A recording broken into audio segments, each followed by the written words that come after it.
The sun beat down mercilessly on the barren landscape, casting long shadows across the sandy terrain. Rich Greaves stood beside his armored vehicle, eyes scanning the horizon for any signs of trouble. His team had been waiting outside the small desert town for hours, and the heat was starting to take its toll. "Remember that job on Arcturus Prime?" Trevor Willis asked, leaning against the vehicle's reinforced hull. "The one with the crazy cultists." Rich nodded, a slight smirk playing on his lips. "Hard to forget. Those lunatics nearly took our heads off with their plasma swords." "Yeah, but the payoff was worth it."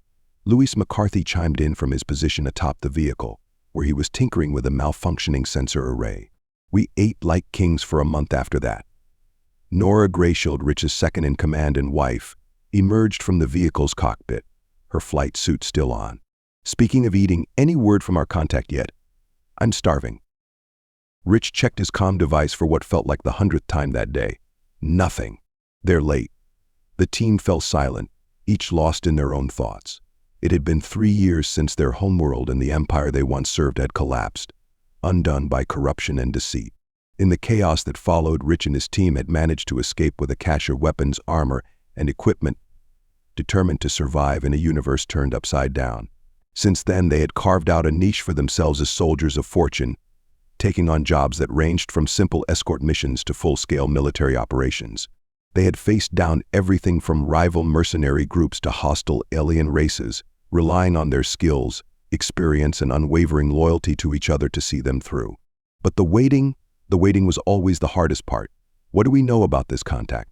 Nora asked, breaking the silence. "Not much," Rich admitted. "They were referred to us by that merchant we helped out on Novaria. Said they had a job that required our particular set of skills." Trevor snorted. "Don't they all?"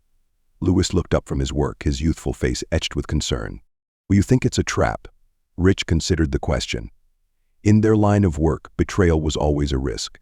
They had learned that lesson the hard way more times than he cared to remember. "Could be," he said finally. "But we need the work.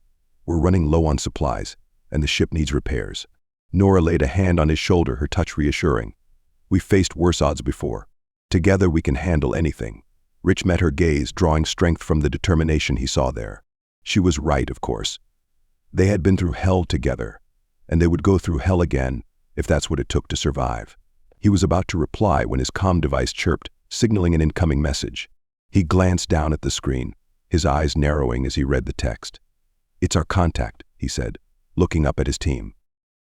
"They want to meet at the cantina in town. 30 minutes. Trevor checked his weapon, a grim smile on his face. "About damn time. Let's go see what this job is all about." As the team prepared to move out, Rich couldn't shake the feeling that this job would be different from the others. Something in the air, in the way the desert wind whispered across the sand, told him that their lives were about to change once again. But one thing was certain: whatever challenges lay ahead, they would face them together, as they always had. In a universe filled with danger and uncertainty, that was the only thing that mattered. The cantina was a dimly lit, smoke-filled den of iniquity, populated by a mix of humans and aliens from across the galaxy. Rich and his team navigated the crowded space with practiced ease, their eyes constantly moving, assessing potential threats. They found their contact waiting for them at a booth in the back, a cloaked figure whose face was obscured by a low-hanging hood. Rich slid into the seat across from them, while the others took up positions nearby, watching the room. "You're late," the contact said, their voice a raspy whisper. Rich shrugged. "We had to make sure we weren't followed. You understand?" The contact nodded, their hood bobbing slightly. "Of course. In your line of work, caution is a necessity." "So," Rich said, leaning forward, "what's the job?" The contact reached into their cloak and produced a small holographic projector. They set it on the table and activated it, revealing a 3-dimensional map of the surrounding area. "There's a canyon, about 20 clicks east of here," the contact said, pointing to a spot on the map. "It's home to a group of brigands who have been harassing the town, raiding supply caravans and kidnapping civilians for ransom." Rich studied the map, his brow furrowed. "Brigands. Sounds like a job for the local authorities." The contact shook their head. "The local authorities are useless. They're underfunded, understaffed, and corrupt. They won't do anything to stop the brigands." "And that's where we come in," Nora said, crossing her arms. "Exactly," the contact replied. "I need you to go to the canyon, find the brigands, and eliminate them. Permanently." Louise, who had been quietly listening to the conversation, spoke up. What's the catch? The contact hesitated, then sighed. The canyon is home to an old mining complex. The tunnels run deep and are like a maze. The brigands use them to hide and store their stolen goods. Trevor cursed under his breath. A maze of tunnels? That's going to make things a lot more complicated. Rich held up a hand, silencing him. We've dealt with worse. What's the pay? The contact named a figure that made even Rich's eyebrows raise. Half now, half when the job's done. Rich glanced at his team, gauging their reactions. They all nodded, almost imperceptibly. All right, he said, turning back to the contact. We're in. The contact reached into their cloak again and produced a data chip. This contains all the information we have on the canyon and the mining complex. Maps, schematics, everything. Rich took the chip and slipped it into his pocket. We'll get started right away. As the team rose to leave, the contact called out after them. One more thing. The brigands, they're not your usual ragtag group of thieves and cutthroats. They're organized, disciplined. Some of them are even ex-military like you. Rich paused, his hand on the butt of his blaster. Ex-military, the contact nodded. From what we've been able to gather, yes. They're well-trained and well-equipped. They won't go down easy. A slow smile spread across Rich's face. Neither will we. With that, he turned and led his team out of the cantina, into the harsh glare of the desert sun. They had a job to do, and like always, they would see it through to the end. But as they made their way back to their vehicle, Rich couldn't shake the feeling that this job would test them in ways they had never been tested before. Ex-military brigands, hiding out in a maze of tunnels, it was a recipe for trouble. But trouble was their business, and business was about to pick up. The sun was just beginning to set as Rich and his team approached the canyon, painting the sky in shades of orange and red. They had spent the last few hours studying the maps and schematics provided by their contact, familiarizing themselves with the terrain and the layout of the mining complex. Now, as they stood on the edge of the canyon, looking down into the shadows below, they knew that the real work was about to begin. All right, Rich said, turning to face his team. Here's the plan. We'll split up into two groups. Trevor and Louise, you'll take the west entrance to the tunnels. Nora and I will take the east. We'll work our way towards the center, clearing out any resistance as we go. Trevor nodded, checking his weapon. And if we run into any of these ex-military types, Rich's face hardened, take them down hard and fast. We can't afford to get bogged down in a prolonged firefight. Lewis, who had been studying the schematics on his datapad, looked up. According to these maps, there's a large central chamber deep in the tunnels. It's the most defensible position. If I were the brigands, that's where I'd make my stand. Nora frowned. So we can expect the heaviest resistance there. Exactly, Rich said, which is why we need to move quickly and quietly. The longer we take, the more time they have to prepare. With the plan set, the team began their descent into the canyon. Trevor and Louise took point, their weapons at the ready, while Rich and Nora followed close behind. As they reached the bottom of the canyon, they paused to get their bearings. The entrance to the tunnels loomed before them, a gaping maw of darkness that seemed to swallow the light. I've got a bad feeling about this, Louise muttered, his eyes wide. Rich clapped him on the shoulder. Stay focused. We've been through worse. They entered the tunnels, their footsteps echoing off the rocky walls. The air was cool and damp, a stark contrast to the heat of the desert above. Trevor and Louise peeled off to the west, while Rich and Nora headed east. The tunnels were a labyrinth of twists and turns, and even with the maps, it was easy to get disoriented. They had been moving for about 10 minutes when they heard the first gunshots. The sound was muffled by the rock, but there was no mistaking the distinctive crack of blaster fire. Rich and Nora exchanged a glance. Looks like Trevor and Louise have made contact, Rich said, his voice low. They quickened their pace, their weapons at the ready. The tunnels began to widen, and soon they found themselves in a larger chamber, with multiple tunnels branching off in different directions. And there, waiting for them, were a dozen armed men, their weapons trained on the entrance. Ambush! Nora shouted, diving for cover behind a rocky outcropping. Rich was right behind her, his blaster already firing. The brigands returned fire, the chamber erupting in a cacophony of gunfire and explosions. They were outnumbered and outgunned, but Rich and Nora were no strangers to long odds. They had been fighting side by side for years, and they moved like a well-oiled machine. Rich laid down covering fire, while Nora flanked the brigands, picking them off one by one with precise shots. The air grew thick with the smell of ozone and burning flesh. Just as it seemed they might be gaining the upper hand, reinforcements arrived from one of the other tunnels. Heavily armed and armored, they bore down on Rich and Nora's position with relentless determination. "We need to fall back," Rich shouted over the din of battle.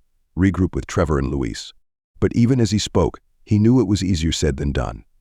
The brigands had them pinned down, and with each passing moment, their chances of escape grew slimmer.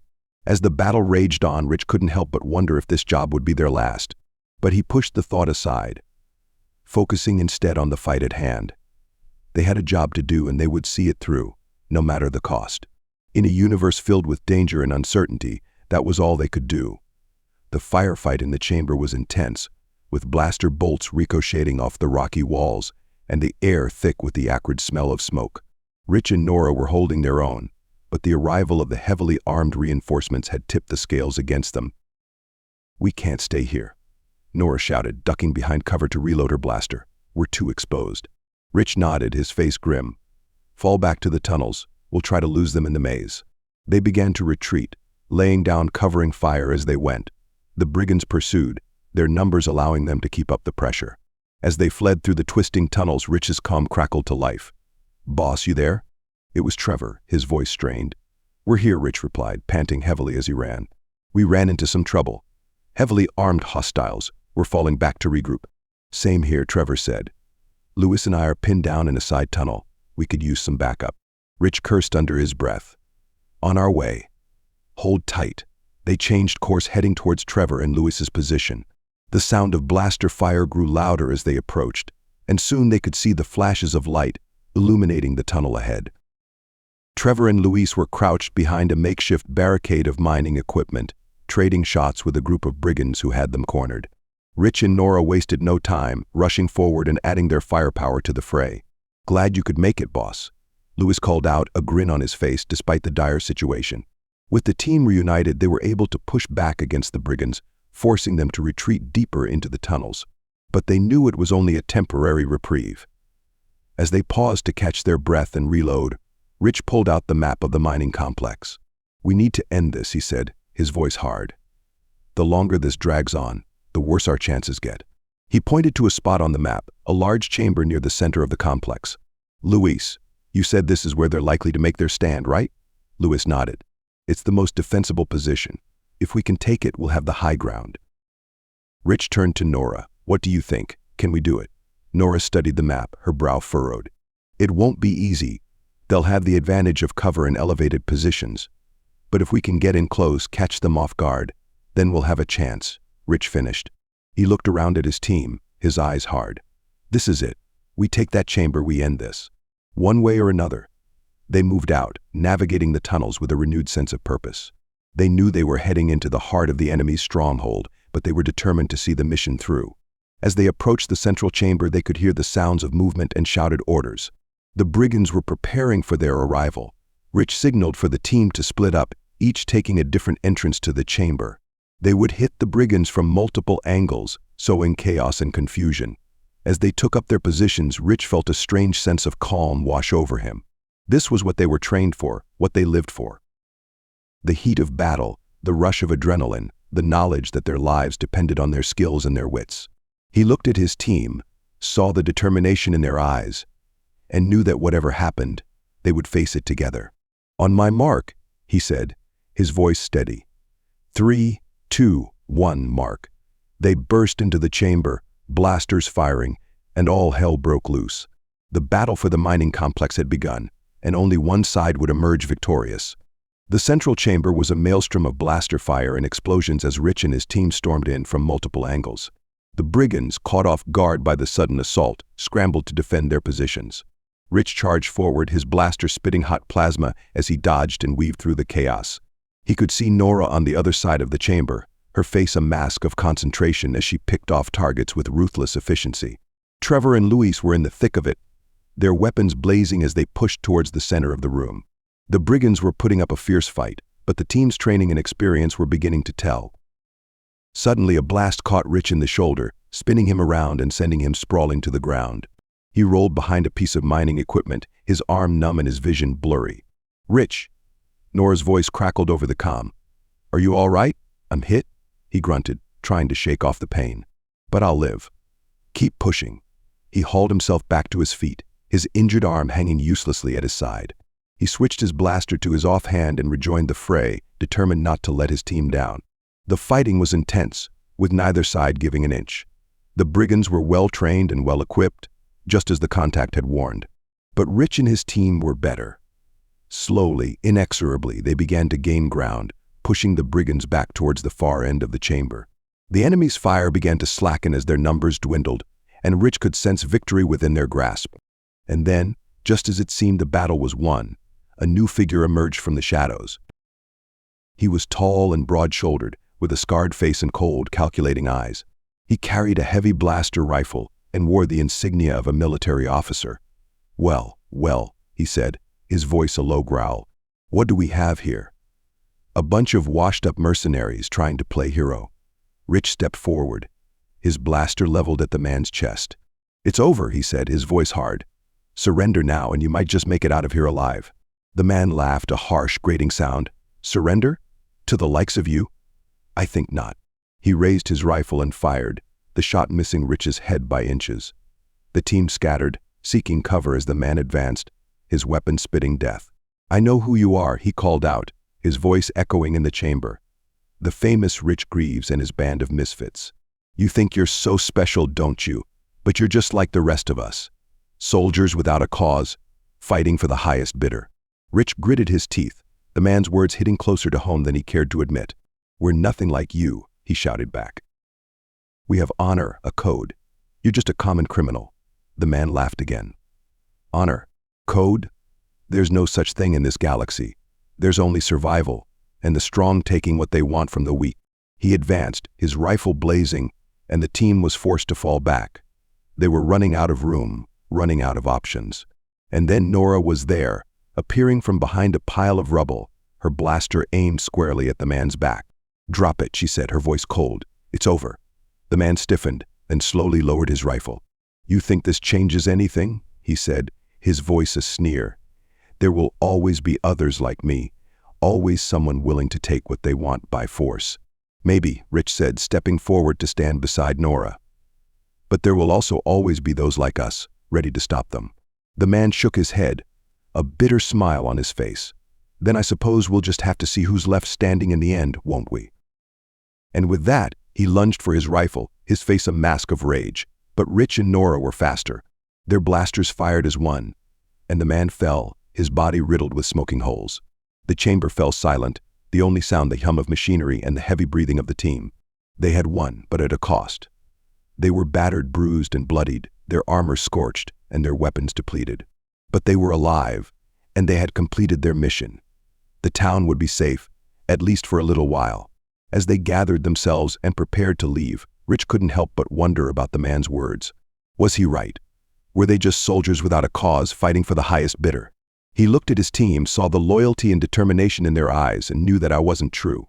They fought for something greater than themselves, for a code of honor that set them apart from the criminals and the mercenaries. They were protectors, guardians of the innocent in a galaxy that needed them more than ever. And as long as there were those who would prey on the weak, they would be there to stop them. It was who they were, and it was what they would always be. Soldiers, yes, but soldiers with a cause, a purpose. And that made all the difference in the universe. The journey back to the town was a somber one, as the weight of the battle and the lives lost hung heavy on the team's minds. They had emerged victorious, but the cost had been high, both physically and emotionally. Rich's shoulder throbbed with every step, a constant reminder of how close he had come to death. But he pushed the pain aside, focusing instead on the task at hand. As they entered the town, they were greeted by a crowd of cheering locals, their faces alight with joy and relief. The news of the brigands' defeat had spread quickly, and the townspeople had come out to welcome their saviors. Rich and his team waved and nodded, acknowledging the gratitude, but their hearts weren't in it. They were tired, battered, and in need of rest and healing. They made their way to the contact's location, a small, nondescript building on the outskirts of town. As they entered, the contact emerged from the shadows, their face hidden beneath a hood. It's done, Rich said, his voice weary. The brigands are dead, and the town is safe. The contact nodded, reaching into their cloak and withdrawing a small pouch. They tossed it to Rich, who caught it with his good hand. Your payment as agreed, the contact said, their voice a raspy whisper. You have done well. Rich opened the pouch, his eyes widening at the sight of the gleaming credits within. It was a substantial sum, enough to keep the team going for months. But as he looked at the money, he couldn't help but feel a sense of unease. The man's words from the battle still echoed in his mind, taunting him with doubts and questions. "Tell me something," he said, looking up at the contact. "The brigands' leader. He said there would always be others like him. That there would always be those willing to take what they want by force. Is he right?" The contact was silent for a long moment, then sighed. "In a galaxy as vast and lawless as ours, there will always be those who prey on the weak. It is an unfortunate truth, but a truth nonetheless." Rich nodded, his face grim. "And what about us? Are we just fighting a losing battle, trying to stem the tide of violence and chaos?" The contact shook their head. "No, you are not. You and your team, you are a beacon of hope in a dark galaxy. You show that there are still those willing to stand up for what is right, to protect the innocent and defend the weak." Rich looked at his team, saw the determination and resolve in their eyes, and knew that the contact was right. They were more than just soldiers, more than just mercenaries. They were guardians, protectors of the light in a galaxy consumed by darkness. And as long as they stood together, as long as they held true to their code and their honor, they would never be defeated. "Thank you," Rich said, his voice thick with emotion. "For the payment and for the reminder of why we do what we do." The contact nodded, then turned to leave. "Until the next time, Rich grieves.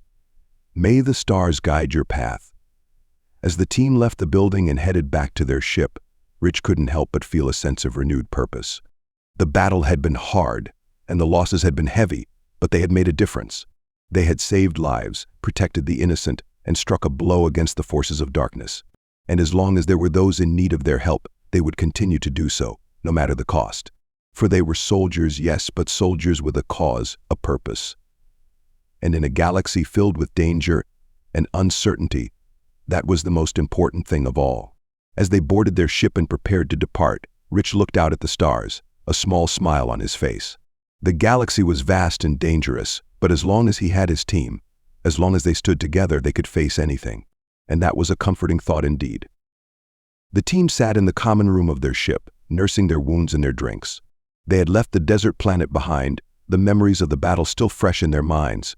Rich sat at the head of the table, his injured arm in a sling, his face pensive. "We did good back there," he said, looking around at his team. "But it was too close. We need to be better, faster, stronger." Nora nodded, her face grim. "We're not getting any younger, Rich. And the galaxy's not getting any safer. We need to start thinking about the future." Luis looked up from his data pad, his eyebrows raised. "What do you mean? Like retirement?" Trevor snorted. "Retirement? In our line of work. We'll be lucky if we live long enough to see gray hair." Rich shook his head. "No, not retirement. But Nora's right. We need to start thinking long-term. Building something that will last, something that will make a difference." He leaned forward, his eyes intense. "I've been thinking, what if we used our skills, our resources to start a new kind of organization? One dedicated to helping those in need, to fighting injustice and corruption wherever we find it." Nora's eyes widened. "You mean like a mercenary company with a conscience?" Rich nodded. "Exactly. We've seen firsthand how much suffering there is in the galaxy, how many people are in need of help. What if we could be that help?" Luis frowned. "But how would we fund something like that? Mercenary work isn't exactly known for its steady paychecks." Rich smiled. "That's where our reputation comes in. We're known throughout the galaxy as the best of the best. If we put the word out that we're looking for clients, but only those with a just cause, I'm betting we'd have no shortage of work." Trevor leaned back in his chair, a slow grin spreading across his face. "I like it. A chance to put our skills to good use and still get paid. Count me in." Nora nodded, her eyes shining. "Me too. It's time we started fighting for something bigger than just ourselves." Luis hesitated, then sighed. "All right, I'm in too. But I'm going to need a bigger budget for equipment. If we're going to be the galaxy's protectors, we're going to need the best gear credits can buy." Rich clapped him on the shoulder, wincing as the movement jostled his injured arm. "You'll have it. Whatever you need, we'll make it happen." He looked around at his team, his family, and felt a swell of pride. They had been through so much together, had faced death and darkness and come out stronger for it. And now they were embarking on a new chapter in their lives, one that would test them in ways they had never been tested before. But he knew that together they could face anything. "All right," he said, his voice filled with determination. "Let's get to work. We have a galaxy to save. As the team dispersed to their various tasks, Rich couldn't help but feel a sense of excitement. The future was uncertain, but it was also filled with possibility. They were no longer just soldiers, no longer just mercenaries. They were something more, something greater. They were the guardians of the galaxy, the protectors of the innocent. And as long as they stood together, as long as they held true to their code and their honor, they would never be defeated.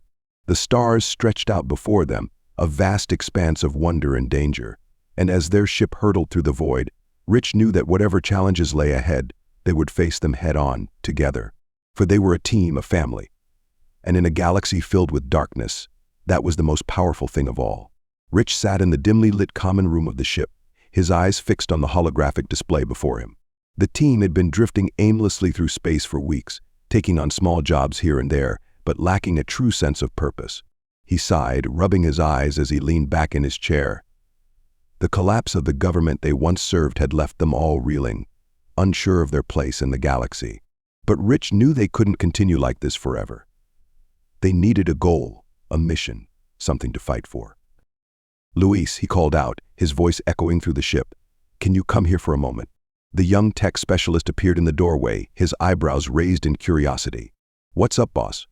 Rich gestured for him to take a seat. "I've been thinking," he began, his voice measured and calm. "We can't keep going on like this, taking whatever jobs come our way. We need something more, something to believe in." Luis nodded, his expression thoughtful. "I agree. But what did you have in mind?" Rich leaned forward, his eyes intense. "I want you to go through the old data from before the collapse. Compare it to what we have now, and see if you can find any potential bases of operations. Somewhere we can call home and start building something new." Luis's eyes widened in surprise. "That's a tall order, boss. The data from back then is a mess, and a lot of it was lost in the collapse." "I know," Rich replied, his voice filled with determination. "But we have to try. We can't keep wandering the galaxy like lost souls. We need a purpose, a reason to keep fighting." Luis hesitated for a moment, then nodded. "All right, I'll see what I can do. But it might take some time." Rich clapped him on the shoulder, a small smile on his face. "Take all the time you need. This is important." As Luis left to begin his search, Rich turned back to the holographic display. The galaxy spun before him, a vast expanse of stars and planets, each one holding the potential for a new beginning. He thought back to the day the government fell, the day their world had been turned upside down. They had all lost so much that day, friends, family, a sense of belonging. But they had also gained something, each other. Rich knew that no matter what challenges lay ahead, they would face them together.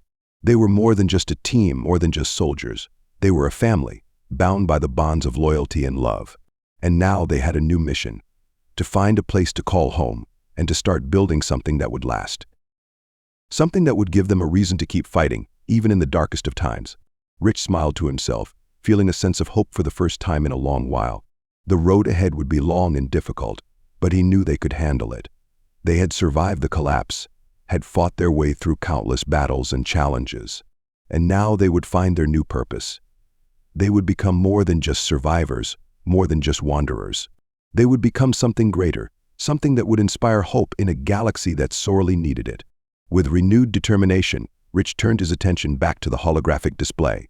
The search had begun, and he knew that no matter what the future held, they would face it together. Luis sat hunched over his console, his fingers flying across the keys as he delved deep into the data archives. The search for a new base of operations had consumed him for days, as he pored over every scrap of information he could find. It was a daunting task, made all the more difficult by the fragmentary nature of the data. Much had been lost in the collapse, and what remained was often corrupted or incomplete. But Luis refused to give up. He knew how much this meant to Rich, to the entire team. He paused for a moment, rubbing his eyes as he leaned back in his chair. The numbers and symbols on the screen blurred together, a confusing mass of data that seemed to mock his efforts. But then something caught his eye. It was a small entry, buried deep within the archives. A brief mention of a research outpost on a distant desert planet, used by the old government for classified experiments. The entry was vague, lacking in detail, but it was the closest thing to a lead that Luis had found. He cross-referenced the entry with more recent data, trying to find any mention of the outpost in the years since the collapse. But there was nothing. It was as if the outpost had simply vanished, wiped from the galaxy's records. Luis frowned, his curiosity piqued. If the outpost had been used for classified research, it made sense that the government would have kept its existence hidden. But why had it been abandoned? And what exactly had they been researching there? He dug deeper, searching for any scrap of information that might shed light on the outpost's purpose. But the more he looked, the more questions he had. The data was too fragmented, too incomplete to form a clear picture. Finally, after hours of searching, Louis sat back in his chair, his eyes wide with realization. The outpost might have been abandoned, but it was still out there, and if it had been used for classified research, there was a chance that it might still contain valuable technology or resources. He quickly compiled his findings, his heart racing with excitement as he made his way to Rich's quarters. He found the commander sitting at his desk, his eyes fixed on a holomap of the galaxy. "Boss," Louis said, his voice breathless with excitement. "I think I found something." Rich looked up, his eyebrows raised in curiosity. "What is it?" Louis handed him a datapad, the information he had gathered displayed on its screen. "It's an old research outpost, used by the government before the collapse. It's on a desert planet, and there's not much information about what they were doing there. But it's the closest thing to a lead that I've found." Rich studied the datapad, his eyes scanning the information quickly. "Interesting," he murmured, his brow furrowed in thought. "If this outpost was used for classified research, there's a chance it might still contain something of value." He looked up at Louis, a small smile on his face. "Good work. This is exactly the kind of lead we needed." Louis beamed with pride, feeling a sense of accomplishment that he hadn't felt in a long time. "So what's our next move?" Rich stood up, his eyes gleaming with determination. "We set a course for that planet. If this outpost is still out there, we need to find it. It could be the key to everything we've been searching for." Louis nodded, his own excitement growing. "I'll let the others know. We'll be ready to go in no time." As he left Rich's quarters, Louis couldn't help but feel a sense of hope. They had a lead, a tangible goal to work towards. And with any luck, it would lead them to the new beginning they so desperately needed. Little did he know, however, that the outpost held secrets far darker and more dangerous than any of them could have imagined. And as they set out on their new mission, they were walking into a nightmare from which there might be no escape. The ship descended through the atmosphere of the desert planet, its engines kicking up clouds of dust and sand as it approached the coordinates of the abandoned research outpost. The team gathered in the cockpit, their eyes fixed on the desolate landscape that stretched out before them. "Are you sure this is the right place?" Nora asked, her voice tinged with doubt. "It looks like there's nothing out here but sand and rocks." Louise double-checked the coordinates, his brow furrowed in concentration. "This is definitely the place. The outpost should be just ahead." As if on cue, a cluster of low, gray buildings appeared on the horizon, their metal surfaces glinting dully in the harsh sunlight. The buildings were surrounded by a high, reinforced wall topped with coils of razor wire. "There it is," Rich said, his voice filled with a mixture of excitement and apprehension. "Looks like it's still standing, at least." He turned to Nora, who was already preparing the ship for landing. "Bring us in close, but keep the engines running. We don't know what we're walking into here." Nora nodded, her hands flying over the controls as she guided the ship towards the outpost. As they drew closer, the extent of the damage became clear. The walls were pockmarked with scorch marks and blast holes, and several of the buildings had collapsed in on themselves. "Looks like there was a battle here," Trevor remarked, his eyes narrowing as he scanned the ruins. "And not too long ago, either." Rich frowned, a sense of unease growing in the pit of his stomach. "Keep your eyes open and your weapons ready. We don't know what might be waiting for us inside." The ship touched down just outside the outpost walls, and the team quickly disembarked, their weapons drawn and their senses on high alert. They made their way towards the nearest building, a low, squat structure that appeared to have been some kind of research lab. As they approached the entrance, Rich held up a hand, signaling for the others to stop. He peered through the shattered windows, his eyes straining to see through the gloom inside. "I don't see any movement," he said, his voice low and cautious. "But that doesn't mean there's nothing in there. Nora, Trevor, you take point. Louis and I will cover you." The team moved forward, their footsteps echoing loudly in the eerie silence of the abandoned outpost. They entered the building, their flashlights cutting through the darkness as they swept the interior for any signs of life. But there was nothing. The lab was empty, its equipment smashed and its surfaces coated in a thick layer of dust. It looked as though it had been abandoned for years, left to the mercy of the desert sands. As they moved deeper into the outpost, the same scene repeated itself over and over. Empty buildings, ruined equipment, and no sign of the researchers who had once worked there. It was as if they had simply vanished, leaving no trace of their presence behind. But then, as they entered what appeared to be the main research building, they found something that made their blood run cold. The walls were lined with tanks, each one filled with a strange viscous liquid. And floating within those tanks were the twisted, malformed bodies of creatures that could only be described as nightmarish. "What the hell is this?" Lewis whispered, his voice trembling with horror. "What were they doing here?" Rich shook his head, his own revulsion and disgust mirrored on the faces of his teammates. "I don't know. But whatever it wasn't good." As they searched the rest of the building, they found more evidence of the horrific experiments that had taken place there. Research notes, data logs, and journals detailing the creation of monstrous hybrids and genetically engineered abominations. And then they found the cages, dozens of them, lined up in neat rows in a cavernous chamber deep beneath the outpost. Each one was empty, its bars bent and twisted as if something had torn its way out from within. The implications were clear. The creatures they had seen in the tanks hadn't been the only ones. There were more out there, somewhere in the desert wastes beyond the outpost walls. And as the team stood there, staring at the empty cages in horror, they knew that their mission had just become far more dangerous than they ever could have imagined. The team sat in the main research building, their faces grim as they pored over the data they had recovered from the outpost's computers. The more they read, the clearer the picture became. The researchers had been working on something they called Project Chimera, a series of experiments designed to create the ultimate living weapon. But something had gone wrong. The creatures they had created had proven too powerful, too unpredictable. They had broken free of their confinement and rampaged through the outpost, slaughtering the researchers and destroying everything in their path. And now those same creatures were out there somewhere in the desert wastes, free to roam, to hunt, to kill. "We have to find them," Rich said, his voice filled with a quiet determination. "We can't let these things run loose. There's no telling what kind of damage they could do." The others nodded in agreement, their own resolve hardening in the face of the task before them. They gathered their gear and set out into the desert, following the tracks and signs left behind by the creatures. The sun beat down on them mercilessly as they trekked through the sand and rock, their eyes scanning the horizon for any sign of their quarry. Hours passed, and then days with no sign of the creatures, but still they pressed on. They had a duty to see this through, to protect the innocent from the horrors that had been unleashed upon the galaxy. And then, on the 5th day, they found them. It was Trevor who spotted the first sign, a strange, three-toed footprint in the sand. They followed the trail, their weapons at the ready, until they came upon a narrow canyon, its walls towering high above them. And there, at the far end of the canyon, they saw them. A group of the creatures, their twisted, misshapen bodies glistening in the sun. They were gathered around the carcass of some unfortunate animal, tearing at its flesh with their razor-sharp claws. The team approached cautiously, their weapons trained on the creatures. But as they drew closer, the creatures suddenly turned, their eyes fixing on the team with a feral intensity. And then they attacked.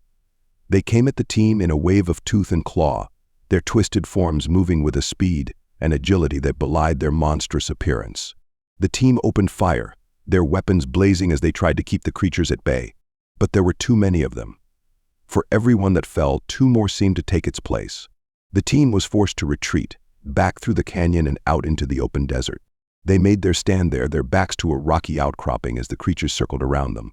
They fought with everything they had, their weapons and their wits the only thing standing between them and a grisly death.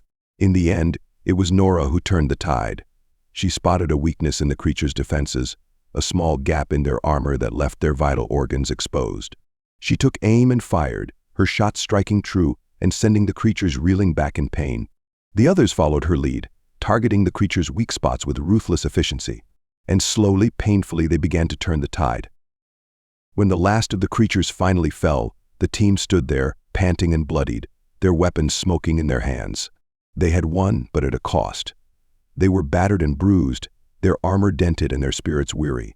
But as they looked out over the carnage they had wrought, they knew that their mission was far from over. There were still more creatures out there, more abominations born of the researchers' twisted experiments. The journey back to the outpost was a somber one. The team had emerged victorious from their battle with the creatures, but the cost had been high. They were battered and bruised, their armor dented and their spirits weary. As they approached the outpost, Rich called a halt. He turned to face his team, his expression grave. "We can't stay here," he said, his voice heavy with exhaustion. "This place is too exposed, too vulnerable. We need to find somewhere else to regroup and plan our next move." The others nodded in agreement. The outpost had served its purpose, but it was no longer safe.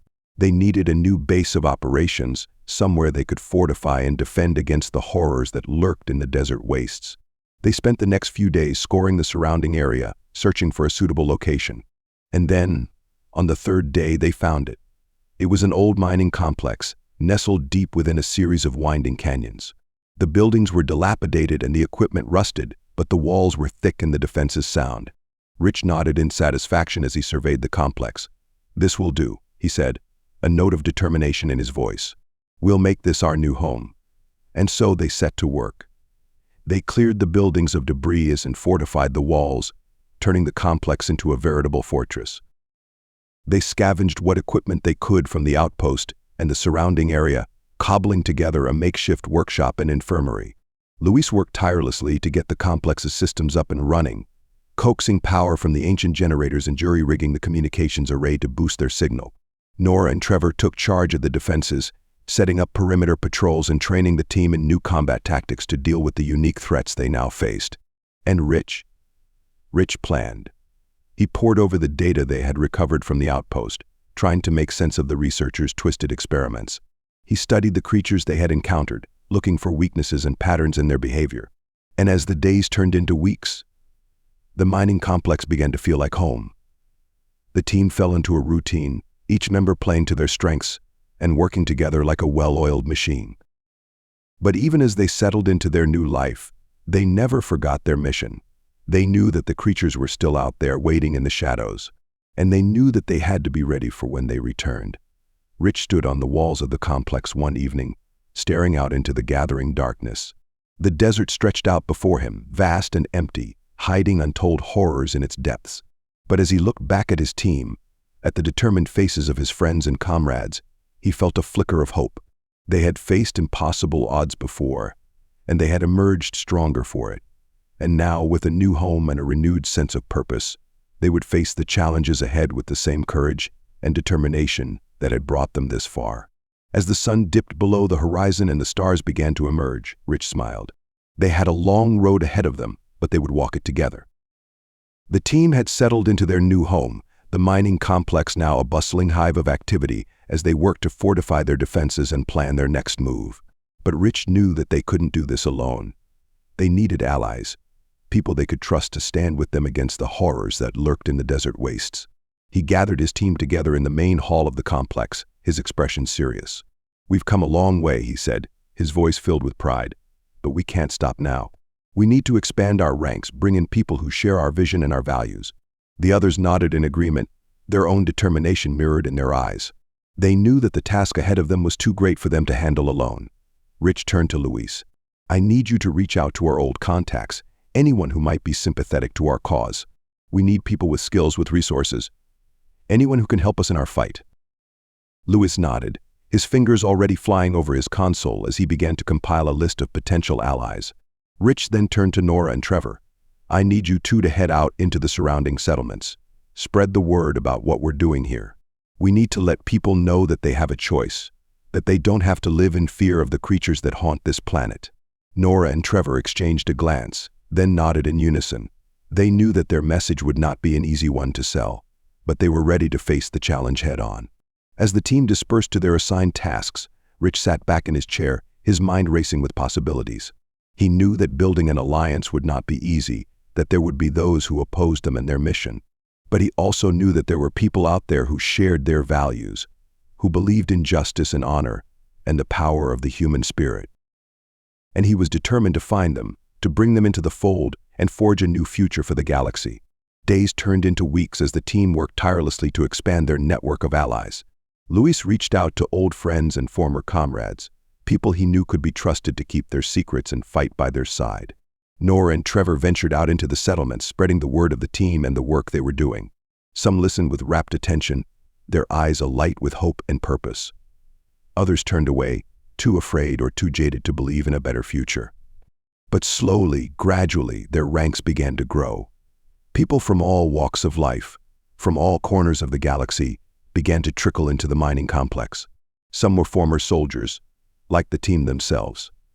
Others were civilians, people who had lost everything to the creatures and the chaos that followed the collapse.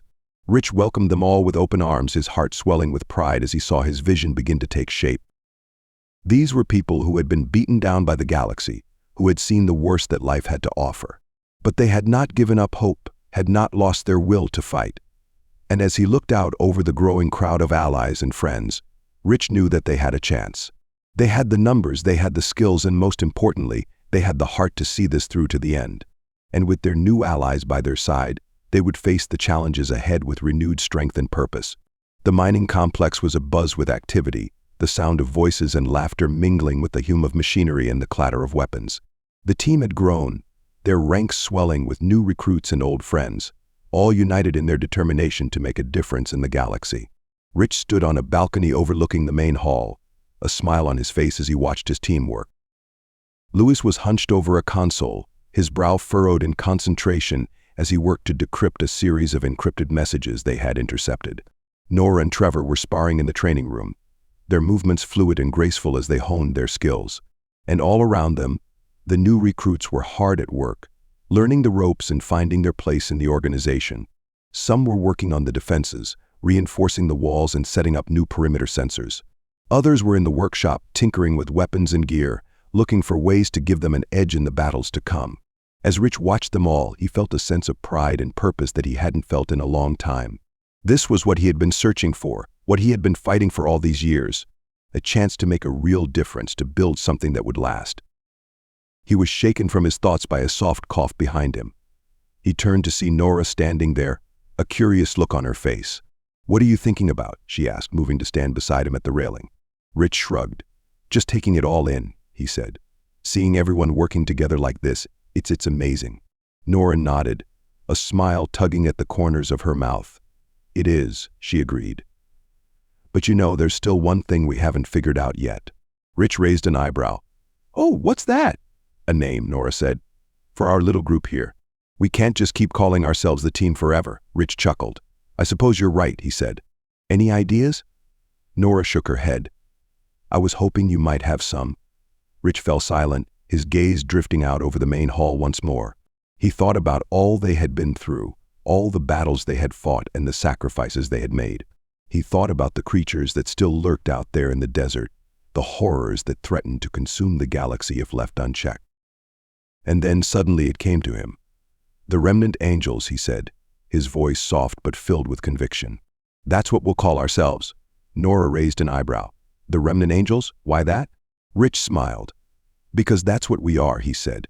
"We're the remnants of the old world, the last line of defense against the darkness that threatens to engulf us all. We're the angels that watch over the innocent, the guardians that stand between the light and the shadow." Nora nodded slowly, a smile spreading across her face. "The Remnant Angels," she repeated. "I like it. It fits." Rich nodded, his own smile widening. "Then that's what we'll be," he said. "The Remnant Angels, protectors of the innocent and defenders of the light." And as he spoke those words, he felt a sense of rightness settle over him, a certainty that this was the path they were meant to walk. They had a purpose now, a reason to keep fighting even when the odds seemed insurmountable. For they were the Remnant Angels, the last hope in a galaxy consumed by darkness. And they would not rest until their mission was complete, until the creatures were vanquished and the innocent were safe once more. As the sun began to set over the mining complex, Rich and Nora made their way down to the main hall, ready to share their new name with the rest of the team. As they walked, Nora turned to Rich, a thoughtful expression on her face. "You know," she said, "it's kind of interesting how we ended up here, in a mining complex in the middle of these canyons." Rich raised an eyebrow. "What do you mean?" Nora shrugged. "Well, think about it. When we first set out to find a new home, to start building something new, we were in a similar spot, surrounded by rocks and sand, in the middle of nowhere." Rich nodded slowly, a smile tugging at the corners of his mouth. "You're right," he said. "It's almost poetic in a way, like we've come full circle." Nora grinned. "Exactly. And now here we are, ready to start a new chapter in our lives, ready to become something more than just survivors." Rich reached out and took her hand, giving it a gentle squeeze. "The Remnant Angels," he said, his voice filled with pride and determination. "Protectors of the innocent, defenders of the light." Nora nodded, her own eyes shining with the same fierce resolve. "And we'll do it together," she said. "As a team, as a family." Rich smiled, his heart swelling with love and gratitude for the woman beside him and the team that awaited them in the main hall. "Always," he said. And as they walked, hand in hand, into the heart of their new home, Rich knew that they had a long road ahead of them, and the battles to come would be fierce and bloody. But with their new allies by their side and a renewed sense of purpose in their hearts, he knew that they would prevail. If Rich's dreams played out, the remnant angels would change the tides of the galaxy, and he hoped they might change the course of history for the better as well. The mining complex buzzed with activity as the remnant angels settled into their new home. The once abandoned facility had been transformed into a bustling hub of life, with recruits and veterans alike working together to fortify their defenses and establish a sense of normalcy. Rich walked through the halls, nodding in approval as he watched his team hard at work. Nora and Trevor were overseeing the training of the new recruits, putting them through their paces in the makeshift gym they'd set up. Lewis was hunched over a workbench, tinkering with a pile of salvage tech, his brow furrowed in concentration. As he made his way towards the command center, Rich couldn't help but overhear a conversation between two of the new recruits. "I still can't believe we found this place," one of them said, a young man with shaggy blonde hair. "It's like a haven out here in the middle of nowhere." His companion, a dark-haired woman with sharp features, nodded in agreement. "Yeah, it's like an angel was looking out for us. An angel's haven." Rich paused, a smile tugging at the corners of his mouth. "Angel's haven," he murmured to himself. "I like the sound of that." He made a mental note to bring it up with the rest of the team later. It was a fitting name for their new home, a place where they could regroup, rebuild, and continue their mission to protect the innocent and defend the galaxy. But as he entered the command center, Rich's thoughts were interrupted by a more pressing concern. The new recruits were settling in well, but they needed purpose, direction. They couldn't just sit around waiting for the next crisis to arise. His gaze fell on a pile of scrap metal in the corner, and an idea began to take shape in his mind. He remembered seeing an old robot among the salvage they'd collected, a relic from the mining complex's past. With a little work, it could be repurposed, given a new lease on life. "Luis," he called out, summoning the tech specialist to his side. "I've got a project for you." Luis looked up from his workbench, his eyes bright with curiosity. "What's up, boss?" Rich gestured to the pile of scrap. "There's an old robot in there, probably used for maintenance or something. I want you to fix it up, get it operational again." Luis raised an eyebrow. "What for?" "We need someone to help manage the day-to-day operations around here," Rentry explained. "Assigning tasks, coordinating schedules, that sort of thing. I figure a robot could handle that, free us up to focus on the bigger picture." Luis nodded, his expression thoughtful. "Makes sense. I'll see what I can do." As Luis set to work on the robot, Rich turned his attention back to the command center screens. There was always something demanding his attention, some new threat or challenge to be faced. But with his team by his side and a new sense of purpose driving them forward, he knew they could handle whatever the galaxy threw their way. And now, with a name for their new home and a plan to keep the recruits busy and focused, Rich felt a renewed sense of optimism. Angel's Haven would be more than just a base of operations. It would be a symbol of hope, a beacon of light in a galaxy too often consumed by darkness. He smiled to himself, his resolve hardening. The remnant angels had a long road ahead of them, but they would face it together, united in their mission to protect the innocent and defend the light. And with Angel's Haven as their sanctuary, they would always have a place to call home. Rich stood in the command center, his eyes fixed on the view screen before him. The robot, now fully operational thanks to Luis's tireless efforts, was proving to be a valuable asset. It worked tirelessly, assigning tasks and coordinating schedules with a precision and efficiency that no organic could match. But even as he watched the robot work, Rich's thoughts were elsewhere. He couldn't shake the feeling that something big was on the horizon. Some new challenge that would test the remnant angels like never before. As if on cue, a blinking light on the console caught his eye. An incoming message marked urgent. Rich's heart raced as he opened the transmission, his eyes scanning the text with growing concern. It was a distress call from the planet Judd 14, a small but strategically important world on the edge of the galaxy. The message was brief but dire. A senator's daughter had gone missing after her transport lost power and crashed during takeoff. The local authorities were overwhelmed and in need of assistance. Rich leaned back in his chair, his mind racing. This was exactly the kind of mission the remnant angels were built for. High stakes, time sensitive, and with innocent lives on the line. He reached for the intercom, his voice echoing throughout the base.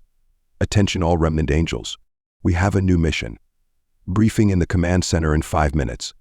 As the team assembled, Rich laid out the details of the mission. They would be heading to Judd 14 to assist in the search for the senator's daughter. They would need to move quickly and efficiently, working alongside the local military to cover as much ground as possible. "I know this is short notice," Rich said, his gaze sweeping over the assembled team. "But we've trained for this. We're ready." Nora, Trevor, and Lewis all nodded in agreement, their expressions serious but determined. They knew the stakes, knew what was being asked of them. Rich turned to the new recruits, his voice softening slightly. "I know you're still getting your feet wet," he said. "But I wouldn't be asking this of you if I didn't think you were capable. Stick close to the veterans, follow their lead. You'll do fine." The recruits nodded, some of them looking nervous, others eager to prove themselves. Rich knew how they felt. He'd been in their shoes once, a long time ago. As the team dispersed to gather their gear and prepare for the mission, Rich turned back to the view screen. The distress call was still blinking, a reminder of the urgency of the situation. He took a deep breath, steeling himself for what lay ahead. This was what the Remnant Angels were made for, what they had trained and sacrificed for. They were the galaxy's last line of defense, the only thing standing between the innocent and the darkness that threatened to consume them. And as he watched his team move with purpose and determination, Rich knew that they were up to the challenge.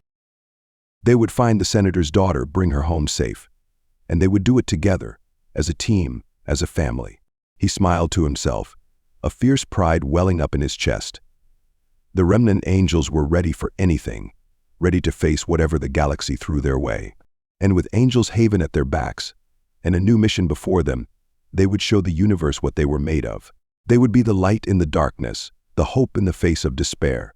They were the Remnant Angels, and they would not be stopped. The Remnant Angels' ship descended through the atmosphere of Judd 14, the planet's barren landscape stretching out before them. Rich stood on the bridge, his eyes fixed on the view screen as they approached the coordinates provided in the distress call. As they drew closer, the wreckage of the senator's daughter's transport came into view. It was a twisted heap of metal, scattered across the rocky terrain like a discarded toy. Rich felt a twinge of unease in his gut. If the crash had been that severe, the chances of finding survivors were slim. But he pushed the thought aside, focusing instead on the task at hand. They had a job to do, and they would see it through, no matter the odds. As the ship touched down near the crash site, Rich turned to his team. "All right, everyone, listen up. We're going to be working alongside the local military on this one. They've got boots on the ground already, but they're spread thin. It's up to us to fill in the gaps, cover as much ground as possible." He turned to Nora and Trevor. "I want you two to take a squad of recruits and head east. Look for any signs of the senator's daughter or other survivors. If you find anything, report back immediately."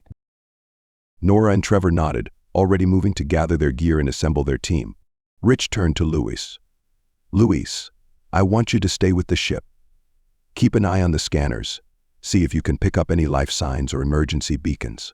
If anything pops up, let us know." Luis gave a mock salute, a grin on his face. "Aye, aye, Captain." Rich shook his head, a smile tugging at his own lips despite the seriousness of the situation. Luis's irreverent humor was a welcome break from the tension that hung heavy in the air. As the team disembarked from the ship, they were greeted by a small contingent of Judd 14's military. At their head was a grizzled-looking commander, his face weathered by years of service. "Glad you could make it," the commander said, shaking Rich's hand. "We've been at this for hours, but we're getting nowhere fast. We could use some fresh eyes on the scene." Rich nodded. "We'll do everything we can to help. Have you found any signs of the senator's daughter or other survivors?" The commander shook his head. "Nothing yet. But we're not giving up. We'll keep searching until we find something, one way or another." Rich appreciated the man's determination. It was a sentiment he shared.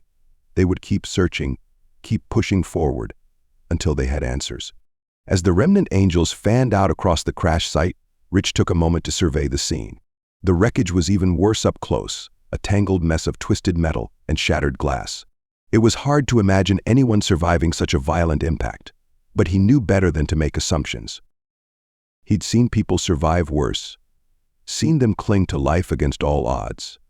If there was even a chance that the senator's daughter or anyone else had made it out alive, they had to keep looking. And so they searched, combing through the wreckage in the surrounding landscape with a fine-toothed comb. They looked for any sign of life, any clue that might lead them to the missing passengers. Hours passed, and the sun began to dip low on the horizon. But still they pressed on, driven by a sense of purpose that went beyond mere duty. This was personal, a mission that struck at the very heart of what the Remnant Angels stood for. And as the day wore on and the shadows grew long, Rich knew that they would not rest until they had found what they were looking for. They were the Remnant Angels, and they would not be deterred. No matter the cost, no matter the odds, they would see this through to the end. The sun beat down mercilessly on the barren landscape of Judd 14 as the Remnant Angels and the local military scoured the area around the crash site. They moved methodically, each team following a carefully planned search pattern to ensure that no stone was left unturned. Rich wiped the sweat from his brow as he led his own team through a particularly treacherous stretch of rocky terrain. The heat was oppressive, and the rough ground made for slow going, but he refused to let up the pace. Every minute counted. Every second that ticked by was another moment that the senator's daughter and any other survivors might be slipping away. They had to move quickly, had to push themselves to the limit. As they crested a rise, Rich's eyes narrowed. There, in the distance, he could see something glinting in the sun.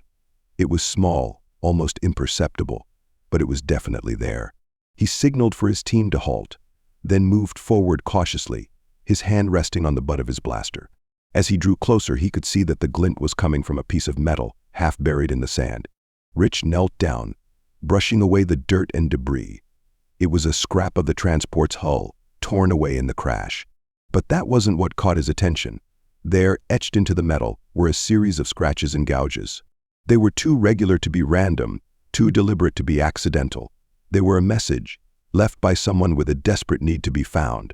Rich's heart raced as he examined the marks more closely. They were rough, jagged, as if they had been carved in haste. But there was no mistaking their meaning. "Hostiles," he murmured, his voice low and tense. "Someone's taken them." He stood up, his mind racing.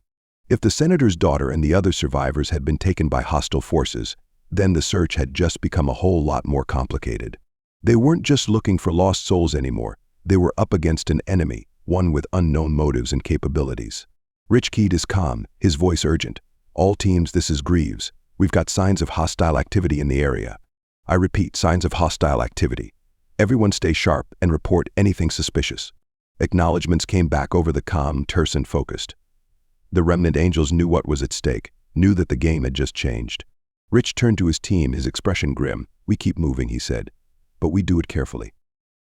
Watch your backs and stay in contact. If you see anything at all, you let me know." They set off again, moving with a new sense of purpose. They were no longer just searching, they were hunting, tracking an enemy that had taken innocent lives. As they moved deeper into the rocky terrain, Rich's mind churned with possibilities. Who were these hostiles? What did they want with the senator's daughter and the other survivors?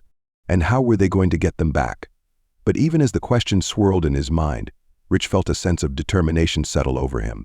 This was what the Remnant Angels were made for, what they had trained and sacrificed for. They were the galaxy's last line of defense, the only thing standing between the innocent and those who would do them harm. And they would not fail. Not now, not ever. They would find the senator's daughter, bring her home safe. And they would make sure that whoever had taken her paid the price for their actions. Rich's grip tightened on his blaster, his jaw set with resolve. The search had just become a mission, a fight against an unknown enemy. But the Remnant Angels were ready. They would face this challenge head-on, would meet it with all the skill and determination they possessed, and they would emerge victorious, no matter the cost. The rocky terrain of Judd 14 stretched out before the Remnant Angels as they followed the trail of the hostile forces. Rich led the way, his eyes scanning the horizon for any sign of movement, any hint of where their enemy might be hiding. Behind him, the rest of the team moved in tight formation, their weapons at the ready. They knew the risks, knew that they were walking into a situation that could turn deadly at any moment, but they were ready. They had trained for this, had honed their skills in the heat of battle. They were the Remnant Angels, and they would not be daunted by any foe. As they pushed deeper into the wilderness, the trail grew fresher, the signs of passage more recent. Rich could feel the tension building in his gut, the sense that they were drawing closer to their quarry with every step. And then, without warning, all hell broke loose. The first shot came from above, a searing bolt of energy that slammed into the ground just inches from Rich's feet. He dove for cover, his blaster already in his hand, as more shots rained down from the rocky outcroppings above. "Ambush," he shouted, his voice barely audible over the din of battle. "Take cover and return fire." The Remnant Angels reacted instantly, their training taking over. They scattered, seeking what shelter they could find among the rocks and boulders that dotted the landscape. Trevor and Nora moved up the flank, their weapons spitting fire as they tried to pin down the enemy's position. Louis stayed back, his eyes glued to his scanner as he tried to get a fix on their attacker's location. Rich moved from cover to cover, his blaster barking as he returned fire. He could see the enemy now, dark figures moving among the rocks above, their weapons flashing in the harsh sunlight. They were well-armed and well-trained, their movements smooth and coordinated. This was no ragtag band of brigands or pirates. These were professional soldiers with the skills and equipment to match. But the Remnant Angels were no slouches either. They had faced worse odds before, had come out on top against enemies that would have made lesser men quail in fear. And they had something else on their side, something that no amount of training or technology could match. A fierce, unshakable loyalty to each other, and to the cause they served. They fought as one, their movements perfectly synchronized, their fire disciplined and precise. They pushed forward, inch by hard 1 inch, driving the enemy back with every step. And then, just as suddenly as it had begun, the battle was over. The last of the enemy soldiers fell, their lifeless bodies tumbling from the rocks above. Rich stood panting, his blaster still smoking in his hand.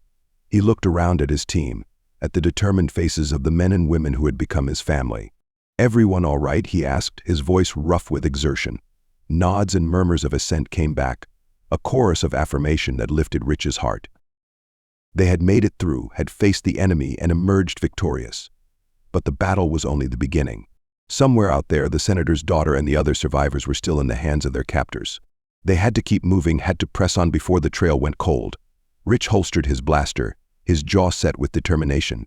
"Let's go," he said, his voice firm. "We've got a job to do." And with that, the Remnant Angels set off once more, their steps sure and their hearts afire with purpose. They had faced the first challenge, had overcome the first obstacle in their path.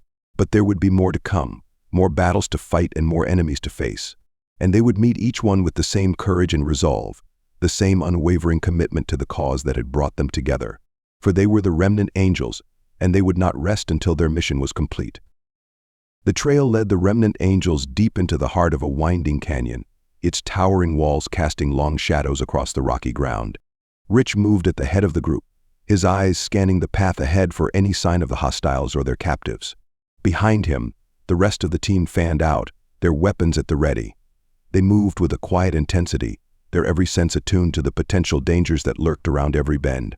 As they pushed deeper into the canyon, the walls began to close in around them, the path narrowing until it was little more than a winding ribbon of stone. Rich felt a flicker of unease in his gut. If the enemy was waiting for them, this would be the perfect place for an ambush. But they had no choice. The trail ended here, and if the senator's daughter and the other survivors were anywhere, it would be at the end of this path. And then, just as the canyon seemed to dead end in a sheer wall of rock, they saw it. A narrow opening, almost hidden in the shadows. It was small, barely wide enough for a single person to pass through, but it was there. Rich signaled for the team to halt, his eyes narrowing as he studied the opening. It could be a trap, a lure to draw them in and then cut them down. But it was also their only lead, their only chance to find the captives and bring them home. He turned to the others, his expression grim. "I'll go first," he said, his voice low. "The rest of you stay sharp. If anything happens, you know what to do." Nora stepped forward, her hand resting on his arm. "Rich, let me go with you. You don't have to do this alone." But Rich shook his head, his jaw set with determination. "No. I need you out here keeping watch. If something goes wrong, you're the only one I trust to get the others out safely." Nora hesitated for a moment, then nodded, her eyes glinting with understanding. She knew what he was asking of her, knew the weight of responsibility he was placing on her shoulders. Rich turned back to the opening, his blaster drawn and ready. He took a deep breath, steeling himself for whatever lay ahead, and then stepped forward into the darkness. The passage was narrow and winding, the rock walls pressing in on either side. Rich moved cautiously, his every sense on high alert, his finger resting lightly on the trigger of his blaster. And then, just as he was beginning to wonder if the passage would ever end, he heard it, the faint sound of voices, echoing from somewhere up ahead. He quickened his pace, his heart pounding in his chest. The voices grew louder as he drew closer, until he could make out individual words and phrases. And then he saw them. They were huddled together in a small chamber at the end of the passage, their faces pale and drawn in the dim light. The senator's daughter was among them, her once fine clothes torn and dirty, her eyes wide with fear. But there were others too, the crew of the transport, and a handful of passengers, all of them bearing the signs of their ordeal. Rich stepped forward, his blaster lowering as he raised his other hand in a gesture of peace. "It's all right," he said, his voice soft but firm. "I'm here to help." The captives stared at him for a moment, their expressions a mix of hope and disbelief. And then, slowly, they began to rise, their legs shaking beneath them as they stumbled towards their rescuer. Rich helped them through the passage, his eyes constantly scanning for any sign of their captors. But the way was clear, and as they emerged into the canyon once more, he felt a surge of relief wash over him. The rest of the remnant angels were waiting, their faces breaking into grins as they saw the rescued captives. They moved forward, helping the weakened survivors to safety, their voices filled with reassurance and comfort. Rich stood back, his eyes taking in the scene before him. They had done it. They had completed their mission, had brought the captives home safe and sound. But even as he savored the moment of triumph, he knew that this was only the beginning. There would be more challenges to come, more innocents to save and more enemies to face. But for now, in this moment, he could take pride in what they had accomplished. They were the remnant angels, and they had proven once again that they were a force to be reckoned with. No matter the odds, no matter the dangers that lay ahead, they would always be there, ready to stand against the darkness and fight for the light. And that, Rich knew, was a cause worth fighting for. The journey back to the military encampment was a blur of activity as the remnant angels and their newfound charges made their way across the rugged terrain of Judd 14. Rich led the way, his eyes constantly scanning the horizon for any sign of pursuit or danger. But the way was clear, and as they crested the final rise and saw the encampment spread out before them, a cheer went up from the rescued captives. They had made it, they were safe, thanks to the bravery and skill of their rescuers. As they entered the encampment, Rich caught sight of a familiar figure pushing through the crowd. It was the senator, his face etched with worry and fear as he searched for his daughter. And then he saw her. The senator's face broke into a smile of pure joy as he ran forward, his arms outstretched. The daughter rushed to meet him, tears streaming down her face as she threw herself into his embrace. Rich watched the reunion with a smile, his heart swelling with pride at what they had accomplished. This was what it was all about, reuniting families, bringing hope to those who had lost everything. As the senator finally turned to face him, his eyes shining with gratitude, Rich felt a sense of satisfaction wash over him. "Thank you," the senator said, his voice choked with emotion. "Thank you for bringing her back to me." Rich nodded, his own voice rough with exhaustion. "It's what we do," he said simply. "It's why we're here." The senator clasped his hand, his grip firm and strong. "I won't forget this," he said, his eyes boring into Rich's. "I owe you a debt that can never be repaid." Rich shook his head, a small smile playing at the corners of his mouth. "You don't owe us anything," he said. "We're just glad we could help." As the senator and his daughter were led away to receive medical attention, Rich turned to his team. They were battered and bruised, their armor dented and their weapons depleted. But there was a fire in their eyes, a sense of purpose that burned brighter than ever. "You did good today," he said, his voice filled with pride. "You showed what it means to be a remnant angel. You showed the galaxy what we stand for." The others nodded, their faces breaking into weary smiles. They had faced the worst that the galaxy had to offer, and they had come out on top. But even as they savored their victory, Rich knew that their work was far from over. There would always be more innocents to save, more wrongs to right, and the remnant angels would be there ready to answer the call. As they made their way back to their ship, Rich's mind was already racing ahead, planning their next move. They had made some valuable contacts on Judd 14, had forged new alliances that could prove invaluable in the days to come. And then, there were the survivors they had rescued. Many of them had expressed an interest in joining the remnant angels, in using their skills and knowledge to help others in need. Rich smiled to himself, his heart swelling with hope. The remnant angels were growing, their ranks swelling with each passing day. And with each new recruit, Their power to make a difference in the galaxy grew stronger. As they boarded their ship and prepared for takeoff, Rich took one last look at the planet below. Judd 14 had tested them, had pushed them to their limits and beyond. But they had emerged stronger for it, more determined than ever to carry on their mission. They were the Remnant Angels, and they would not rest until the galaxy was a safer, more just place for all. And with that thought burning bright in his mind, Rich settled into his seat and prepared for the journey ahead. There would be more challenges to come, more battles to fight and more lives to save. But they would face them together as a team, as a family. And in the end, that was all that mattered. The journey back to Angel's Haven was a time of reflection for the Remnant Angels. They had faced their greatest challenge yet on Judd 14, had pushed themselves to the limit and beyond in their quest to save the innocent. But they had emerged victorious, had proven once again that they were a force to be reckoned with. And now, as they made their way back to their base of operations, they knew that their mission was far from over. As they touched down on the landing pad, Rich could see a crowd gathered to greet them. Word of their exploits had spread quickly, and it seemed that the entire base had turned out to welcome them home. But as he stepped off the ship and made his way through the throng of well-wishers, Rich's attention was drawn to a smaller group standing off to the side. They were the survivors from Judd 14, the ones who had expressed an interest in joining the Remnant Angels. Rich approached them, his expression warm and welcoming. "I'm glad you made it," he said, his voice filled with sincerity. "I know the journey here couldn't have been easy, after everything you've been through." The survivors looked at him, their eyes filled with a mix of gratitude and determination. "We wanted to thank you," one of them said, stepping forward, "for saving us, for giving us a second chance." Rich shook his head, a small smile playing at the corners of his mouth. "You don't need to thank us," he said. "We were just doing our job." But the survivor pressed on, his voice growing stronger with each word. "We want to join you," he said, his eyes fixed on Rich's. "We want to be a part of what you're doing here, to help others the way you helped us." Rich felt a swell of pride in his chest, a sense of purpose that burned brighter than ever. These were people who had seen the worst that the galaxy had to offer, who had been through hell and back. And yet they were still willing to fight, to put their lives on the line for the greater good. He turned to the others, his expression serious. "Being a Remnant Angel isn't easy," he said, his voice filled with a quiet intensity. "It means putting yourself in harm's way, facing dangers that most people can't even imagine.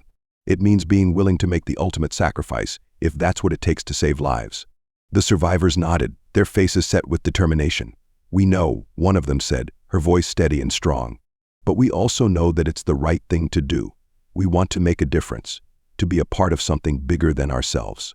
Rich felt a smile tugging at the corners of his mouth, a sense of hope that burned brighter than ever. These were the kind of people the Remnant Angels needed, the ones who were willing to fight for what they believed in, no matter the cost. He extended his hand, his grip firm and strong. "Welcome to the Remnant Angels," he said, his voice filled with pride. "We're glad to have you on board." As the survivors were led away to begin their training, Rich turned to his team. They were battered and bruised, their armor dented and their weapons depleted. But there was a fire in their eyes, a sense of purpose that burned brighter than ever. "We did good out there," he said, his voice filled with pride. "But we can't rest on our laurels. There's still work to be done, still people who need our help." The others nodded, their faces set with determination. They knew that the road ahead would be long and hard, that there would be challenges and dangers at every turn. But they also knew that they were ready, that they had the skills and the courage to face whatever the galaxy threw their way. They were the Remnant Angels, and they would not rest until their mission was complete. And as they made their way back into the heart of Angel's Haven, Rich felt a sense of hope wash over him. They had come so far, had faced so many challenges and overcome so many obstacles. But they had emerged stronger for it, more determined than ever to carry on their mission. They were the guardians of the innocent, the protectors of the weak. And they would not rest until the galaxy was a safer, more just place for all. The sun was setting over Angel's Haven, casting long shadows across the rocky terrain. Rich stood on the balcony of the command center, his eyes fixed on the horizon as he watched the last rays of light fade away. Behind him, the base was a hive of activity, as the Remnant Angels went about their duties with a newfound sense of purpose. The new recruits were settling in well, their enthusiasm and dedication a welcome addition to the team. Rich smiled to himself, a sense of pride welling up in his chest. They had come so far, had accomplished so much in such a short time. But he knew that their work was far from over. There would always be new challenges to face, new threats to confront. The galaxy was a vast and dangerous place, filled with those who would prey on the weak and the innocent. But the remnant angels would be there to stop them, to stand as a beacon of hope in the darkness. They were more than just a team of mercenaries now, they were a force for good, a symbol of justice in a galaxy that sorely needed it. As Rich turned to head back inside, he caught sight of Nora and Trevor, deep in conversation with a group of the new recruits. They were laughing and joking, their faces alight with a sense of camaraderie that warmed Rich's heart. This was what the Remnant Angels were all about, not just fighting for justice but building a community of family. They had each other's backs, no matter what the galaxy threw their way. And with each new recruit, each new ally they made, their strength only grew. They were becoming more than just a team, they were becoming a movement, a force for change that could reshape the galaxy itself. Rich made his way down to the command center, his mind buzzing with ideas and plans for the future. There was still so much to do, so many wrongs to right and so many lives to save. But he knew that they were up to the task. They had the skills, the courage, and the determination to see their mission through, no matter the odds. As he entered the command center, Rich was greeted by a sea of faces, each one filled with the same sense of purpose and resolve. They were the Remnant Angels, the guardians of the innocent, and they would not rest until their work was done. Rich stepped forward, his voice ringing out clear and strong. "My friends," he said, his eyes sweeping the room, "we have accomplished much in our time together. We have faced challenges that would have broken lesser men and women, and we have emerged stronger for it." He paused, his gaze settling on each face in turn. "But our work is far from over. There are still those out there who would seek to harm the innocent, to spread darkness and despair across the galaxy, and it falls to us to stop them." A murmur of agreement swept through the room, a sense of determination that was palpable in the air. "We are the Remnant Angels," Rich continued, his voice growing stronger with each word. "We are the last line of defense against the forces of evil, and we will not rest until our mission is complete." He raised his fist in the air, his eyes blazing with a fierce intensity. "Together we will build a better future for all. Together we will be the light in the darkness. Together we will make the galaxy a safer, more just place for everyone." A cheer went up from the assembled Remnant Angels, their voices joining together in a chorus of hope and determination. And as Rich looked out over the sea of faces, he knew that they were ready for whatever the future might bring. They were the Remnant Angels, and they would always stand together, united in their cause. No matter the challenges that lay ahead, no matter the dangers that lurked in the shadows, they would face them head-on with courage and resolve. For they were the guardians of the innocent, the protectors of the weak. And they would not rest until their mission was complete, until the galaxy was a better place for all who called it home. Rich stood on the balcony overlooking the airfield at Angel's Haven, his eyes fixed on the horizon. The sun was setting, casting a warm glow over the bustling base, as ships of various sizes and shapes took off and landed in a carefully choreographed dance. He watched as a small transport vessel lifted off, its engines roaring to life as it climbed into the sky. On board, he knew, was a team of Remnant Angels, setting out on another mission to protect the innocent and fight for justice in a galaxy that often seemed to have too little of either. As the ship disappeared into the distance, Rich felt a swell of pride in his chest. Every ship that left Angel's Haven carried with it the hopes and dreams of countless people across the galaxy. The freedom of those oppressed by tyranny, the survival of those threatened by violence and greed. It was a heavy burden, he knew, but one that the Remnant Angels bore with honor and resolve. They had all taken an oath to stand against the darkness, to be a light in the void, and they would continue to do so, no matter the cost. Lost in thought, Rich almost didn't hear the footsteps behind him. He turned to see Nora approaching, her face etched with a grim expression that immediately set him on edge. "What is it?" he asked, his voice low and urgent. Nora hesitated for a moment, as if struggling to find the right words. "It's Team Zeta," she said finally, her voice heavy with emotion. "They were killed on their last mission. All of them." Rich felt as if he had been punched in the gut. Team Zeta was one of their most experienced and capable units, led by a veteran angel named Jax.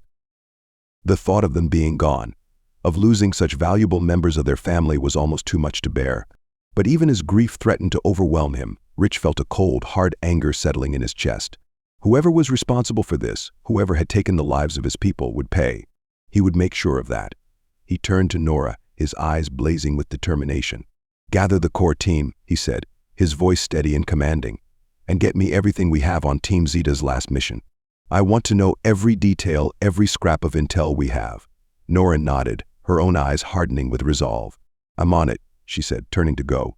Rich looked back out over the airfield, his mind already racing with plans and strategies. The Remnant Angels had suffered a blow, but they would not be broken. They would find those responsible for this tragedy, and they would bring them to justice. No matter what it took, no matter how far they had to go, they would avenge their fallen comrades. It was the least they could do, to honor the memory of those who had given their lives in the service of others. As the last rays of sunlight faded from the sky, Rich felt a renewed sense of purpose settling over him. The road ahead would be long and hard, but the Remnant Angels would walk it together, united in their grief and their determination. And they would not rest until justice was served, until the galaxy was made just a little bit brighter by their efforts.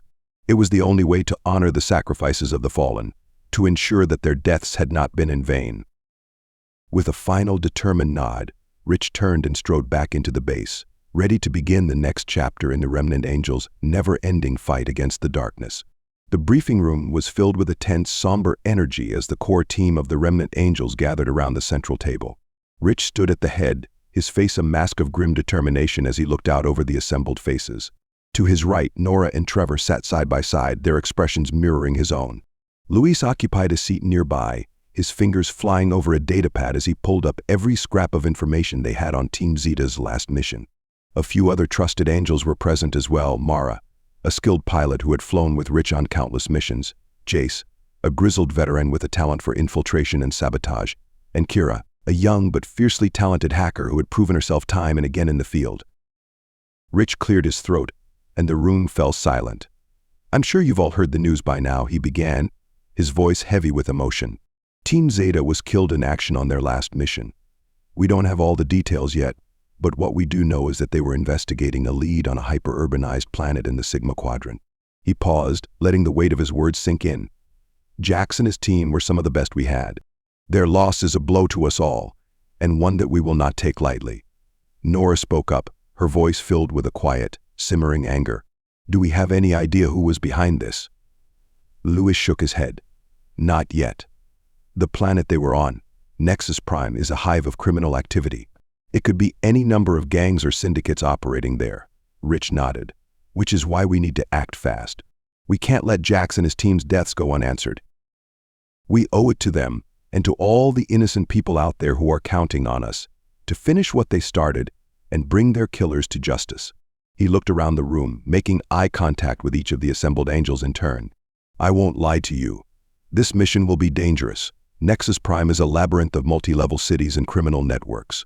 We'll be operating on unfamiliar terrain against an enemy we know little about. But we are the Remnant Angels. We've faced worse odds before, and we've always come out on top." A murmur of agreement swept through the room, a sense of determination settling over the team like a physical thing. "We leave in 1 hour," Rich said, his voice filled with a steely resolve. "Gather your gear, prep your ships. We're going to Nexus Prime, and we're not coming back until we've found the bastards who did this and made them pay." As the team dispersed to make their preparations, Rich caught Nora's eye across the room.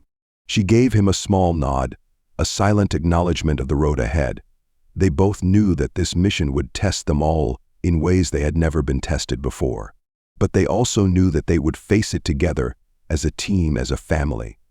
And they would not rest until justice was served, until the memory of their fallen comrades could be honored with the knowledge that their deaths had not been in vain. With a final, determined breath, Rich turned and strode out of the briefing room, ready to lead his team into the heart of darkness once again. It was what they did, who they were. The Remnant Angels ship dropped out of hyperspace on the edges of the Sigma Quadrant, the vast expanse of the galaxy stretching out before them like a glittering tapestry. At the center of their view screen, the planet Nexus Prime loomed large, a swirling mass of lights and shadows that seemed to pulse with a life of its own. As they drew closer, the true scale of the planet's hyper-urbanization became clear. The surface was a maze of towering skyscrapers and sprawling megastructures, each one connected to the others by a dizzying network of skyways and transit tubes.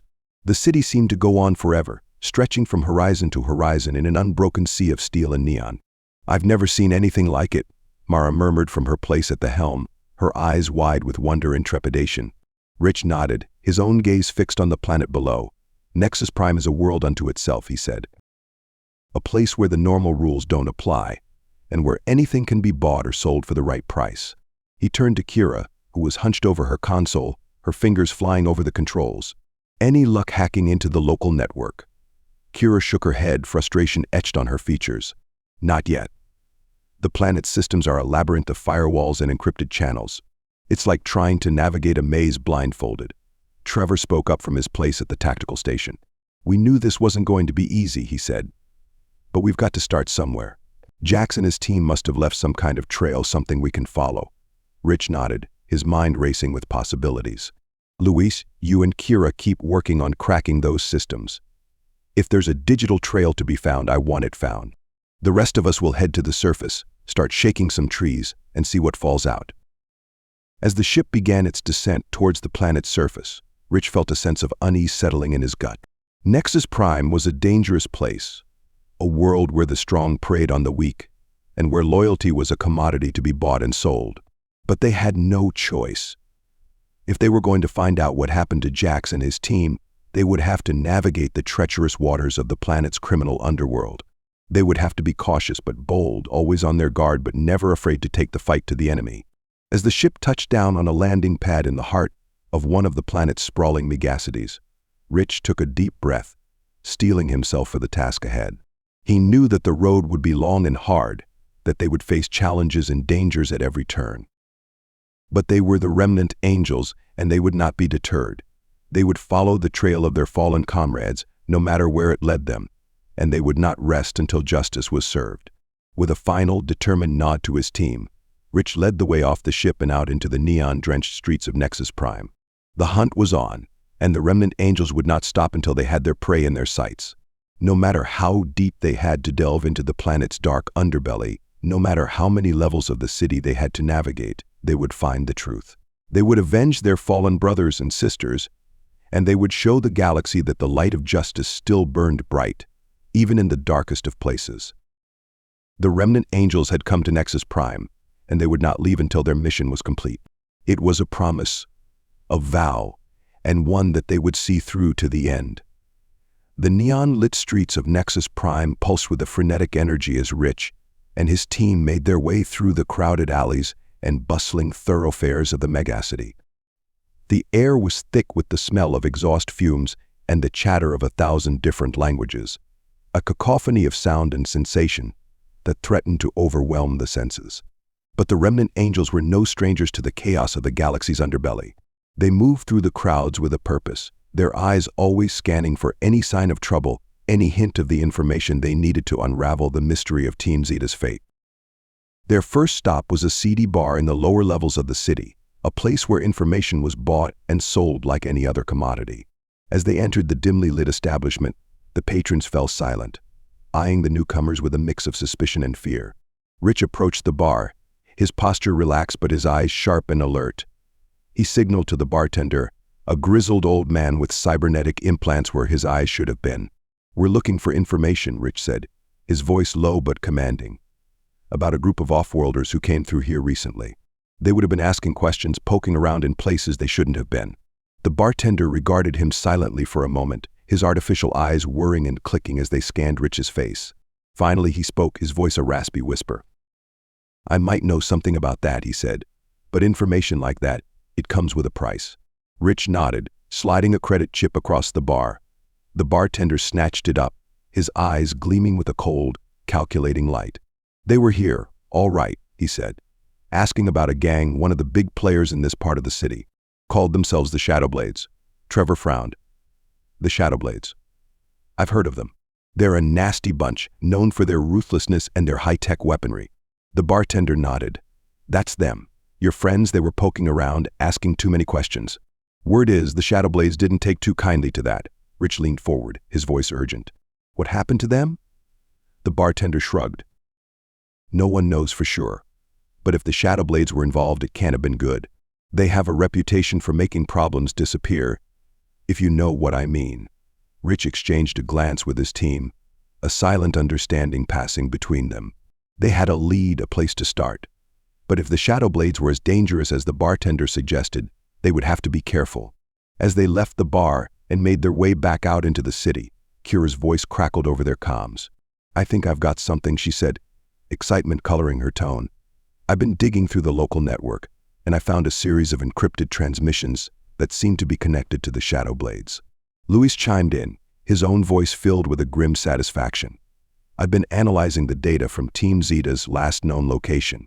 There's a pattern there, a series of energy signatures that match the profile of the Shadowblade's weapons." Rich nodded, his jaw set with determination. "Good work, both of you. Send us the coordinates. We're going to pay the Shadowblades a visit." As the team set off towards the heart of the gang's territory, Rich could feel a sense of anticipation building in his gut. They were close, he could feel it. Close to the truth, to the justice they sought for their fallen comrades. But he also knew that the road ahead would be fraught with danger. The Shadowblades were not to be underestimated, and they would fight tooth and nail to protect their secrets. But the Remnant Angels were ready. They had faced worse odds before, and they had always emerged victorious. They would do so again, no matter the cost. For the memory of Team Zeta, for the innocent lives they had sworn to protect, they would not rest until the truth was revealed and the guilty were brought to justice. The hunt was on, and the Remnant Angels would not be denied. The coordinates Kira had uncovered led the Remnant Angels deep into the heart of the Shadowblades' territory, a labyrinthine network of tunnels and hidden chambers that wound their way through the lower levels of the megacity. The air grew thick and stale as they descended, the neon lights of the surface giving way to a dull, pulsing red glow that seemed to emanate from the very walls themselves. Rich and his team moved silently through the tunnels, their weapons at the ready, their senses heightened to a razor's edge. They knew that they were walking into the lion's den, that the Shadowblades would be waiting for them, ready to defend their secrets with lethal force. But they had no choice. If they were to uncover the truth behind Team Zeta's fate, they would have to confront the gang head-on, to take the fight to the enemy on their own turf. As they rounded a corner, they found themselves face to face with a group of Shadowblade guards, their high-tech armor glinting in the dim light. The guards reacted instantly, raising their weapons and opening fire, a hail of plasma bolts filling the air with a sizzling, crackling energy. The Remnant Angels dove for cover, returning fire with a precision born of long experience. The tunnel erupted into a cacophony of sound and fury, the walls shaking with the force of the explosions, the air thick with the acrid smell of ozone. But the Angels were outnumbered and outgunned, the Shadowblade's superior weaponry and armor giving them a distinct advantage. Rich knew that they couldn't win this fight through brute force alone. They would have to be smart, to use their wits and their skills to even the odds. He signaled to Jace, who nodded in understanding. The grizzled veteran pulled a small device from his belt, a compact EMP grenade that would fry the Shadowblade's electronics and render their armor useless. With a flick of his wrist, Jace tossed the grenade into the midst of the enemy, diving for cover as it detonated with a blinding flash of light. The Shadowblades staggered, their armor shorting out, their weapons falling silent. The Remnant Angels seized the moment, surging forward with a fierce battle cry. They engaged the Shadowblades in close quarters, a brutal, no-holds-barred melee that left no room for mercy or hesitation. Rich fought like a man possessed, his blaster flashing, his fists and feet a blur of motion. He could feel the rage burning within him, the fierce, unquenchable need for vengeance that had driven him across the stars to this moment. Beside him, his team fought with equal ferocity, their skills and their loyalty a match for any foe. They pushed forward, step by step, inch by inch, until at last the Shadowblades lay broken and defeated at their feet. But even as they caught their breath, even as the adrenaline of battle began to fade, Rich knew that their fight was far from over. The Shadowblades were just the beginning, the outer layer of a much deeper and more sinister conspiracy. They still had to find the gang's leaders, to uncover the truth behind Team Zeta's fate and bring their killers to justice. They still had a long road ahead of them, a road that would test them to their very limits. But they were the Remnant Angels and they would not be denied.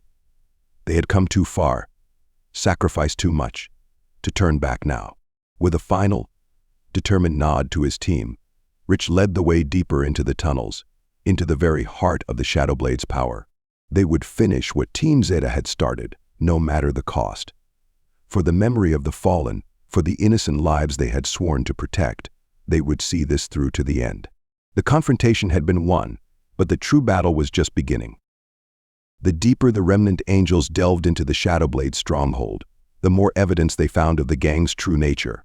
The walls were lined with stolen technology, black market weapons and gear that had been stripped from countless victims across the galaxy. But it was the holding cells that truly turned their stomachs. The cramped and filthy cages where the Shadow Blades kept their prisoners, the unfortunate souls who had crossed their path and paid the price. And there, in the depths of the stronghold, they found the evidence they had been seeking. A set of damaged armor, a shattered helmet, the unmistakable signs of a fierce and brutal battle. Team Zeta had made their stand here, had fought to their last breath against the overwhelming might of the Shadow Blades. They had died as they had lived, with honor and courage, defending the innocent against the forces of darkness.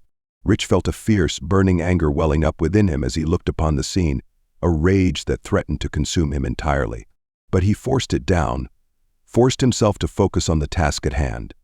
They still had a job to do, still had to bring the Shadow Blades leaders to justice and ensure that their evil could never again threaten the galaxy. With a silent signal to his team, Rich led the way deeper into the stronghold, towards the heart of the gang's power. They met resistance at every turn, the Shadow Blades throwing everything they had at the Angels in a desperate attempt to hold onto their secrets.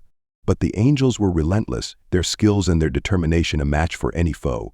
They fought their way through the labyrinth of tunnels and chambers, their weapons flashing, their hearts pounding with the thrill of battle.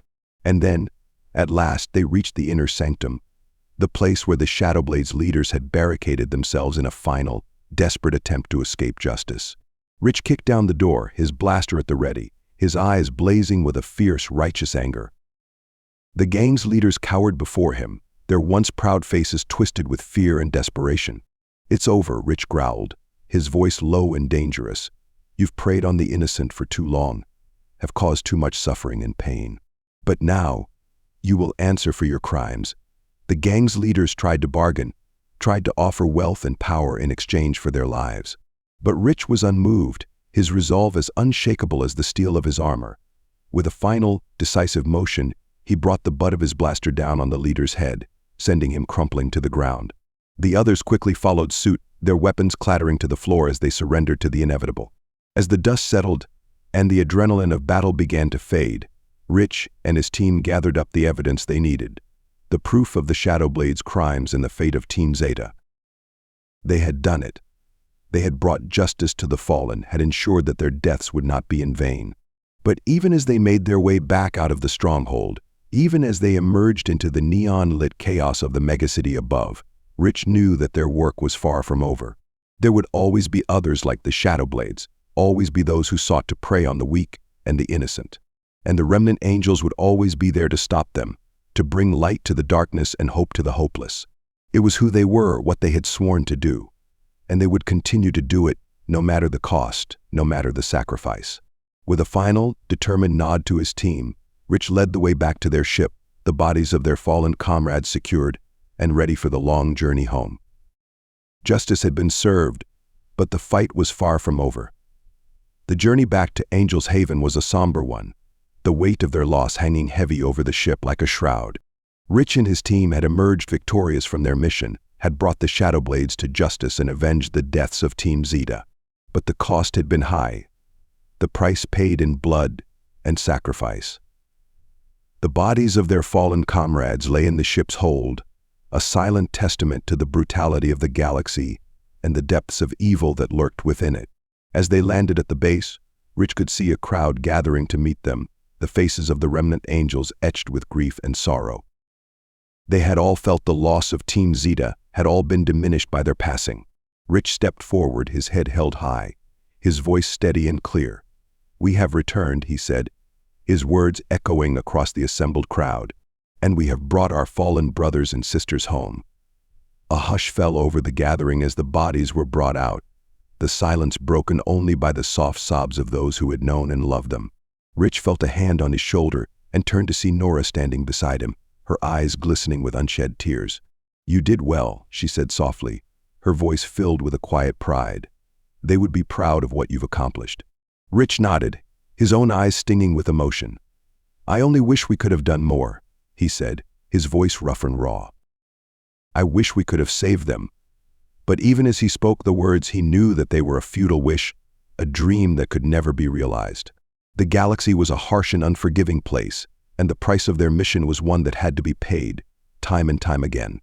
As the bodies were laid to rest in the base's memorial garden, Rich stepped forward once more, his voice ringing out over the assembled crowd.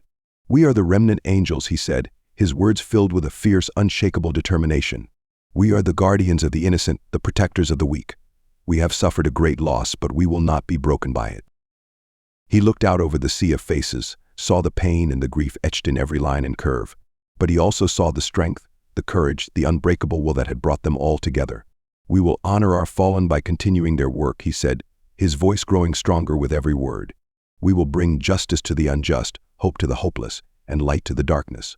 We will never rest, never falter, never fail in our duty to the galaxy and to each other." A cheer went up from the crowd, a roar of approval that shook the very foundations of the base. They were the Remnant Angels, and they would not be defeated, not by the Shadow Blades, not by any force in the galaxy. As the crowd dispersed and the base returned to its normal rhythms, Rich stood alone before the memorial, his head bowed in silent tribute to the fallen.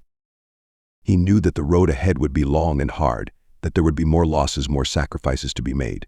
But he also knew that they would face them together, as a team, as a family. And as long as they had that, as long as they held fast to the bonds that tied them together, there was nothing in the galaxy that could stand against them. With a final, reverent touch to the memorial, Rich turned and strode back into the base, ready to face whatever challenges lay ahead. The sun had barely risen over the horizon of Angel's Haven, casting a warm glow across the bustling base. The Remnant Angels were already hard at work, tending to their duties and preparing for the day ahead. In the command center, Rich stood hunched over a console, his brow furrowed in concentration.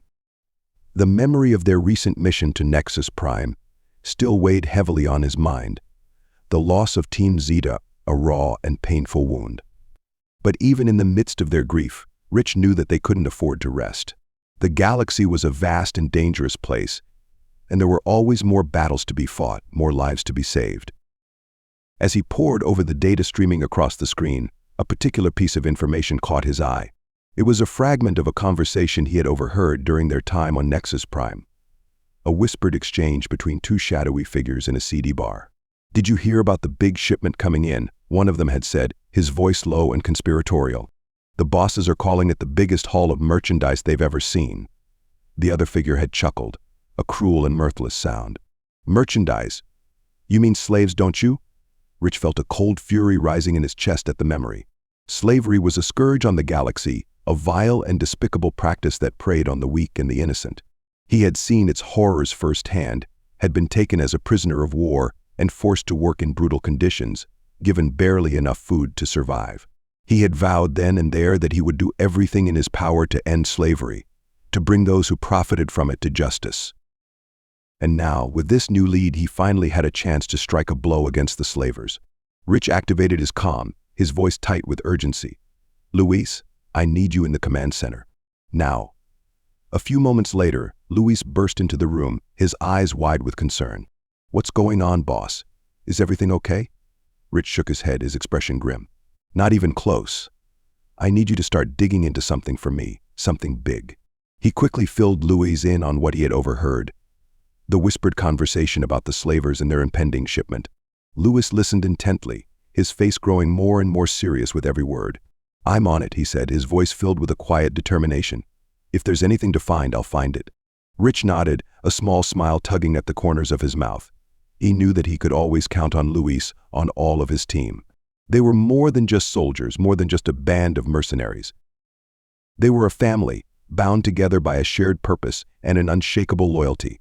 As Luis set to work, his fingers flying across the console with a speed and precision that never ceased to amaze, Rich felt a flicker of hope stirring in his chest. They had a long road ahead of them, a fight that would test them to their very limits. But they were the Remnant Angels, and they would not be deterred. They would follow this lead to its end, would bring the slavers to justice and free those they had enslaved. It was a daunting task, a challenge that would require every ounce of their skill and courage. But Rich knew that they were up to it, that they would never back down from a fight, no matter the odds.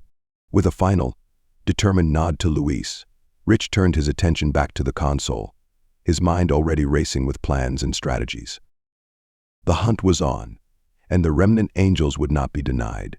No matter the cost, no matter the danger, they would see this through to the end.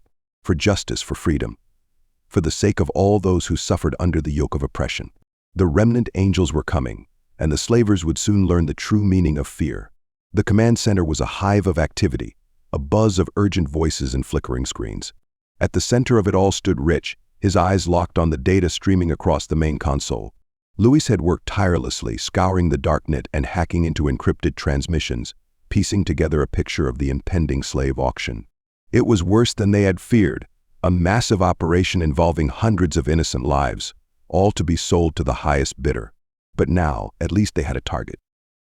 The auction was set to take place on a remote space station near Nexus Prime, a notorious haven for the galaxy's most vile and despicable criminals. Rich felt a grim sense of determination settling over him. This was their chance, their opportunity to strike a blow against the slavers and free those they had enslaved. He turned to Luis, his voice tight with urgency. "Gather the team and put out the call to any other Remnant angels who are available.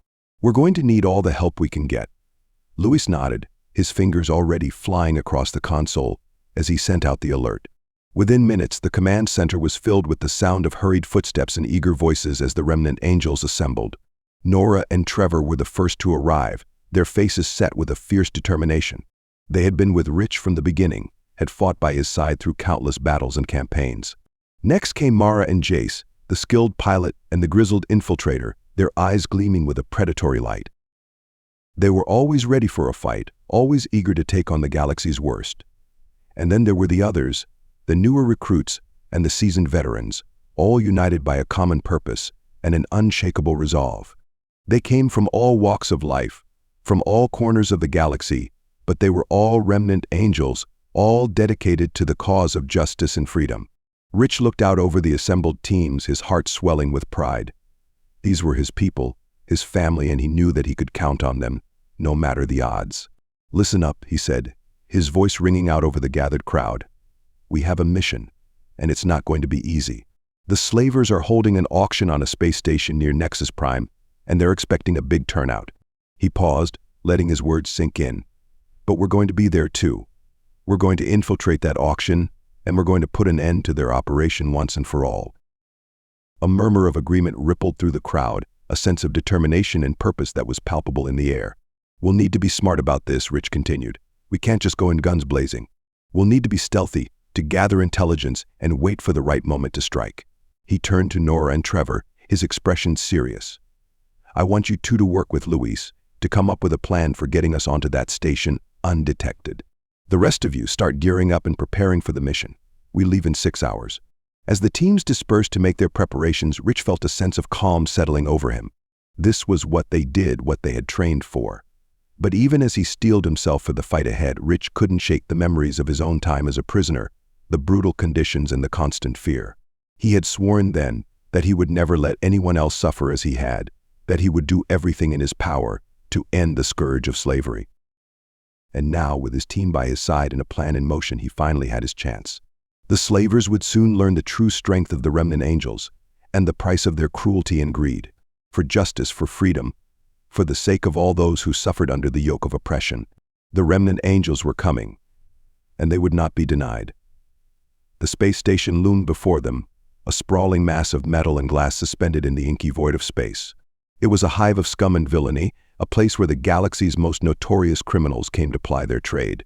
And today it was the site of the largest slave auction in recent memory, a gathering of the wealthy and the depraved, all eager to bid on the lives of the innocent. Rich stood on the bridge of the Remnant angel ship, his eyes fixed on the station. He could feel the tension in the air, the crackling anticipation of the battle to come. But first they had to get inside. The plan was simple but risky. Rich would go in undercover, posing as a wealthy buyer with an interest in the more exotic specimens on offer. His core team would accompany him, playing the role of his entourage and bodyguards. Their goal was to get close to the auction, to gather as much intelligence as possible, and wait for the right moment to strike. The rest of the Remnant angels would be waiting in the wings, ready to swoop in and take down the slavers at a moment's notice. It was a dangerous gambit, one that could easily go wrong if they weren't careful. But Rich knew that they had no choice. The lives of too many innocents were at stake. As they docked with the station and made their way through the crowded corridors, Rich could feel the eyes of the other buyers on him, sizing him up and gauging his worth. He played his part to perfection, exuding an air of arrogance and entitlement that made him blend in seamlessly with the crowd. But beneath the surface, his heart was pounding with a mix of anger and disgust. The conditions of the slaves were even worse than he had feared, their bodies bruised and broken, their eyes hollow with despair. He watched as the slavers paraded them before the buyers, treating them like cattle to be bought and sold. It took every ounce of his self-control not to lash out, to put an end to the vile spectacle then and there. But he knew that he had to be patient, to wait for the right moment to strike. He exchanged glances with his team, seeing the same anger and determination in their eyes. They moved through the crowd, listening in on conversations and gathering what information they could. The scale of the operation was staggering, with hundreds of slaves from dozens of different species on offer. But as they made their way deeper into the station, Rich began to notice a pattern. The slaves weren't just random unfortunates snatched from their homes and families. Many of them were from the same planets, the same communities. It was as if the slavers were targeting specific populations, wiping them out wholesale and selling the survivors to the highest bidder. The realization made Rich's blood run cold. This wasn't just a simple slave trade. It was a systematic campaign of genocide, a deliberate attempt to eradicate entire species and cultures. He exchanged a look with Nora, seeing the same horror and revulsion in her eyes. They had to act, and fast. Every moment they delayed was another life lost, another family torn apart. As the auction began and the bidding grew more frenzied, Rich knew that the time had come. He gave the signal, a subtle gesture that his team had been waiting for. And then, all hell broke loose. The Remnant angels burst into the auction room, their weapons blazing. The slavers and their guards were caught off guard, unable to mount an effective defense against the sudden onslaught. Rich and his team moved through the chaos like a well-oiled machine, taking down the slavers with ruthless efficiency. They had trained for this moment, had honed their skills to a razor's edge. And now, with the lives of the innocent on the line, they held nothing back. They fought with a fury and a determination that was unmatched, a fire that burned bright in their hearts. For justice, for freedom, for the sake of all those who suffered under the yoke of oppression. The Remnant angels had come, and the slavers would feel their wrath. The auction room was in chaos, the air thick with the acrid smell of blaster fire and the screams of the dying. Rich and his team moved through the carnage like avenging angels, their weapons blazing as they cut down the slavers with ruthless efficiency. But even as they fought, Rich knew that their work was far from over. The auction was just the tip of the iceberg, a small part of a much larger operation that stretched across the galaxy. They had to push deeper, to strike at the heart of the slave trade and bring its leaders to justice. Only then could they truly say that they had won.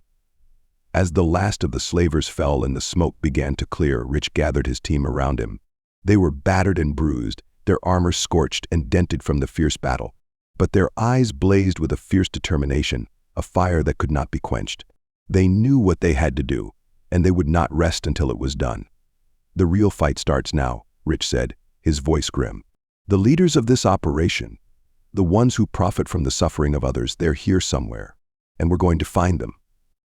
He turned to Louis, who was already tapping away at a nearby console. "Can you get us a map of the station? We need to know where the most heavily fortified areas are." Louis nodded, his fingers flying over the keys. "I'm on it, boss. Just give me a sec." As they waited, Rich couldn't shake the feeling that they were being watched. The slavers had been caught off guard by their initial attack, but they wouldn't stay that way for long. They had to move fast, to strike hard and fast before the enemy could regroup and mount a counterattack. Finally, Louis looked up from the console, a triumphant grin on his face. "Got it. The most heavily fortified section of the station is on the upper levels, near the command center. That's got to be where the leaders are holed up." Rich nodded, his jaw set with determination. "Then that's where we're going. Nora, Trevor, you're with me. The rest of you, start rounding up the freed slaves and getting them to safety. We'll meet up with you when we're done." As they set off towards the upper levels, Rich could feel the adrenaline pumping through his veins. This was what he lived for, the thrill of the fight and the knowledge that he was making a difference in the galaxy. But even as he reveled in the rush of battle, he couldn't shake the memories of his own time as a prisoner, the months he had spent toiling in the mines, his body pushed to the brink of collapse. He had sworn then that he would never let anyone else suffer as he had, that he would do everything in his power to end the scourge of slavery once and for all. And now, with his team by his side and the end in sight, he knew that he was closer than ever to fulfilling that vow. As they reached the upper levels, they were met with a wall of resistance. The slavers' elite guards, heavily armed and well-trained, poured out of every doorway and corridor. But the Remnant angels were more than a match for them. They fought with a skill and a ferocity that was unmatched, their blades and blasters singing a deadly song. Rich was in his element, his body moving with a fluid grace as he cut down the enemy. He could feel the rage burning in his heart, the fury at the injustice and cruelty that the slavers represented. But he channeled that anger into his fighting, letting it fuel his strength and his determination. He would not rest until the leaders of this vile operation were brought to justice, until the galaxy was free from their tyranny. And so they fought on, pushing deeper into the heart of the enemy stronghold. They knew that the final confrontation was near, that the fate of countless innocent lives hung in the balance. The corridors of the space station's upper levels were a maze of twisting passageways and reinforced bulkheads, a labyrinth designed to confuse and disorient any would-be attackers. But Rich and his team pressed on, their minds focused on the task at hand. They had come too far to turn back now, had sacrificed too much to let the slavers escape justice. As they rounded a corner, they found themselves face to face with a massive blast door, its surface gleaming with a dull, metallic sheen. Rich knew instinctively that this was it, the final barrier between them and their prey. He turned to Nora and Trevor, his eyes blazing with a fierce determination. "This is it," he said, his voice low and steady. "Whatever happens, we end this here and now." They nodded, their own expressions mirroring his resolve. They had been through hell together, had faced down the worst the galaxy had to offer. And now they would face this final challenge as they always had, together as a team, as a family. Rich took a deep breath, steeling himself for the battle to come. Then, with a nod to his companions, he reached out and keyed the door controls. The blast door slid open with a hiss of hydraulics, revealing a vast, cavernous chamber beyond. And there, at the center of the room, stood the leaders of the slave trade, surrounded by their most elite guards. Rich felt a surge of anger and disgust as he laid eyes on them, these men and women who had profited from the suffering of others. They were well-dressed and well-fed, their faces lined with the arrogance of those who believed themselves untouchable. But they were wrong. The remnant angels had come for them, and there would be no escape. With a roar of fury, Rich and his team charged forward, their weapons blazing. The slavers' guards met them head-on, their own blasters spitting fire and death. But the remnant angels were unstoppable, their fury and their righteous anger fueling their every move. They fought with a skill and a ferocity that was unmatched, their blades and blasters finding their mark with unerring accuracy. Rich was a whirlwind of destruction, his body moving with a fluid grace as he cut down the enemy.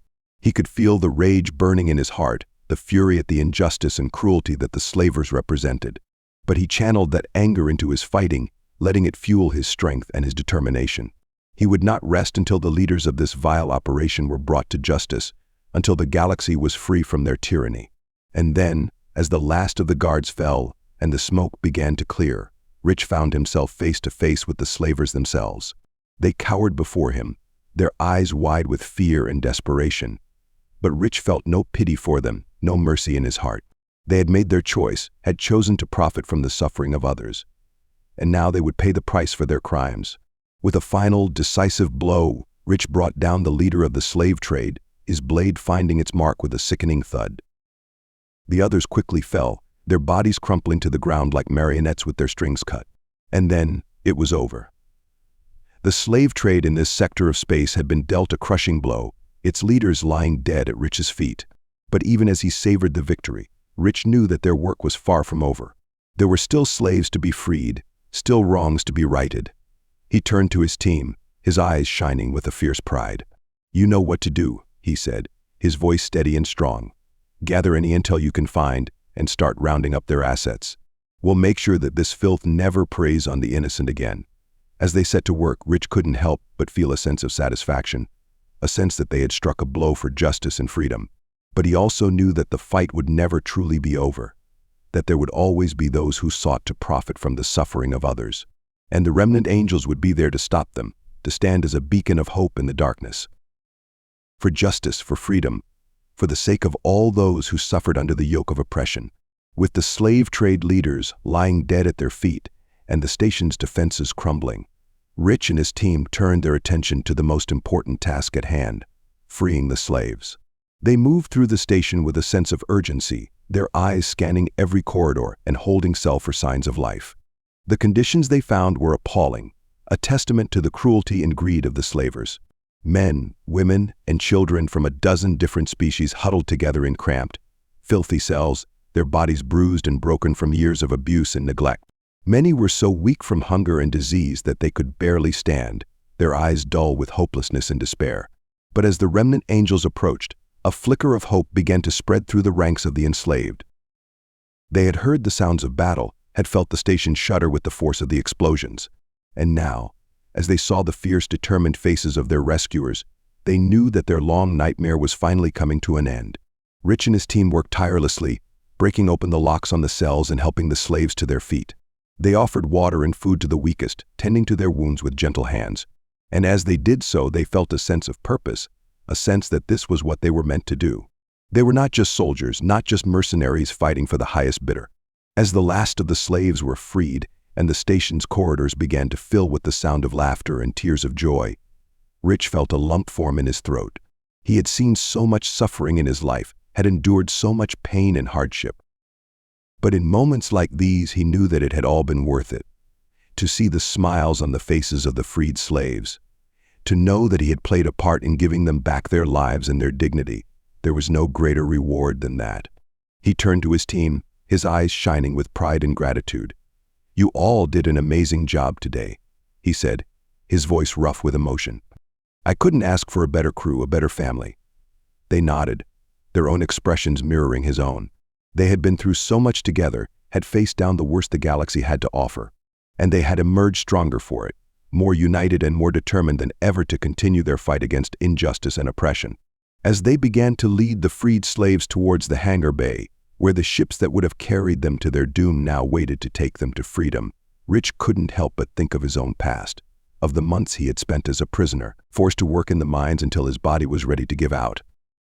He had sworn then that he would never let anyone else suffer as he had, that he would do everything in his power to end the scourge of slavery once and for all. And now, as he watched the freed slaves take their first tentative steps towards a new life, he knew that he had taken a major step towards fulfilling that vow. But he also knew that the fight was far from over, that there were still countless others out there who needed their help, who were waiting for the remnant angels to come and set them free. And he would not rest until that day came, until the galaxy was a place where no one had to live in fear of being bought and sold like cattle. The command center of Angel's Haven was quiet, the only sound the gentle hum of the computers and the occasional beep of a notification. Rich sat at his desk, his eyes focused on the datapad in front of him, reviewing the latest reports from the teams in the field. It had been a week since their successful raid on the slaver auction, and the remnant angels had been working tirelessly to follow up on the leads they had uncovered. But so far, progress had been slow, and Rich could feel the frustration building in his gut. Just as he was about to set the datapad aside and take a break, the door to the command center slid open, and Louis stepped inside. There was a look of excitement on the young man's face, and he was clutching a data drive in his hand. "Boss, you're going to want to see this," Louis said, his voice tight with barely contained enthusiasm. "I've been going through the data we recovered from the auction, and I found something big." Rich sat up straighter in his chair, his eyebrows raised. "Show me," he said, gesturing for Louis to take a seat at the console next to him. Louis plugged the data drive into the console and began typing furiously, his fingers flying over the keys. A moment later, a series of images and documents began to appear on the screen, each one more shocking than the last. "These are the locations of the biggest slaver operations in the galaxy," Louis said, pointing to a star map that was now displayed on the screen. "And these," he added, pulling up another document, "are the names of their biggest buyers." Rich leaned forward, his eyes scanning the information in front of him. He recognized some of the names on the list: wealthy businessmen, corrupt politicians, even a few high-ranking military officials. But there were others he didn't know, names that sent a chill down his spine. "This is incredible," he said, his voice barely above a whisper. "With this information, we could strike a blow against the slave trade that they would never recover from." Louis nodded, a grim smile on his face. "That's what I was thinking. But we need to move fast. Who knows how long this information will stay valid?" Rich nodded, his mind already racing with possibilities. He pulled up the list of buyers again and began to cross-reference it with the names of those who had been killed in the raid on the auction.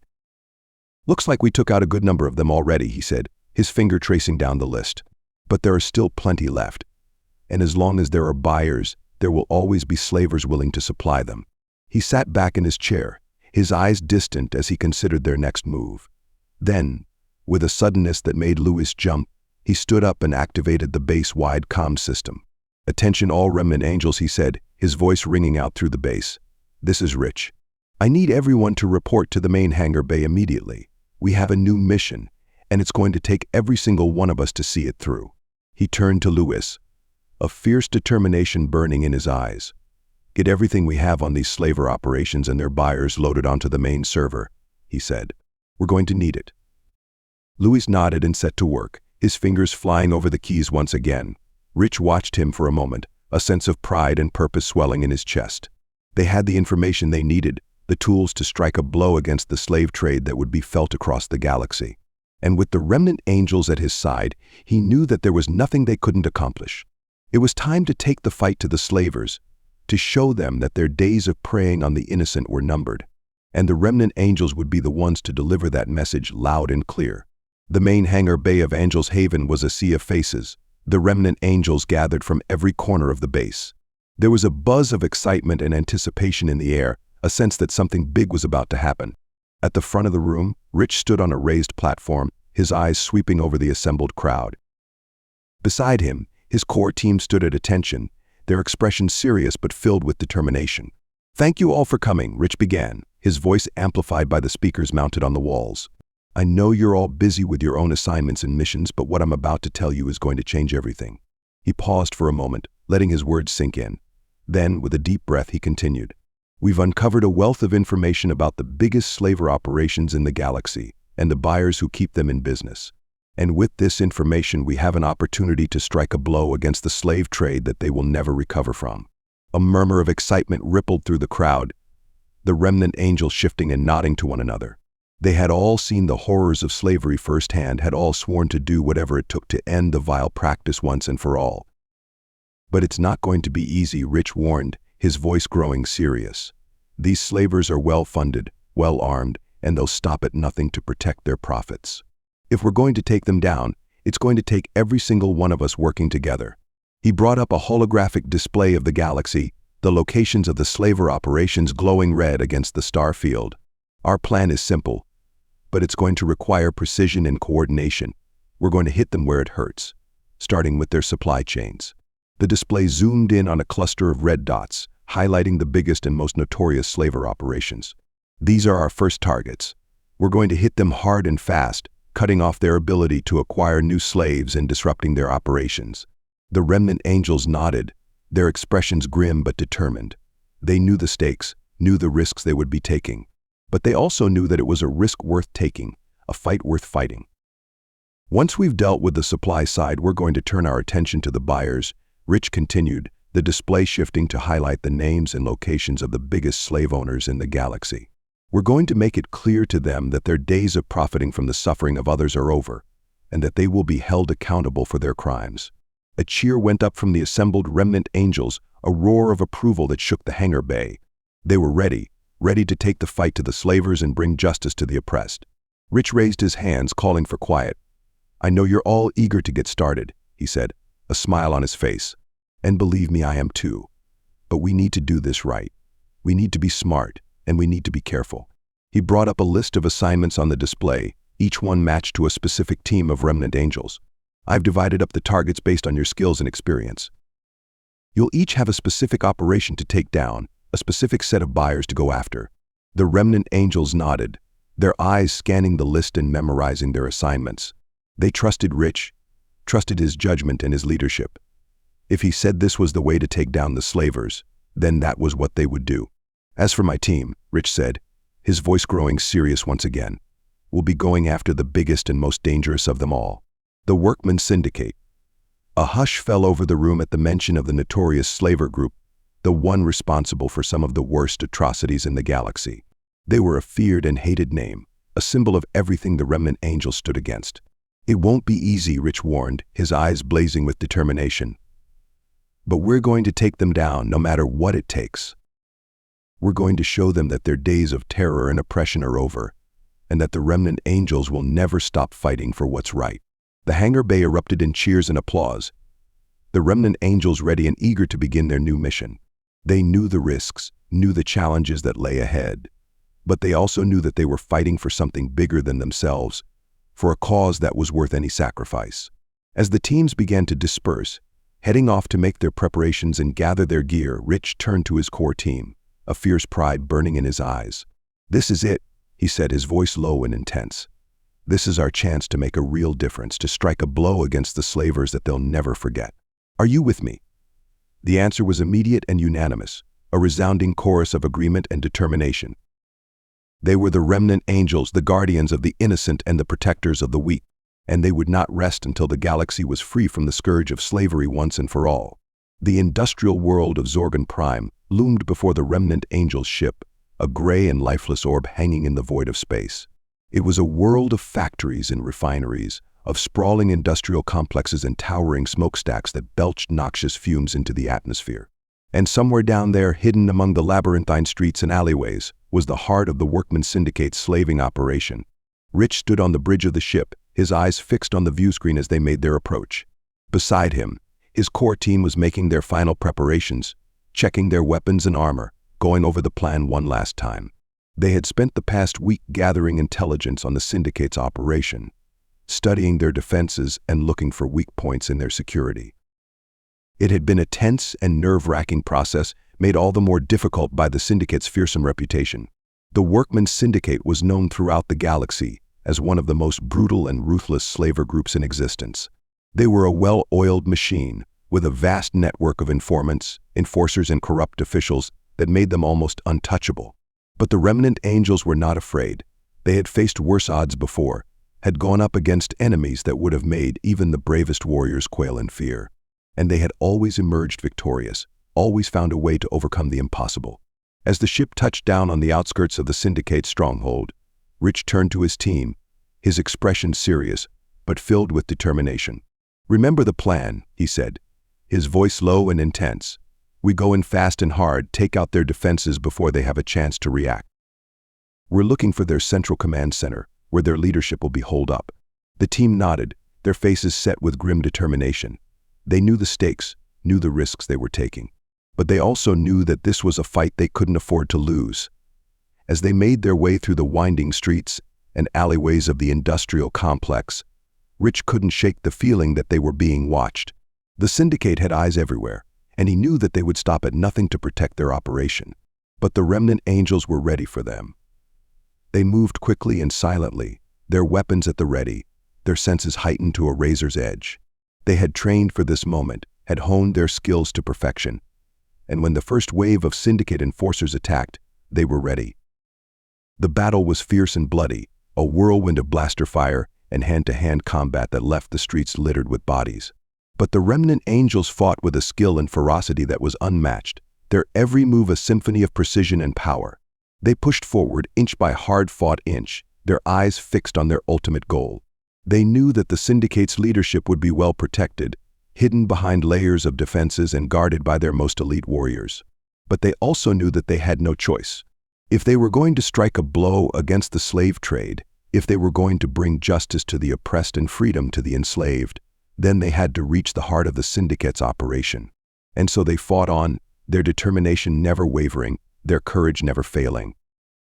They were the Remnant Angels, the guardians of the innocent and the protectors of the weak, and they would not rest until their mission was complete. As they made their way deeper into the Syndicate's stronghold, Rich could feel the anticipation building in his gut. They were close now, so close that he could almost taste the victory that lay ahead. But he also knew that the hardest part was still to come. The Syndicate's leadership would not go down without a fight, and they would throw everything they had at the Remnant Angels in a desperate bid to protect their own skin. But Rich was ready for them. He had a plan, a strategy that would see them through to the end. And with his team by his side, he knew that there was nothing they couldn't accomplish. The Remnant Angels moved through the corridors of the Workmen's Syndicate stronghold like a well-oiled machine, their every step a symphony of precision and power. They had breached the outer defenses, had fought their way past the Syndicate's elite guards and into the heart of their operation. But the real battle was just beginning. Rich led the way, his blaster held at the ready, his eyes scanning the shadows for any sign of movement. Behind him, his team fanned out in a protective formation, their weapons trained on every possible angle of attack. They knew that the Syndicate's leadership would be heavily guarded, that they would have to fight their way through a gauntlet of enforcers and defenses to reach their target. But they also knew that they had no choice. If they were going to bring down the Syndicate, if they were going to strike a blow against the slave trade that would be felt across the galaxy, then they had to press on. As they rounded a corner, they found themselves face to face with a wall of heavily armed Syndicate warriors, their blasters trained on the Remnant Angels with deadly precision. For a moment, the two sides stared each other down, the tension in the air so thick that it could be cut with a knife. Then, with a roar of fury, the Syndicate warriors opened fire.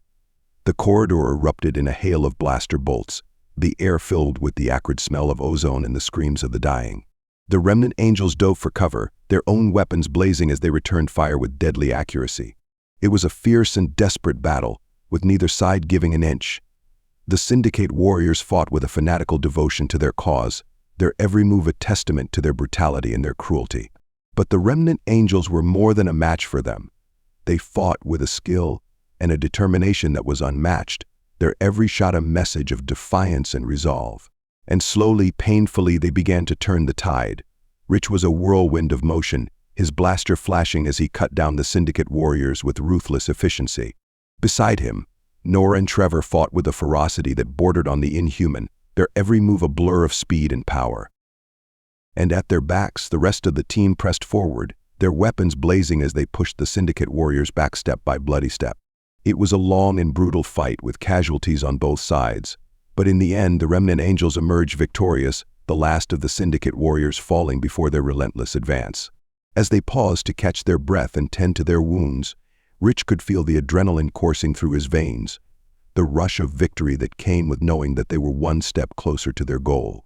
But he also knew that they couldn't afford to rest, that every moment they delayed was another moment that the Syndicate's leadership had to prepare for their final stand. With a nod to his team, Rich led the way deeper into the stronghold, his blaster held at the ready, his eyes fixed on the path ahead.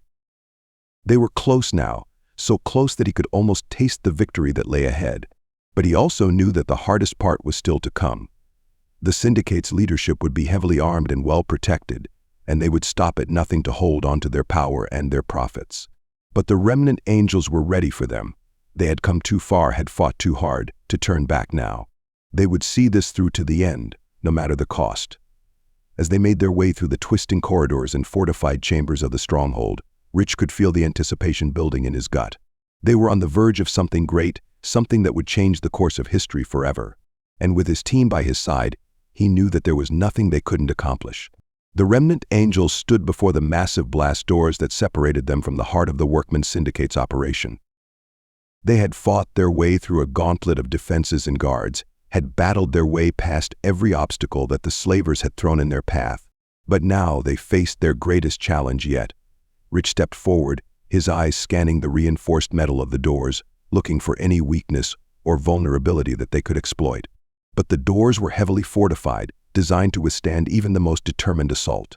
He turned to Nora, his expression grim. "We need to get through those doors," he said, his voice low and intense. "Whatever it takes." Nora nodded, her own expression mirroring his. She knew what was at stake, knew that the fate of countless innocent lives hung in the balance. With a nod to the rest of the team, she stepped forward, her hands moving in a complex pattern as she prepared to use her telekinetic abilities to force the doors open. But before she could begin, Trevor held up a hand, a sudden thought occurring to him. "Wait," he said, his voice urgent. "I have an idea." He reached into his pack and pulled out a handful of small, spherical devices, each one no larger than a marble. With a flick of his wrist, he sent them rolling towards the base of the doors, where they came to rest with a soft clink. For a moment, nothing happened. Then, with a blinding flash of light and a deafening roar, the devices detonated, the force of the explosion tearing through the reinforced metal like tissue paper. The Remnant Angels charged forward, their weapons at the ready, their eyes fixed on the smoke-filled opening that now gaped before them. They knew that the Syndicate's leadership would be waiting for them, that they would be heavily armed and desperate to protect their own skin. But they were ready for them. As they burst into the chamber beyond, they found themselves face to face with the Syndicate's elite guards, a wall of heavily armed and armored warriors who seemed to fill every inch of the room.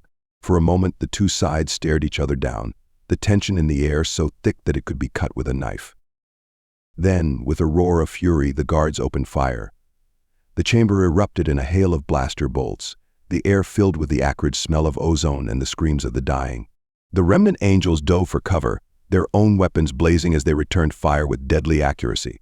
It was a fierce and desperate battle, with neither side giving an inch. The guards fought with a fanatical devotion to their masters, their every move a testament to their brutality and their cruelty. But the Remnant Angels were more than a match for them. They fought with a skill and a determination that was unmatched, their every shot a message of defiance and resolve. And at the center of it all was Rich, a whirlwind of motion and fury as he cut through the guards like a hot knife through butter. His blaster flashed and his fists flew, every move a symphony of precision and power. And then, as the last of the guards fell and the smoke began to clear, he saw them. The leaders of the Workmen's Syndicate, the men and women who had profited from the suffering of countless innocent lives, huddled together in a corner of the room, their eyes wide with fear and desperation. Rich approached them slowly, his blaster trained on their hearts, his eyes blazing with a righteous fury. He had waited so long for this moment, had dreamed of the day when he would finally bring these monsters to justice. And now, that day had come. One by one, he confirmed their identities, making sure that every last one of them was accounted for. And then, with a final decisive shot, he ended their reign of terror once and for all. As the last of the Syndicate's leaders fell, Rich turned to his team, his expression one of grim satisfaction. They had done it.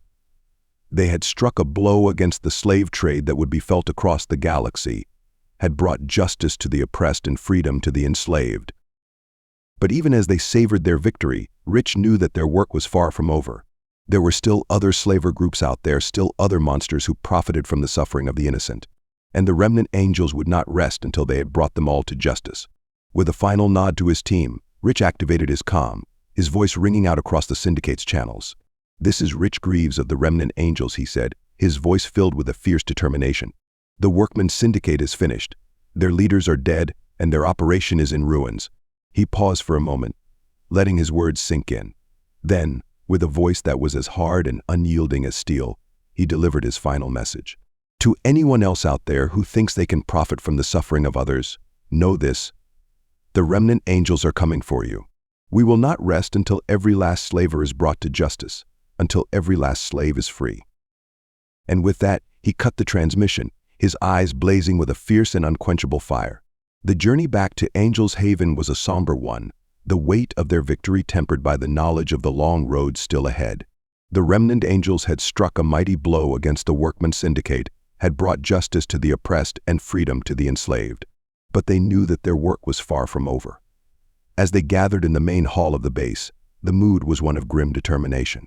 The other teams had returned from their own missions, each one bearing tales of victory and sacrifice, of battles fought and won in the name of justice and freedom. But even as they celebrated their successes, they knew that the fight against the slave trade was far from over. There were still other slaver groups out there, still other monsters who profited from the suffering of the innocent, and the Remnant Angels would not rest until they had brought them all to justice. Rich stood before his assembled teams, his eyes scanning the room, taking in the faces of the men and women who had become his family, his brothers and sisters in arms. They had been through so much together, had faced down the worst that the galaxy had to offer and emerged stronger for it. And now they stood on the brink of something truly great, something that would change the course of history forever. "My friends," he said, his voice ringing out across the hall, "we have struck a mighty blow against the forces of oppression and cruelty. We have shown the galaxy that the Remnant Angels will not rest until every last slave is free, until every last slaver is brought to justice." A cheer went up from the assembled teams, a roar of approval that shook the very foundations of the base. They were ready to take the fight to the enemy, to bring hope and freedom to the oppressed masses of the galaxy. But Rich held up a hand, his expression growing serious. "But our work is far from over," he said, his voice filled with a quiet intensity. "There are still other slaver groups out there, still other monsters who profit from the suffering of others, and we will not rest until they are all brought to justice." He paused for a moment, letting his words sink in. Then, with a voice that was as hard and unyielding as steel, he laid out their next steps. "We have identified the remaining slaver groups and their leaders," he said, his eyes blazing with a fierce determination. "We have the intelligence we need to take them down, to cut off the head of the beast once and for all. He turned to his core team, his expression one of grim resolve. "We will lead the charge," he said, his voice filled with a quiet intensity. "We will take on the worst of the worst, the most heavily defended and well-armed of the slaver groups, and we will not rest until they are all brought to justice." The other teams nodded, their own expressions mirroring his. They were ready to follow him into the very heart of darkness, to bring light and hope to the oppressed masses of the galaxy. And so, with a final nod of determination, the Remnant Angels set to work. They pored over intelligence reports and sensor readings, planned their attacks and coordinated their strikes. They worked tirelessly, driven by a fierce and unquenchable desire to see justice done, to bring freedom to the enslaved. And as they labored, they knew that they were not alone. All across the galaxy, other groups were rising up, other freedom fighters and rebels who had heard the call of the Remnant Angels and taken up arms against the forces of oppression. Together, they formed a coalition of the willing, a network of resistance that stretched from one end of the galaxy to the other. And with each passing day their strength grew, their resolve hardened. For they knew that the road ahead would be long and hard, that there would be setbacks and challenges at every turn. But they also knew that they had something that the slavers could never take away: hope. Hope for a better future, hope for a galaxy free from the scourge of slavery and oppression. And with that hope burning bright in their hearts, they pressed on, determined to see their mission through to the end. The familiar hum of engines filled the air as Rich stood on the landing pad of Angel's Haven, watching one of his teams return from their latest mission. The sleek, battle-worn ship touched down gracefully, its ramp lowering to reveal the team of Remnant Angels within. At first glance, everything seemed normal. The team disembarked with smiles on their faces, clearly pleased with the success of their operation.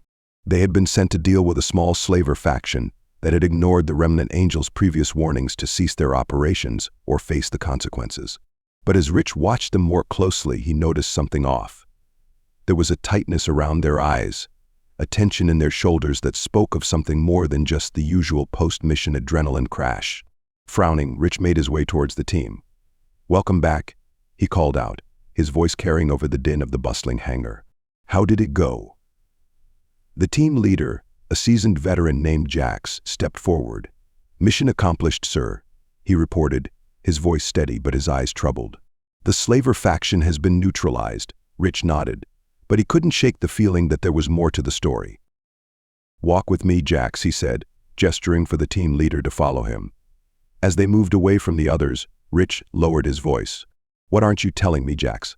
I can see something's bothering you and your team." Jax hesitated for a moment, his jaw clenching. Finally, he spoke, his voice barely above a whisper. "It's worse than we thought, sir. These slavers, they weren't just selling people into labor or servitude. They were selling to cannibals." Rich felt as if he'd been punched in the gut. In all his years fighting against the horrors of the galaxy, he'd never encountered anything quite like this.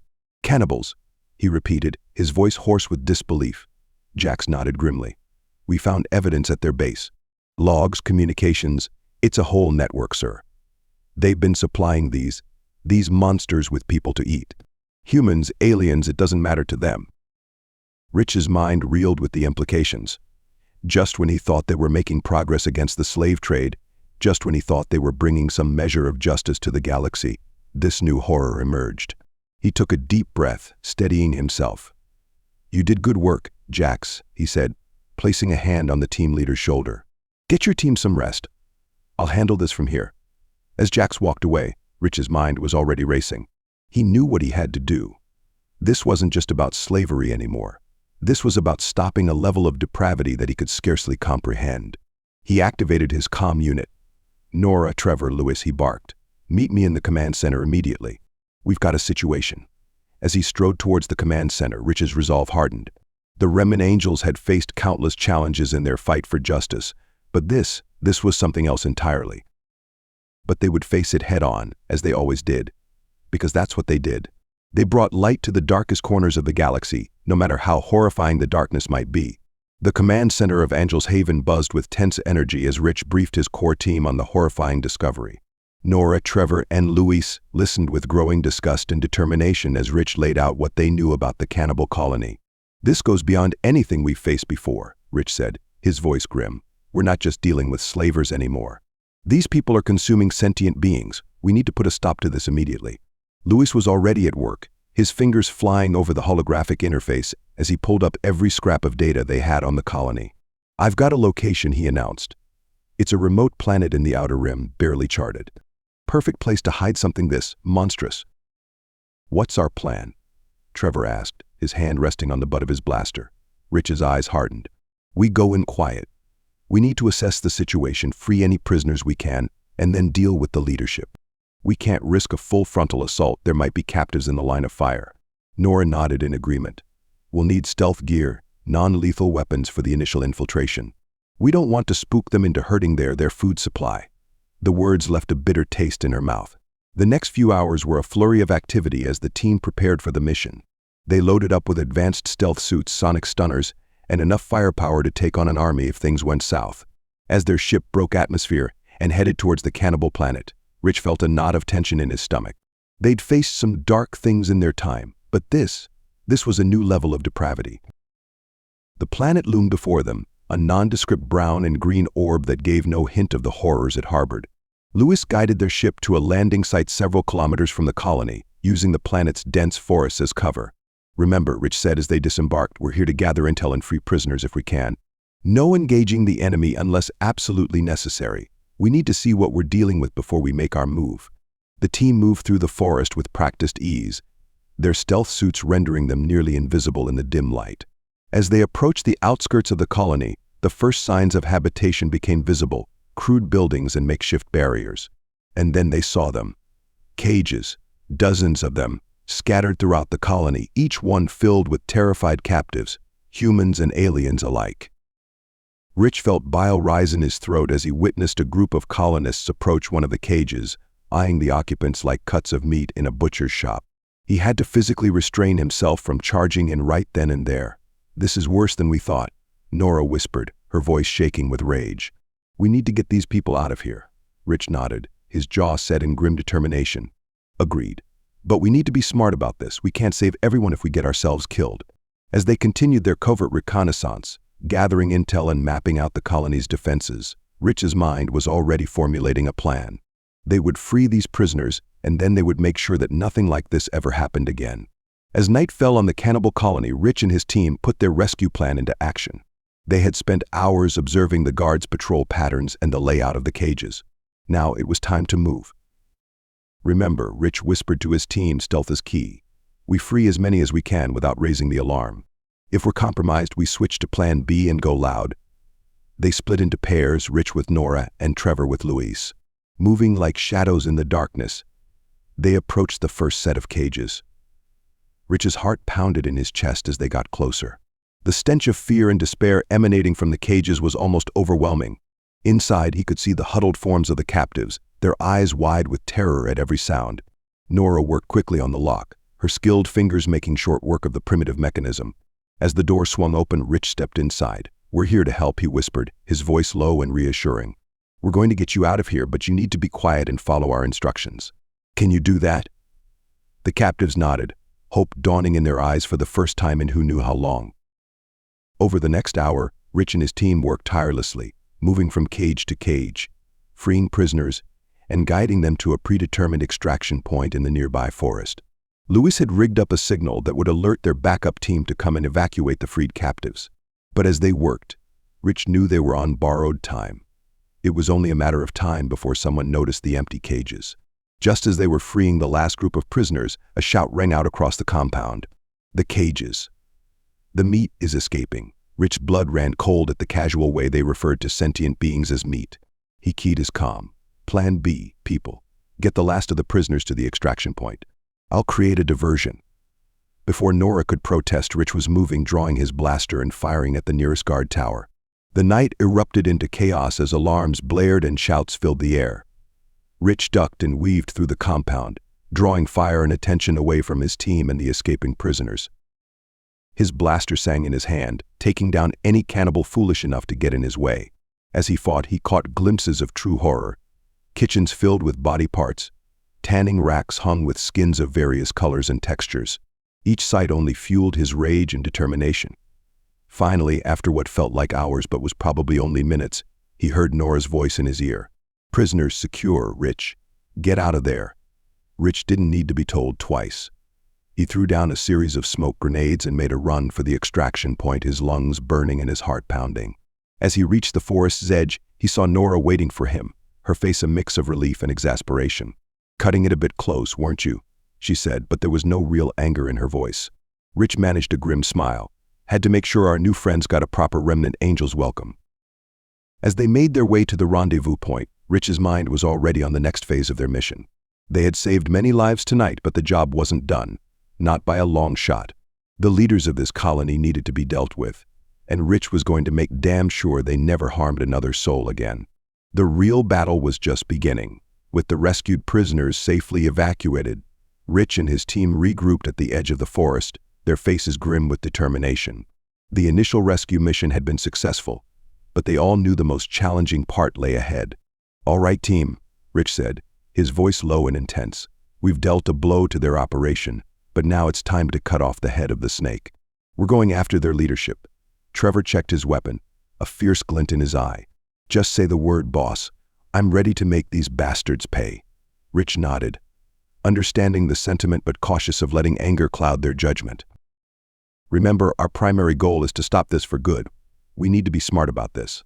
They moved through the colony with purpose, no longer bothering with stealth. The alarm had been raised, and the entire compound was in chaos. Cannibals ran in all directions, some trying to recapture escaped prisoners, others preparing for a fight. As they approached the center of the colony, where intelligence suggested the leadership was housed, they encountered the first organized resistance. A group of heavily armed guards opened fire from a fortified position.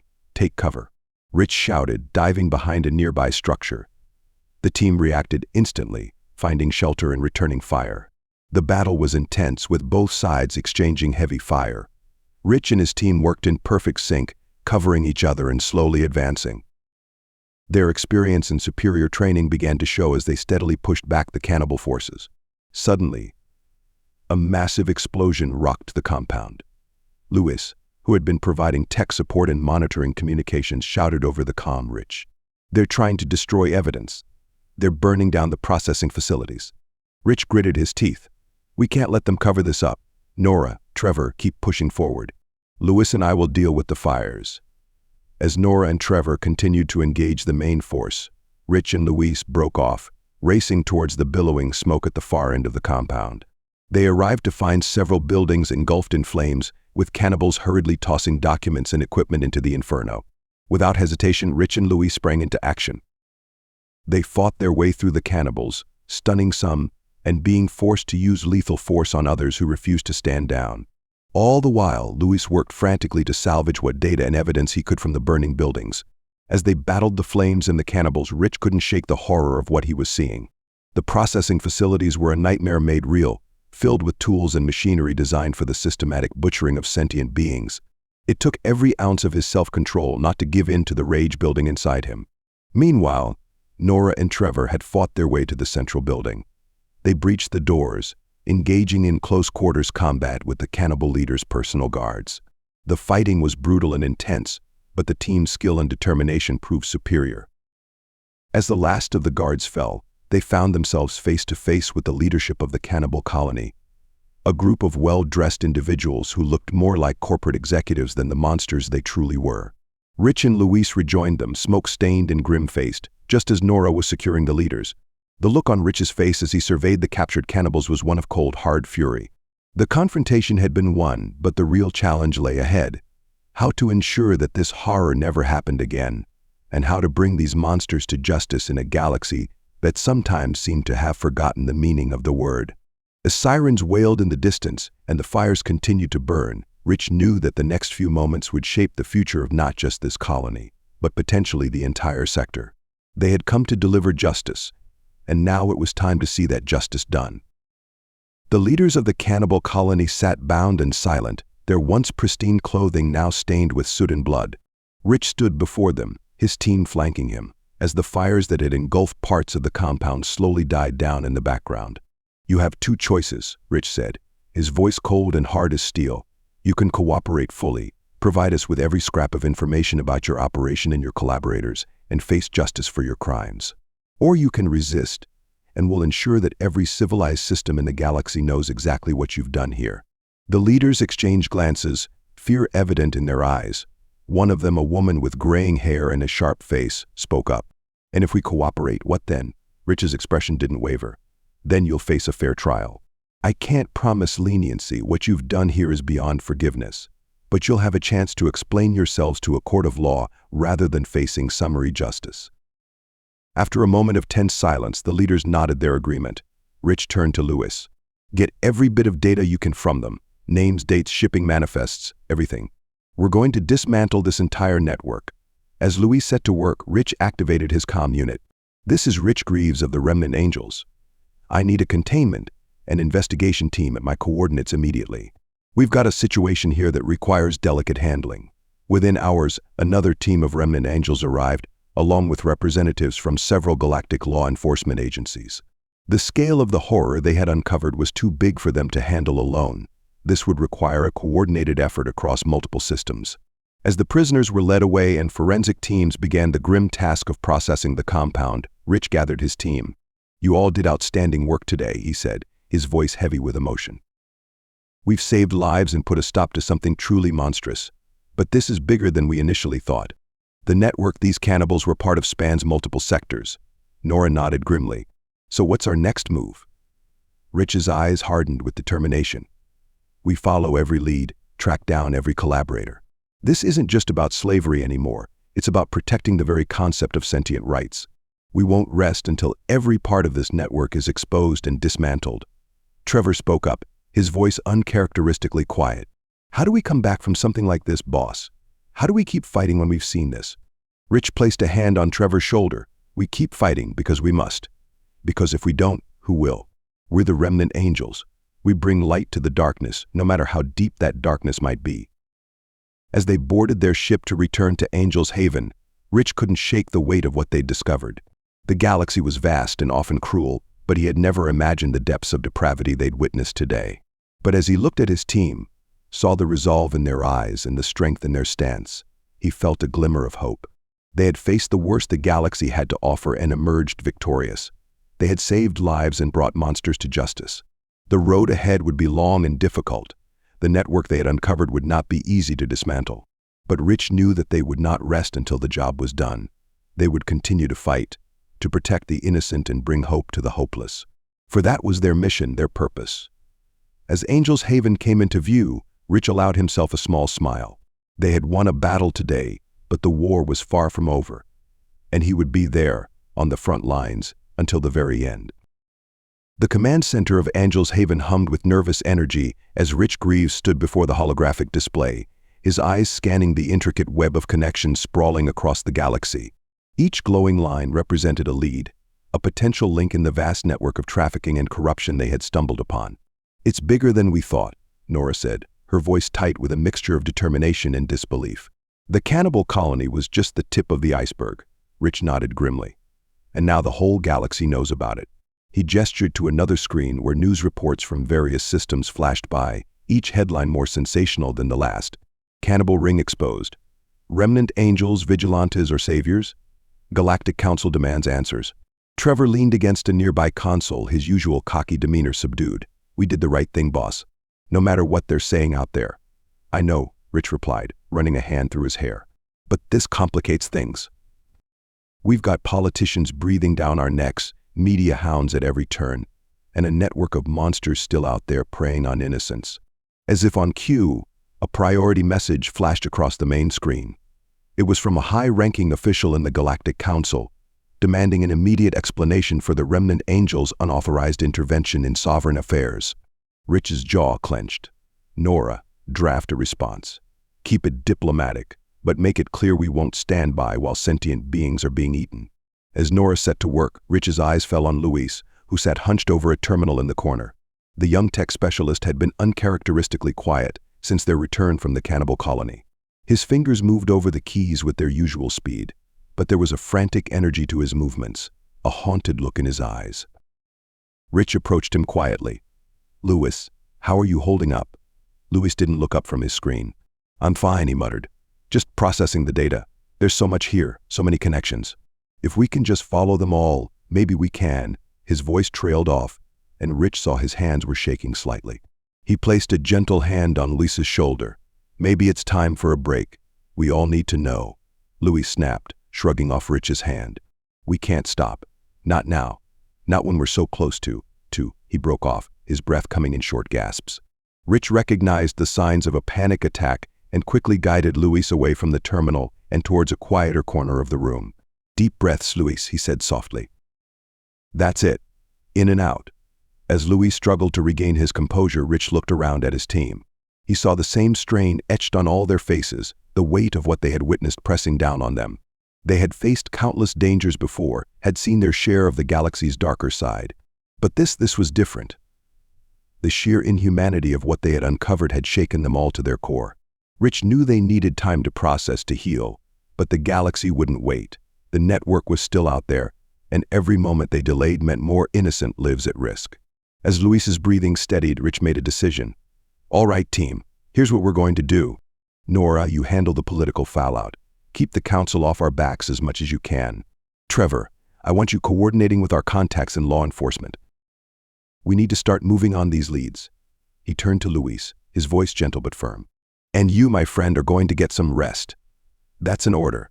Luis opened his mouth to protest, but Rich cut him off. "We need you at your best, Luis. And right now you're running on fumes. Get some sleep, clear your head. The data will still be here when you get back." As the team dispersed to their tasks, Rich turned back to the holographic display. The web of corruption glowed before him, a challenge and a promise. They had struck a blow against the darkness, had shed light on horrors long hidden. But the fight was far from over. With a deep breath, he squared his shoulders and got to work. The sleek, unmarked shuttle glided silently through the neon-lit canyons of Nexus Prime's financial district. Inside, Rich and Nora sat in tense silence, their eyes fixed on the looming headquarters of Galactic Corp, one of the largest conglomerates in the sector. "Are you sure about this?" Nora asked, adjusting her elaborate disguise. "If we're caught, we won't be," Rich replied, his voice steady despite the knot in his stomach. "The intel is solid. Galactic Corp is neck-deep in this trafficking network. We just need to find the proof." As they approached the towering skyscraper, Rich couldn't help but reflect on the past week. The political pressure had been relentless, with the Galactic Council demanding oversight of their operations. Media drones had been circling Angel's Haven non-stop, hungry for any scrap of information about the infamous cannibal colony. But none of that compared to the strain he saw in his team. Trevor had thrown himself into work, coordinating with law enforcement contacts with a grim intensity that was unlike his usual easygoing nature. Nora had been juggling political negotiations and mission planning, the circles under her eyes growing darker by the day. And Luis' rich concern for the young tech specialist had only grown. Despite the ordered rest, Luis had been pushing himself harder than ever, diving deeper into the data they'd recovered. There was a manic edge to his work now, a desperation that worried Rich more than he cared to admit. The shuttle docked at Galactic Corp's VIP landing pad, snapping Rich back to the present. He and Nora stepped out, playing the roles of wealthy investors to perfection. "Remember," Rich murmured as they entered the opulent lobby, "we're just here for a routine meeting." In and out. Their cover got them past the initial security checkpoints, but as they neared the executive floors, Rich felt the familiar tingle of danger at the back of his neck. Something was off. Just as they reached the CEO's office, alarms began to blare. "Intruder alert. Security breach on level 85. Rich and Nora exchanged a quick glance before springing into action. They burst into the office, catching the CEO, a portly man named Drakon, off guard. "What is the meaning of this?" Drakon sputtered, reaching for a hidden button under his desk. Rich was faster. In one fluid motion, he vaulted over the desk and pinned Drakon's arm. "I wouldn't do that if I were you," he growled. "We know about your involvement with the trafficking network." "It's over." Nora was already at the computer terminal, her fingers flying over the keys as she downloaded incriminating files. "Rich, we've got company." Security forces were converging on the office. Rich could hear the heavy footsteps approaching. He turned to Drakon, his voice low and dangerous. "You have two choices. Come clean now and help us take down this network, or go down with it. Decide fast." The fear in Drakon's eyes was palpable. For a moment, Rich thought he might cooperate. But then the CEO's gaze hardened. "You Remnant angels think you're so righteous," he spat. "You have no idea what you're dealing with. This goes deeper than you can imagine." Before Rich could respond, the office door burst open. Security forces flooded in, weapons trained on Rich and Nora. What followed was a blur of action. Rich and Nora fought their way out, using every trick in their considerable arsenal. They escaped by the skin of their teeth, the stolen data their only consolation prize. As their shuttle sped away from Nexus Prime, Rich's comm unit crackled to life. It was Trevor, his voice tight with urgency. "Boss, we've got a problem. It's Luis. He's gone." Rich felt his blood run cold. "What do you mean gone?" "He's not at the base. Left some cryptic message about finishing what we started. And boss, he took a ship, armed to the teeth." Rich closed his eyes, the weight of leadership pressing down on him like never before. They had the intel they needed to start dismantling the network, but at what cost? And now Luis, traumatized and unstable, was out there on some personal crusade. As Nexus Prime faded into the distance, Rich knew that the real challenges were just beginning. The threads of the network were unraveling, but so too was the fabric of his team. And somewhere out in the vast expanse of space, Luis was on a collision course with destiny, driven by demons that Rich could only imagine. The hunt was on, and the fate of the galaxy hung in the balance. The command center of Angel's Haven was a hive of frantic activity. Screens flickered with data streams and star charts, while the air buzzed with urgent communications. At the center of it all stood Rich, his face etched with lines of worry and fatigue. "Any sign of him?" he asked, his eyes fixed on the main display where a blinking dot represented Luis's last known location. Trevor shook his head, frustration evident in his voice. "Nothing concrete. He's good, boss, really good. He's masking his trail, bouncing his signal off a dozen different relays." Rich nodded grimly. He'd trained Luis himself after all. The young tech specialist's skills were formidable, and now they were being turned against them. Nora approached, a data pad in her hand. "I've been going through Luis's personal logs," she said, her voice laced with concern. "Rich, it's not good. The things he saw at the cannibal colony, they broke something in him. His entries become increasingly erratic, filled with talk of cleansing the galaxy and burning out the infection." Rich felt a chill run down his spine. He'd known Luis was struggling, but he'd had no idea how deep the trauma ran. "We need to find him," he said, his voice hard with determination, "before he does something he can't come back from." Just then, an alert flashed across the main screen. Trevor's eyes widened as he read the incoming data. "Boss, we've got something. A Remnant Angel ship just attacked a mining outpost in the Viridian system. No casualties, but it fits Luis's MO. Surgical strikes, data theft," and he paused, swallowing hard, and a message left behind. "The Angels of Vengeance are coming." Rich's jaw clenched. This was worse than he'd feared. Luis wasn't just running away, he was on a mission, a crusade of his own making. And every action he took in the name of the Remnant Angels put their entire organization at risk. "Nora, what have you found on the network's origins?" Rich asked, his mind racing to connect the dots. Nora pulled up a series of ancient star charts and historical records. "It's fascinating and terrifying," she said. "The data Luis uncovered before he left, it suggests that this cannibal network isn't just decades or centuries old. We're talking millennia. There are references to a cult of the Devourers and texts dating back to the early days of interstellar travel." Rich felt a cold weight settle in his stomach. They weren't just dealing with a criminal organization, this was something older, something that had woven itself into the very fabric of galactic society over thousands of years. "And Luis figured this out," Rich said, the realization dawning on him. "He's not just lashing out randomly. He's tracing the network back to its source." Trevor nodded, a grim smile on his face. "Hunting for Patient Zero, the one who started it all." For a moment the command center fell silent as the magnitude of the situation sank in. They were on the verge of uncovering a conspiracy that spanned millennia, with tendrils reaching into every corner of the galaxy. And one of their own, driven to the brink by the horrors he'd witnessed, was out there alone, taking on an enemy he couldn't possibly defeat by himself. Rich straightened, his voice ringing out with authority. "All right, here's what we're going to do. Trevor, you keep tracking Luis. Use every resource we have, call in every favor. I want to know his next move before he does." He turned to Nora. "You and I are going to follow Luis's trail. We'll hit every target he struck, gather what intel we can. If he's hunting for the origin of this network, we need to be right behind him." As the team sprang into action, Rich felt a mix of pride and fear. Pride in the dedication and skill of his people, and fear for Luis, out there alone, fighting a battle that threatened to consume him. The hunt was on, not just for the secrets of an ancient evil, but for the soul of one of their own. And Rich knew that the fate of the Remnant Angels and perhaps the entire galaxy hung in the balance.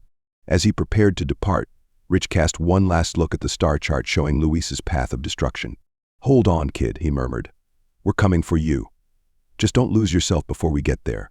With that, he strode towards the hangar, ready to chase both ancient shadows and a friend lost in the darkness of his own mind. Their ship cut through the inky blackness of space, leaving a trail of ionized particles in its wake. Rich stood at the helm, his eyes fixed on the view screen as they approached their latest destination, a remote outpost on the fringes of known space. "This is the third facility Luis has hit," Nora said, reviewing the data on her pad. "Research station officially dedicated to xenobiology. Unofficially, let me guess," Rich interrupted grimly. "Another link in the cannibal network's chain." Nora nodded. "Luis was here less than 48 hours ago, but left quite a mess behind."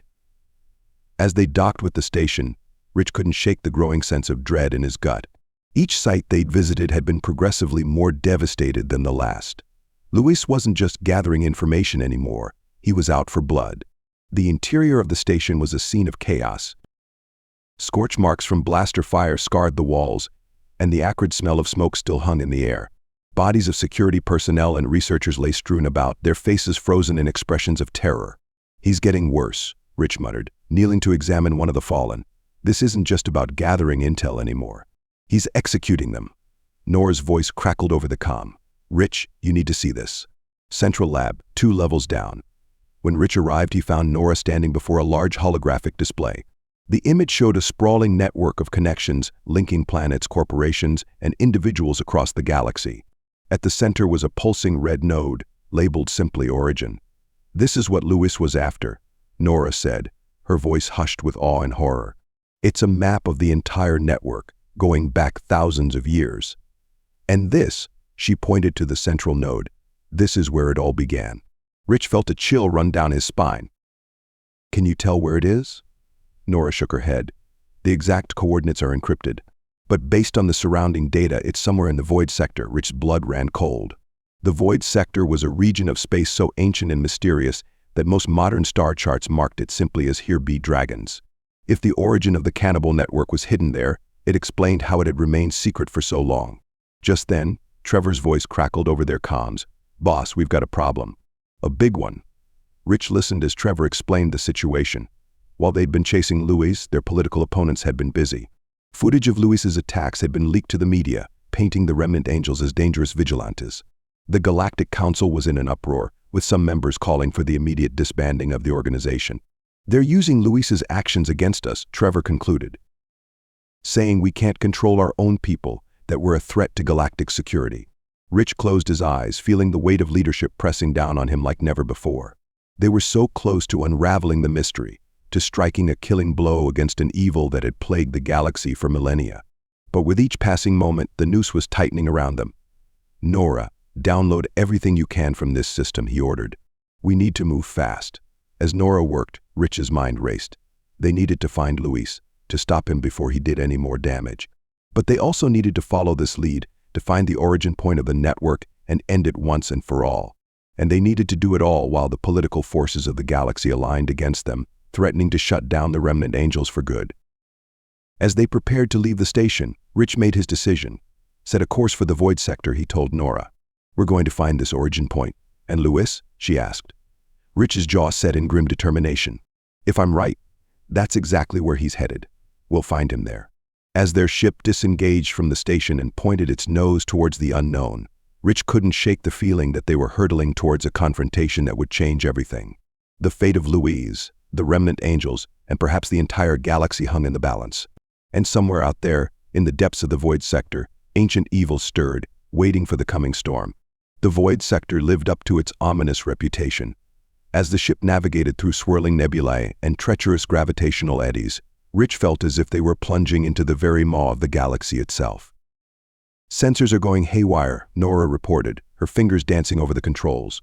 "Whatever's out here, it's playing havoc with our systems." Rich nodded grimly. "Keep us on course. We can't turn back now." As they pushed deeper into the void, strange anomalies began to appear on their view screens. Ghostly shapes flitted at the edge of perception, and time itself seemed to stretch and warp around them. Suddenly, an alert blared through the ship. "Unidentified vessel detected," the computer announced. Matching known signature, Remnant Angel's ship Vengeance. Rich's heart leaped. Luis, he breathed. We found him. They tracked the ship to a massive space station, ancient beyond reckoning. Its architecture was alien and unsettling, all twisting spires and impossible angles that seemed to hurt the eye. That has to be it, Nora whispered. The origin point. As they approached, they saw Luis's ship docked at one of the station's lower levels. Rich made a quick decision. Nora, you're with me. We're going in after Luis. Trevor, keep the ship ready for a quick exit. I have a feeling we're going to need it. Rich and Nora boarded the station, the air thick with an oppressive, ancient malevolence. They moved swiftly through twisting corridors, following the trail of destruction Luis had left in his wake. They found him in a vast chamber at the heart of the station. Luis stood before a pulsing, organic-looking terminal, his face illuminated by its sickly glow. Luis. Rich called out, his voice echoing in the cavernous space. Step away from there. It's over. Luis turned, and Rich's heart sank at the sight of his friend. Luis's eyes were wild, filled with a manic intensity that bordered on madness. You don't understand, he said, his voice cracking. I've seen it, Rich. The truth. It's all here. The whole history of their evil. I know, Rich said, taking a cautious step forward. And we'll expose it all, I promise. But not like this. Come back with us, Luis. We need you. For a moment it seemed like Luis might listen. But then his face hardened. No, he snarled. You're too weak, too bound by your precious rules. This has to end here and now. And I'm the only one who can do it. He turned back to the terminal, his fingers flying over its surface.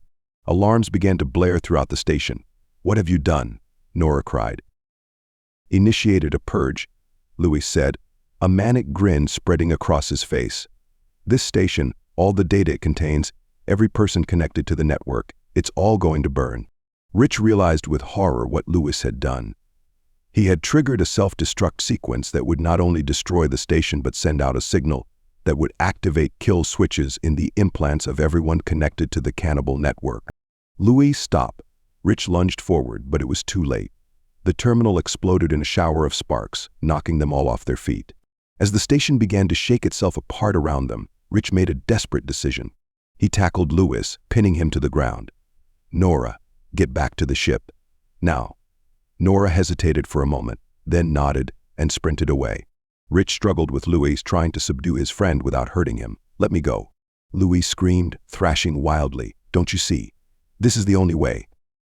No, Luis, Rich said, his voice firm but compassionate. This isn't justice. It's vengeance. And it's not who we are. As the chamber began to collapse around them, Rich saw a moment of clarity flash in Luis's eyes. The madness receded, replaced by fear and regret. Rich, he whispered, what have I done? It's okay, Rich said, helping Luis to his feet. We're going to fix this. Together. But first we need to get out of here. They ran through the crumbling station, barely making it back to their ship before the whole structure began to implode. As they sped away, the ancient space station collapsed in on itself, taking with it millennia of dark secrets. But Rich knew that their fight was far from over. The network had been dealt a crippling blow, but at what cost? And how would they face the political fallout that awaited them back in civilized space? As Luis sobbed quietly in the ship's med bay, Rich stood at the view screen, watching the last remnants of the origin point fade into the distance. They had won a victory today, but the war was far from over. The team's ship emerged from the swirling chaos of the void sector, battered but intact. Rich stood on the bridge, his eyes fixed on the familiar stars of known space. Behind him, Luis sat quietly, his earlier manic energy replaced by a hollow, haunted look. Report, Rich said, his voice weary but resolute. Nora's fingers flew over her console. The signal from the origin point spread faster than we could track. Early reports are coming in from across the galaxy. Thousands of suspected network members dead. Implants self-destructed. And that's just the beginning. Rich closed his eyes, feeling the weight of what had transpired. They had struck a massive blow against the cannibal network, but at a terrible cost. The line between justice and vengeance had been blurred, perhaps irrevocably. Boss, Trevor's voice crackled over the comm. We've got an incoming transmission. It's the Galactic Council. They're demanding our immediate surrender. Rich took a deep breath, steeling himself for what was to come. Put them through. The view screen flickered to life, revealing the stern faces of the council members. Their spokesperson, A gray-skinned Thraxian leaned forward. "Rich Greaves, you and your remnant angels are hereby charged with excessive use of force, violation of sovereign territories, and mass murder. Stand down and prepare to be boarded." Rich straightened, his voice calm but filled with conviction. "With all due respect, Counselor, you don't have the full picture. What we've uncovered goes beyond anything you can imagine. A conspiracy spanning millennia, rooted in the very foundations of our galactic society." He gestured to Nora, who began transmitting the data they'd recovered from the origin point. "This evidence proves the existence and extent of the cannibal network. Yes, we made mistakes. Yes, we crossed lines. But we've also dealt a crippling blow to an evil that has plagued our galaxy for far too long."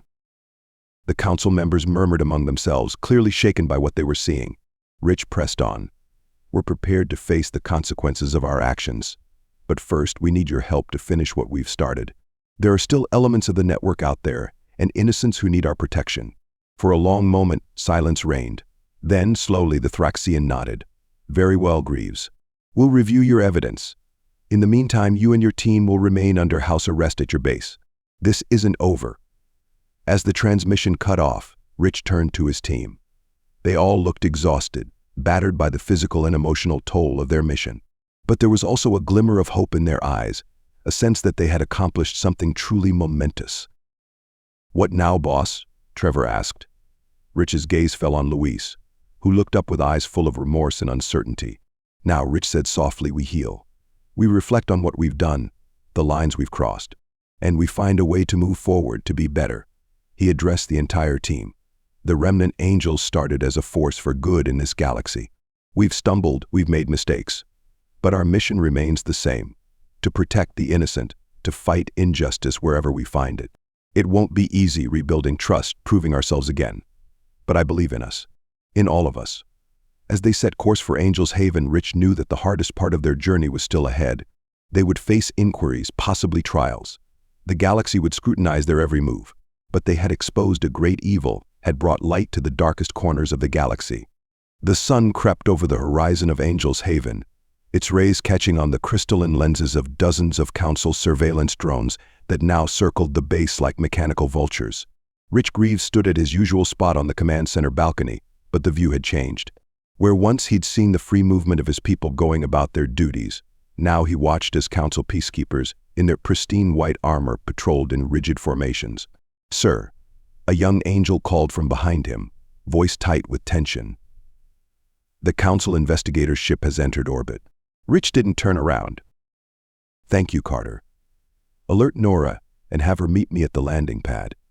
He kept his voice steady, though his hand tightened imperceptibly on the railing. They'd been expecting this moment for days.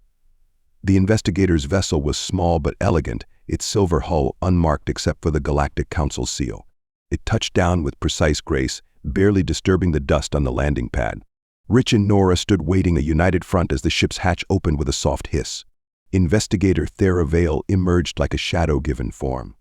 Her Arcturian features were sharp and angular, midnight blue skin almost iridescent in the morning light.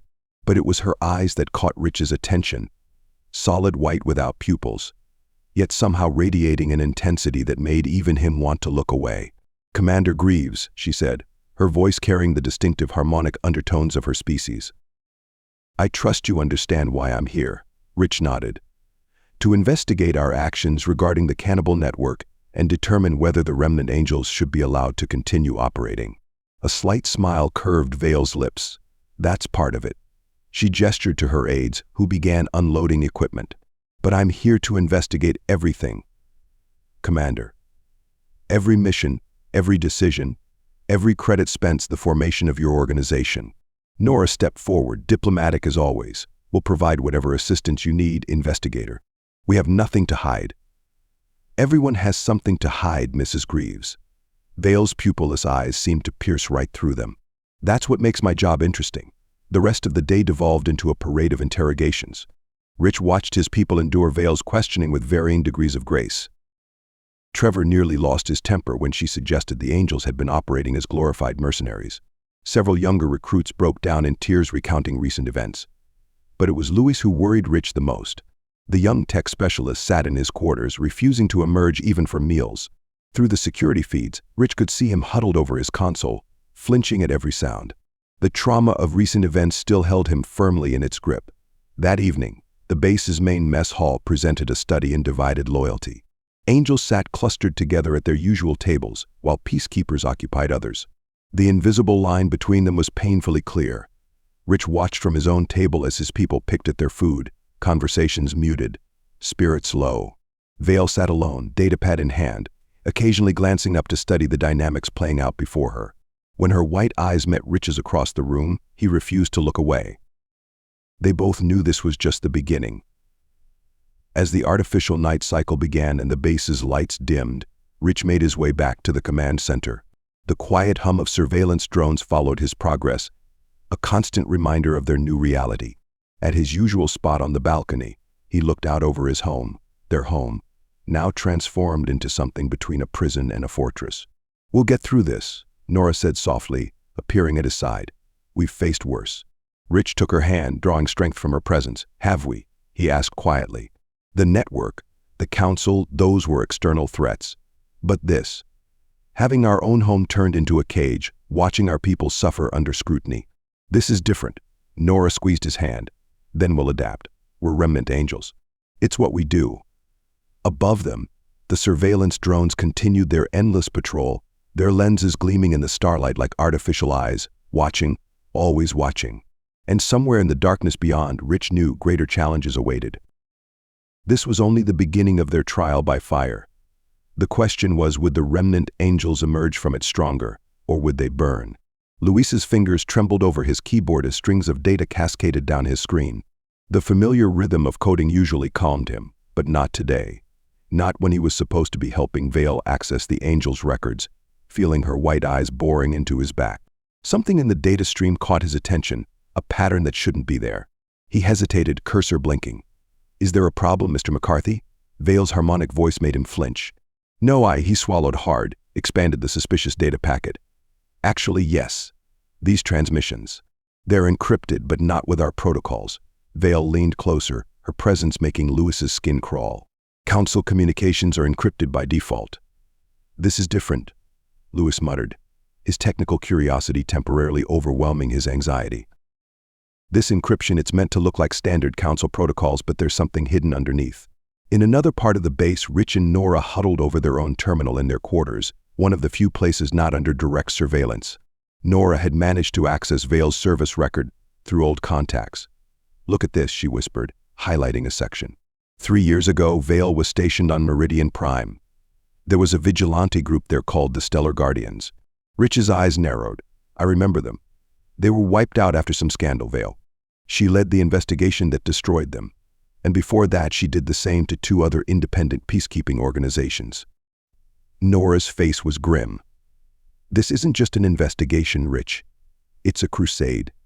Meanwhile, Trevor stood at his usual guard post, watching the council peacekeepers patrol. Something had been nagging at him all day, and now he realized what it was. Some of the guards weren't following their posted routes. Instead, they seemed to linger near certain areas: the armory, the communication hub, the power distribution center. He activated his comm. "Boss, we might have a problem." Before he could elaborate, the base's communication system crackled with static. For a moment, all comms went dead. When they came back online, something felt different. In the tech center, Luis stared at his screen in horror. "No, no, no." His fingers flew across the keyboard. "The encryption I found, it's not just hiding communications. It's hiding commands. Someone's accessing our systems through the council's security network." Vale's white eyes widened slightly, the first real emotion Luis had seen from her. "Show me." As Luis pulled up the data, his hands began to shake again. The patterns were familiar, too familiar. They reminded him of the code he'd seen at the origin point, before everything went wrong. "It's them," he whispered, panic clawing at his throat. "They're not gone. The network. They're still out there." Vale placed a hand on his shoulder, making him jump. "Stay focused, Mr. McCarthy. If what you're saying is true." She never finished the sentence. The lights in the tech center flickered ominously, and somewhere in the distance, an alarm began to wail. In their quarters, Rich and Nora were already moving, years of training taking over. "Trevor," Rich barked into his comm, "get to the armory. Now." "Already on my way, boss," Trevor replied. "But we've got company. Some of those peacekeepers I was watching, They just drew weapons on their own people. Rich met Nora's eyes, saw his own realization mirrored there. The network hadn't been destroyed, it had infiltrated the very force sent to guard them. "Sound the alert," Rich commanded. "All Angels to battle stations. And someone get me Vale." As klaxons blared throughout Angel's Haven, Louis sat frozen at his terminal, watching as system after system reported intrusion attempts. The patterns on his screen seemed to dance and twist, mocking him, drawing him back to that dark place in his mind. "Mr. McCarthy." Vale's sharp voice cut through his rising panic. "The Angels need their tech specialist. Are you capable of helping, or do I need to find someone else?" Louis looked up at her, saw something unexpected in those alien eyes, not judgment but understanding. He took a deep breath, forced his hands to steady. "I can help," he said quietly. "I have to." Outside, the artificial night was broken by the red flash of emergency lights. The surveillance drones continued their patrol, unaware or uncaring that beneath their watchful eyes, Angel's Haven was about to become a battlefield. The enemy wasn't at the gates. They were already inside. The command center erupted in chaos as screens flickered and died one by one, plunging sections into darkness. Rich leaned over the central holodable, its dim blue glow casting harsh shadows across his face as he tracked the cascade of failures. "That's the fourth surveillance grid down," Nora reported, her fingers dancing across the controls. "Internal sensors, external perimeter, communication relays, they're all going dark." Luis hunched over his station nearby, his earlier panic transformed into laser-focused concentration. Investigator Vale stood behind him, her white eyes reflecting the glow of his screens. "There's a pattern here," he muttered, more to himself than the others. "The way they're taking down our systems, I've seen this before." Rich's head snapped up. "Where?" "The origin point." Luis's voice cracked slightly. "It's their signature. The network, they're not just shutting us down, they're hunting for something specific." Vale stepped forward, her midnight blue features taut with tension. What could they be looking for? Before Luis could answer, Trevor's voice crackled over the remaining functional comms. "Boss, we've got movement at the north perimeter. The peacekeepers I flagged earlier. They're letting people in through the maintenance tunnels." Rich straightened, years of combat experience clicking into place. "This isn't just an attack, it's a retrieval operation." His eyes met Vale's. "They're after the evidence we gathered, trying to erase their tracks." "Not just the evidence," Louis interjected, his face pale in the dim light. "The data I recovered, it has names. Council members, corporate leaders, people in positions of power who were part of the network. If they get their hands on it, they won't." Vale cut in, her harmonics carrying an edge of steel. She turned to Rich. "Commander Greaves, consider my investigation suspended. Your people have provisional authority to defend this base." Rich didn't waste time questioning the sudden shift. "Nora, initiate lockdown protocols. Trevor, get our people armed and in position." Louis paused, studying the young tech specialist carefully. "Can you get our systems back online?" Louis took a shuddering breath, then nodded. "Yes, but I'll need help. Their code, it's like fighting shadows. Every time I block one intrusion, 3 more appear." "You'll have whatever you need," Vale said, surprising them all. She tapped her comm, speaking in rapid-fire Arcturian to her loyal peacekeepers. "My people will support your security teams, Commander, but we need to move fast. Once they realize their infiltrators have been compromised." The base's emergency lighting suddenly flashed red, and a new alarm joined the cacophony. Luis's eyes widened as he read the incoming data. "They're powering up ships on the landing pad. Multiple signatures, heavily armed. They're not just coming through the tunnels," Rich realized. "This is a full assault." He keyed his comm. "All Angels, battle stations. This is not a drill. We are under attack by network forces. Defend your positions and watch your back. Some of the peacekeepers are hostiles." As if in response to his words, the sound of blaster fire echoed from somewhere deep in the base. The storm had arrived. "Luis, get our defense systems back online," Rich ordered. "Vale, I need your security codes to identify which of your people we can trust." Nora, he caught his wife's eye, saw his own determination reflected there. "Let's remind these bastards why they feared the Remnant Angels in the first place." The command center transformed into a hub of controlled chaos as Angels and loyal peacekeepers worked side by side, preparing for battle. Through the armored windows they could see ships approaching through the pre-dawn gloom, their running lights marking them like predatory stars. Luis's fingers flew across his keyboard, engaged in an invisible battle against the network's cyber assault. Each line of code was a skirmish, each firewall a fortress to be defended. But this time he wasn't alone in the digital trenches. Vale's tech team flanked him, following his lead, watching his back. Rich stood at the center of it all, watching the pieces fall into place. They had been caught off guard, but they weren't unprepared. Angel's Haven was their home, and they would defend it to the last. As the first explosions lit up the sky outside, Rich allowed himself a grim smile. The network thought they were coming to erase their traces, to silence the Angels once and for all. The first explosion rocked Angel's Haven's outer walls like a thunderclap, sending tremors through the reinforced structure. In the chaos that followed, Rich found himself making a decision he never thought he'd have to make. You want what? Vale's white eyes widened, her harmonics pitching higher in disbelief. Full reinstatement of Angel authority, Rich repeated, his voice steady even as another blast shook the command center. Your peacekeepers aren't trained for this kind of siege warfare. My people are. A burst of blaster fire erupted from the corridor outside, followed by shouts and the sound of running feet. Vale's expression hardened as she watched one of her own peacekeepers gun down two of his former comrades before Trevor tackled him from behind. Done, she said, pressing her palm to the authorization panel. But I'm holding you personally responsible for whatever happens next, Greaves. The effect was immediate. Throughout Angel's Haven, security lockdowns lifted on weapons caches and defensive systems. Angels who had been forced to stand down now sprang into action, their movements practiced and precise.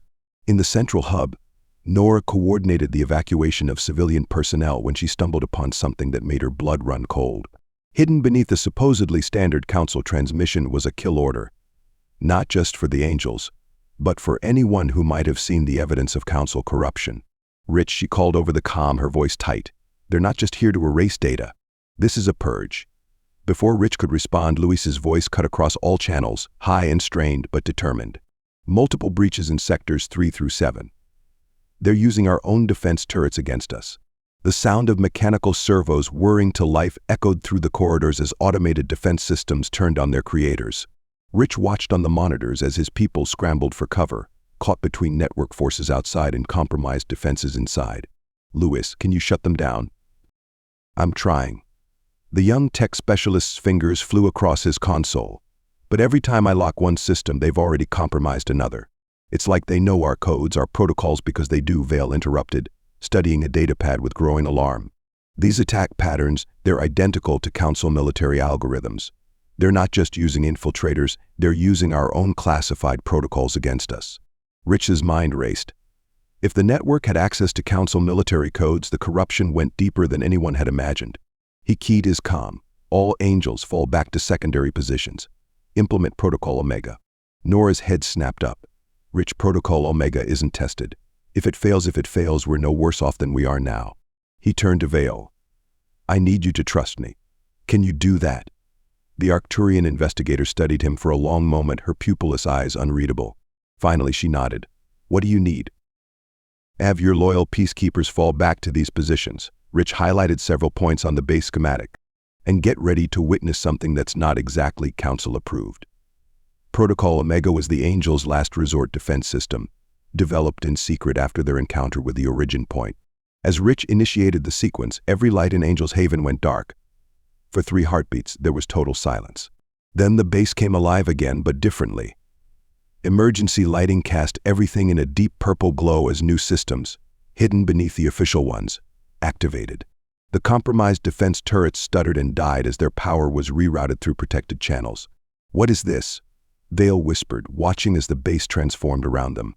This, Rich said with grim satisfaction, is what happens when you let a trauma-haunted tech genius redesign your entire infrastructure.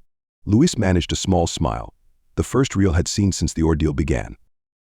I had a lot of time to think after what happened. Figured we should be ready, in case they ever found us. The network forces, expecting to find a vulnerable target, instead found themselves facing an entirely different kind of fortress. But even as the Angels began to push back the assault, Trevor's voice crackled over the comm with news that made Rich's blood run cold. Boss, we've got a problem. Some of the infiltrators, they're heading for the reactor core. Rich met Nora's eyes across the command center, saw his own realization mirrored there. If the reactor was compromised, none of their preparations would matter. Angel's Haven would become a smoking crater in the desert. The corridor leading to the reactor core had become a war zone. Blaster fire lit up the purple-tinged darkness in staccato bursts. turning the ordinarily sterile passageway into a deadly light show.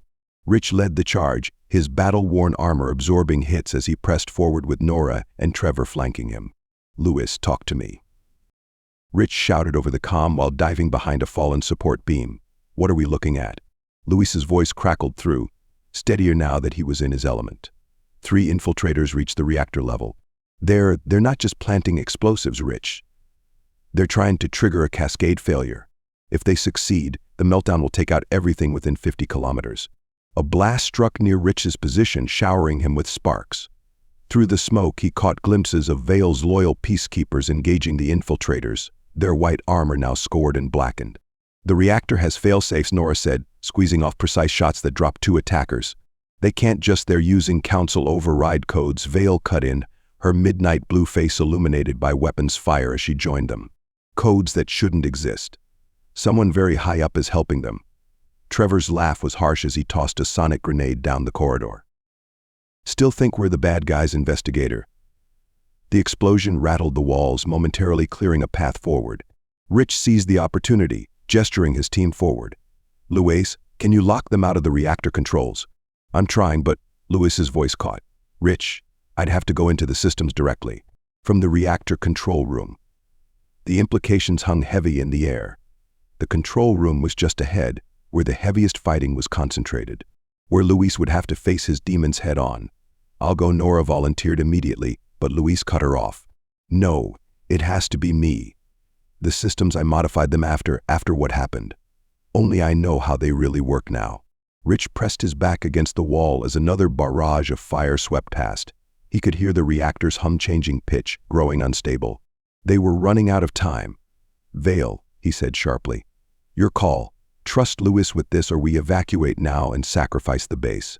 The Arcturian's white eyes seemed to glow in the darkness. "Mr. McCarthy," she said formally, "I've seen your files. Are you certain you can handle this?" Lewis's laugh was shaky but determined. "No, but I'm doing it anyway." "Then we'll get you there," Vale declared, drawing her own weapon. "Commander Greaves, shall we remind these vermin why the Angels and the Council were once the greatest forces for justice in the galaxy?" Rich Grimm's smile was answer enough. He keyed his comm. "All units converge on reactor level. Priority 1 is getting our tech specialist to the control room. Everything else is secondary." What followed was a symphony of destruction. Angels and loyal peacekeepers moved as one, their combined tactical experience turning the tide. Trevor's explosives expertise created chaos in the enemy ranks. Nora's precision shooting eliminated key threats. Vale's surprising combat skills proved why she'd earned her position. And at the center of it all was Rich, carving a path forward with the determination of a man defending not just his home, but everything he believed in. They reached the reactor control room to find it under siege.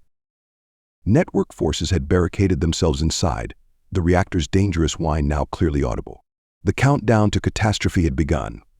"Lewis," Rich said quietly, turning to the young tech specialist, "whatever happened at the origin point, whatever guilt you're carrying, none of that matters now. What matters is that we need you. Can you do this?" Lewis stared at the sealed door, his face pale but set with determination.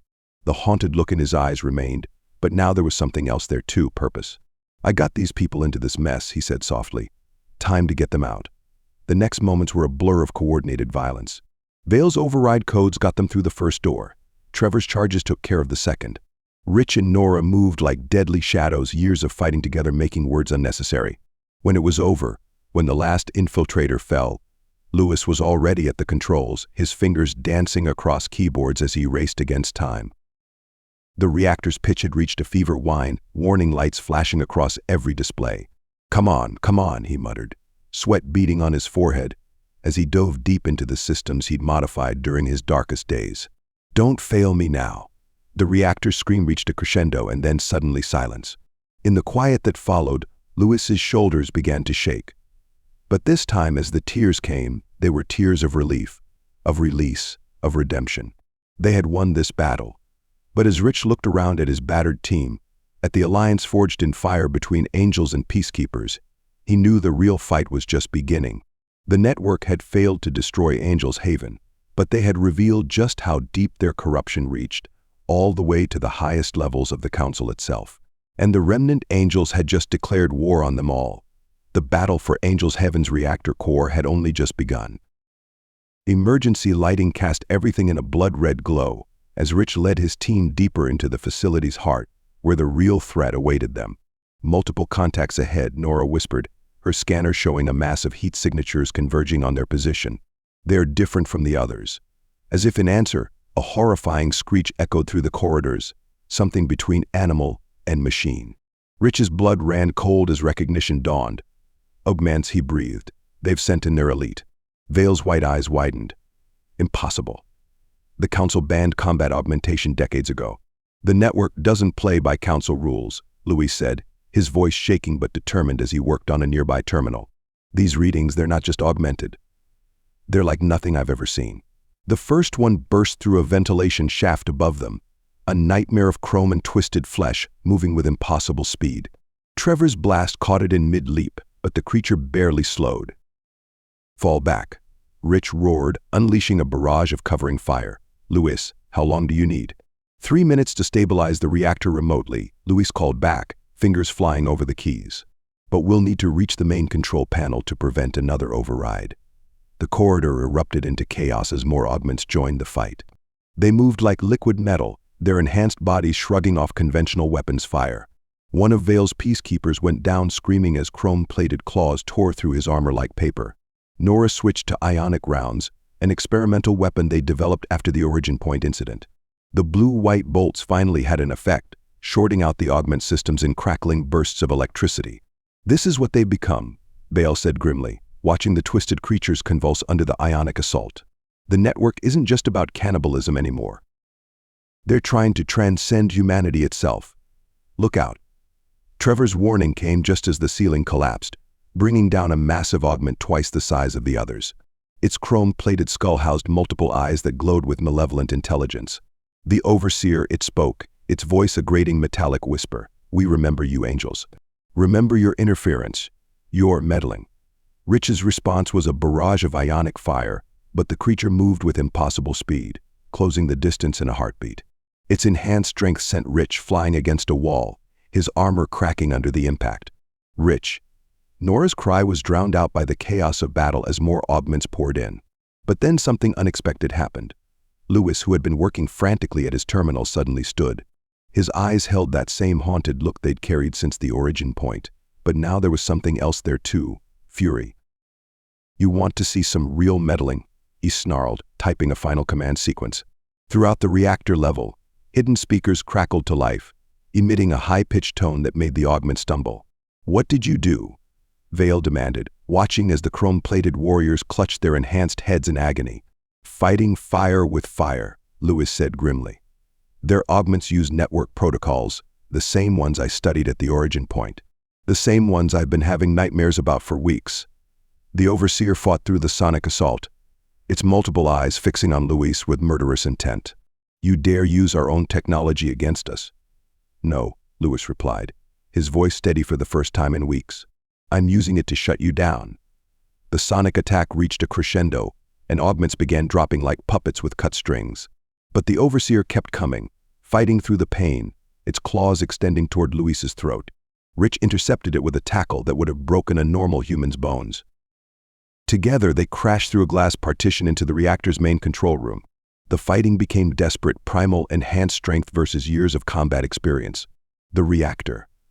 Nora shouted from outside. Its containment is failing. Rich could see the warning lights flashing on the control panel, but the Overseer had him pinned. Then he felt the pressure ease as Vale and Trevor joined the fray, their combined strength finally enough to push the creature back. Louis, now, Rich roared. The young tech specialist vaulted through the broken partition, diving for the control panel. His fingers danced across the keys even as the Overseer broke free again, charging toward him with inhuman speed. Time seemed to slow. Rich saw the creature's claws extending, saw Louis's determined expression, saw Vale raising her weapon for a shot that might come too late. But Louis didn't flinch. He entered the final command sequence just as the Overseer reached him, and the reactor room plunged into darkness. When the emergency lights came back on, the Overseer lay twitching on the floor, its augments completely shut down by Louis's virus. Around them, the reactor's angry whine settled back into its normal hum. It's over, Louis said quietly, looking down at the fallen creature. They can't use our systems against us anymore. Rich helped him up, noting with pride that the young man's hands had finally stopped shaking. "No," he corrected gently. "Now we take the fight to them." Vale surveyed the carnage, her expression unreadable. "You realize what this means? If these augments came from where I think they did, then we've got proof of council involvement," Nora finished. "Proof we can't ignore." As if in response, distant explosions reminded them that the battle for Angel's Haven wasn't over yet. But they had won something more important than a tactical victory here. They had shown that the network could be beaten, that their technology could be turned against them. And in facing down these monsters, Luis had finally begun to conquer his own demons. Rich looked at his team, angels and peacekeepers alike, and saw in their eyes the same determination he felt. The real war was just beginning, but now they knew they could win it. The sun rose over Angel's Haven, painting the smoke-streaked sky in shades of gold and crimson. Rich stood in the battle-scarred command center, surrounded by the unlikely alliance of angels and peacekeepers who had fought through the night. The air still smelled of ozone and burning metal, but beneath it was something else, hope. "The last of the network forces have been routed," Nora reported, her armor scorched but her eyes bright with victory. "Trevor's leading the cleanup operation now." Vale stepped forward, her pristine white uniform now stained with evidence of combat. In her hands, she held a data crystal containing her final report. The room fell silent as she activated it, her pupilless eyes scanning the assembled warriors. As chief investigator for the Galactic Council, she began, her harmonic voice carrying to every corner of the room. "I am required to make a full assessment of the Remnant Angels' operations and provide recommendations for their future status." Rich felt tension ripple through his people. Everything they had built hung on Vale's next words. In light of recent events, she continued, and particularly the discovery of network infiltration at the highest levels of Council authority, "I am recommending that the Remnant Angels be granted official peacekeeping status, with operational autonomy under Council oversight." A murmur ran through the crowd. Vale held up a hand for silence. "However," she added, her gaze finding Rich's, "this comes with conditions. The Angels will implement new accountability measures. You will coordinate with Council forces on major operations." And her lips curved in a slight smile, "You will accept me as your permanent liaison officer." Rich blinked in surprise. "You're staying? Someone needs to keep you in line, Commander Greaves." Her tone was dry but held a note of respect that hadn't been there before. "Besides, I find your organization's methods refreshingly effective." Across the room, Luis emerged from a cluster of tech specialists, a mix of angels and peacekeepers who had bonded during the battle. The haunted look in his eyes had been replaced by something calmer, more focused. "The network's not finished," he said, his voice carrying clearly. "They'll regroup, try again. But now we know how to fight them. And we're not alone anymore." Rich nodded, feeling a surge of pride as he looked at his young friend. Luis had faced his demons and emerged stronger, just as the angels had emerged stronger from this crucible. "Which brings me to my next announcement," Vale said. "The Council has authorized a joint task force, specifically targeting network operations. The Remnant Angels will take point, with full access to Council resources." Another cheer went up, louder this time. Rich raised his hands for quiet. "Before we celebrate," he said, his voice grave, "let's remember what we learned here. The network has infiltrated every level of galactic society. They've corrupted officials, twisted technology, and tried to destroy everything we've built. This won't be an easy fight, but it's one worth fighting," Nora added, moving to stand beside him. "For every innocent life they've taken, for every world they've terrorized." "For justice," Vale agreed. "For redemption," Luis said quietly. Rich looked out over the faces before him, angels and peacekeepers, veterans and recruits, all united in purpose. The dawn light streaming through the command center's windows seemed to illuminate them like ancient warriors in a painting, tired but unbowed. "Then let's get to work," he said simply. Later, as the base hummed with renewed activity, Rich found Vale on the same balcony where their confrontation had begun days ago. The surveillance drones were gone, replaced by joint patrols of angels and peacekeepers. "You knew, didn't you?" he asked. "From the beginning. You suspected Council corruption." Vale's white eyes reflected the sunset. "I knew something was wrong. The angels were too effective, too righteous to be the villains some painted you as. I needed proof, and you gave it to me." "At what cost?" Rich gestured to the battle damage visible across the base. "Less than the cost of letting the network continue unopposed." She turned to face him. The galaxy is changing, Commander. The old ways of doing things, the rigid structures, they're failing. Perhaps what we need now is a reminder that justice can wear many faces. Below them, Lewis was leading a joint briefing, his confidence growing as he explained new security protocols to an attentive audience. Trevor and Nora were organizing teams for the first joint operation, angels and peacekeepers seamlessly integrated. "Welcome to the family," Rich said quietly. Vale's answering smile was slight but genuine. "Don't make me regret this, Greaves." As night fell over Angel's Haven, the base's lights came on, not harsh surveillance spots, but the warm illumination of home. The Remnant Angels had faced their greatest challenge and emerged transformed. They had found new allies, new purpose, and new hope. The war against the network was far from over. But now, as Rich watched his expanded family prepare for the battles ahead, he knew they would face it together. Dawn had broken on a new era for the Remnant Angels. And this time, they would bring light to the galaxy's shadows not just as warriors, but as officially sanctioned guardians of justice. The real work was just beginning.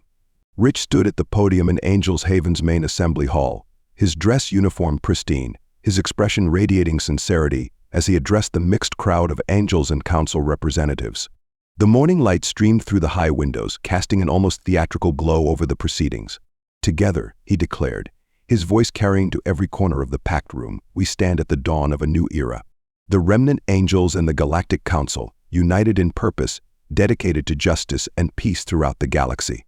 The applause was thunderous.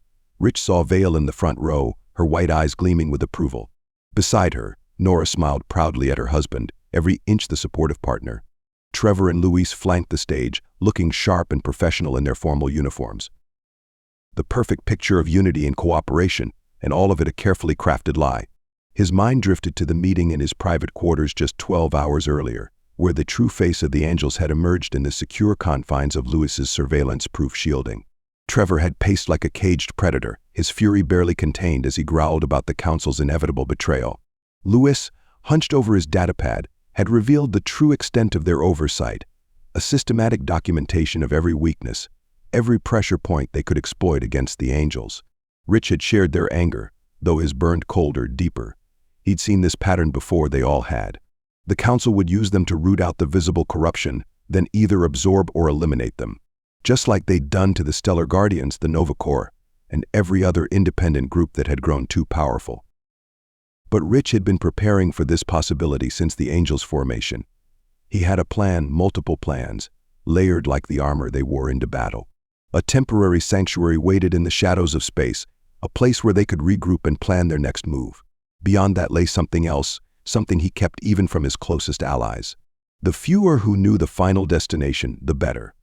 Now, stepping down from the podium to accept congratulations from oblivious council officials, Rich played his part with practiced ease. Vale approached last, her midnight blue features set in an expression of satisfaction.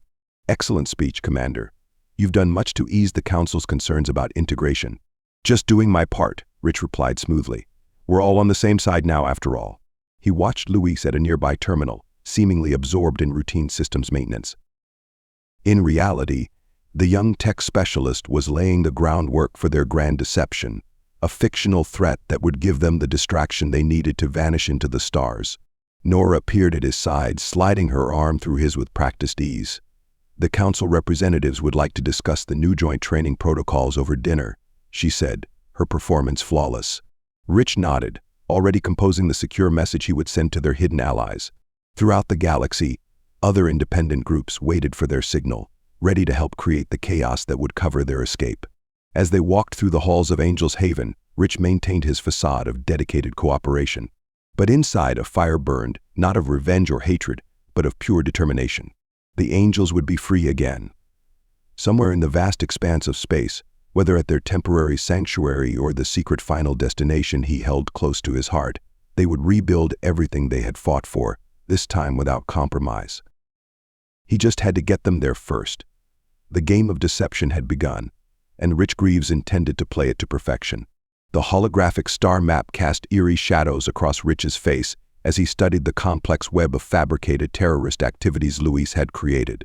Each glowing point represented a carefully crafted lie, supply routes that didn't exist, training camps that were merely digital phantoms, weapons stockpiles conjured from imagination and clever data manipulation. The Council's intelligence division is already picking up the breadcrumbs, Lewis reported, his fingers dancing across the controls. The map shifted, highlighting a series of red vectors. They think they've uncovered a pattern of suspicious ship movements across the outer rim. Trevor leaned against the wall, cleaning his blaster with methodical precision. How long before they commit resources to investigating? They already have, Nora answered, striding into the secure room with a datapad. Vale just received orders to assemble a task force. She wants our best people to join the investigation. Rich allowed himself a small smile. Everything was proceeding exactly as planned. The fictional terrorist organization, which Lewis had dubbed the Crimson Dawn with a touch of theatrical flair, was already consuming Council attention and resources. "We'll give them our best," Rich said, emphasizing the deception. "Carefully chosen teams who know nothing about our true plans. They'll chase shadows across the galaxy while we prepare." A priority alert flashed across the main screen. An actual terrorist cell had just attacked a Council facility in the Helix sector. Rich felt his jaw tighten. This unexpected complication could either ruin their plans or provide perfect cover. "This changes things," Nora said, reading his thoughts as she often did. "We'll need to adjust our timeline." "Or," Trevor interjected, "pushing away from the wall, we use it. Feed the Council intelligence suggesting this real attack is connected to our fictional network. Let them chase both ghosts at once." Luis was already modifying his fabricated data streams. "I can plant evidence linking the Helix attackers to our Phantom organization. Make it look like part of a larger pattern." Rich studied the new information, his mind racing through possibilities. This real threat could add credibility to their deception, make the Council even more desperate to uncover the supposed conspiracy. But it also meant dealing with actual terrorists while trying to maintain their elaborate charade. "Do it," he decided. "But we'll need to be careful. Vale's no fool. If we push too hard, she might spot the pattern." The next few hours were a symphony of careful manipulation. Lewis wove the real attack into his fictional narrative, while Nora coordinated with their chosen teams, loyal angels who would chase leads across the galaxy, never knowing they were part of an elaborate escape plan. Trevor departed to brief his security teams, maintaining their image of heightened vigilance. On the surface, Angel's Haven hummed with purpose, a united force working with the Council to confront a growing threat. Below that surface, Rich and his core team continued their true work. Supply caches were established under the guise of forward operating bases. Backup identities were strengthened through carefully planted records. Loyal ships were modified, their tracking systems subtly altered to allow for future disappearance. Rich walked the halls of his base, nodding to passing Council representatives while his mind spun with calculations and contingencies. The temporary sanctuary was ready, a hidden installation in an unnamed system, reachable only through a series of blind jumps. But beyond that lay his true goal, a place he'd discovered years ago and kept secret even from his closest allies. A place where the angels could be reborn. Vale intercepted him near the command center, her white eyes bright with purpose. "Commander, we've received authorization for a full-scale investigation. The Council is taking this threat seriously." "As they should," Rich replied, his mask of cooperative dedication firmly in place. "The angels stand ready to assist in any way we can." Vale nodded, satisfied, and continued on her way. She never noticed the subtle signal Rich gave to a passing angel, one of many messages in their private code. Another piece of their escape plan clicking into place. The perfect distraction was building, growing larger and more convincing with each passing hour. Soon the Council would be too busy chasing phantoms to notice the real deception taking shape in their midst. Rich allowed himself a moment of quiet satisfaction. The game was complex, the stakes impossibly high, but the angels were masters of survival. They would maintain their facade of perfect cooperation until the moment came to vanish into the stars. And when that moment came, they would disappear so completely that not even the Council's vast resources would be able to track them through the darkness between the stars. The fabricated threat of the Crimson Dawn spread through Council space like a virus, consuming resources and attention exactly as planned. Rich watched from his office as another fleet of Council ships departed Angel's Haven, their engines flaring against the dawn sky as they chased yet another phantom lead. Lewis's work was nothing short of masterful. Each false trail he created seemed to uncover 3 more, sending Council forces scrambling across the galaxy in an ever-expanding web of deception. The young tech specialist had even managed to corrupt the Council's tracking protocols without detection, laying the groundwork for the Angels' eventual disappearance. Vale's task force just hit another empty cache site, Nora reported, entering the office with her usual quiet grace. She's requesting additional resources to expand the search pattern. Rich allowed himself a small smile, though it didn't reach his eyes. And how is our friend holding up? Frustrated, driven, exactly where we need her to be. Nora's expression softened slightly. She truly believes in what we're doing here, Rich. Sometimes I almost feel guilty about don't, Rich cut her off, his voice gentle but firm. Vale's dedication to the council is admirable, but it's also exactly why we can't trust her with the truth. She'd feel obligated to report us. A priority alert flashed across his desk console. Trevor's face appeared, his expression tense. Boss, we might have a problem. One of the new council techs is asking questions about our ship modification protocols. Rich felt his pulse quicken, though his face remained impassive. They'd known this moment would come. Someone was bound to notice the subtle changes they were making to their vessel's tracking systems. Have Luis handle it, he ordered. He knows what to do. Within an hour, the curious tech found himself reassigned to Vale's task force, his concerns lost in the larger investigation. Another potential threat neutralized, another small victory in their elaborate game of deception. But as Rich stood at his usual spot on the command center balcony, watching Angels and Council personnel work side by side below, he felt the weight of their deception pressing down on him. Every smile was false, every cooperative gesture a lie. Even now, as they appeared to be integrating more deeply with Council operations, the Angels were slowly pulling away. Critical personnel were being quietly transferred to forward operating bases, really waypoints on their eventual escape route. Essential equipment disappeared into requisition errors. Even their most sensitive data was being systematically erased and relocated, replaced with convincing but ultimately empty duplicates. The Council's starting to see patterns in the Crimson Dawn activity, Lewis reported later that evening, his voice barely above a whisper in their secure room. They think they're closing in on something big. They're seeing exactly what we want them to see, Rich replied, studying the latest intelligence reports. How long until he stopped as a new alert flashed across the screen? His blood ran cold as he read the message. Vale was returning to Angel's Haven, 3 days ahead of schedule. She's found something, Nora said, reading over his shoulder. Something that doesn't fit our narrative.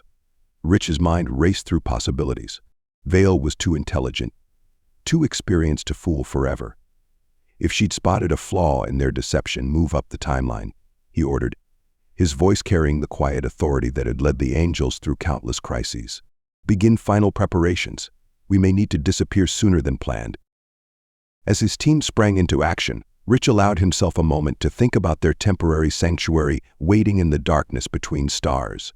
It would serve its purpose, give them a place to regroup and reorganize, but beyond that lay his true goal, a place he'd discovered years ago, a perfect haven for what the Angels would become. The game was entering its final phase. Soon they would shed these masks they'd worn for too long, break free from the Council's suffocating oversight. But first, they had to maintain their deception just a little longer, had to play their parts to perfection even as Vale's return threatened to unravel everything they'd worked for. Rich squared his shoulders and prepared to greet Vale with the same cooperative smile he'd worn for weeks. The Remnant Angels were masters of survival, experts at adapting to changing circumstances.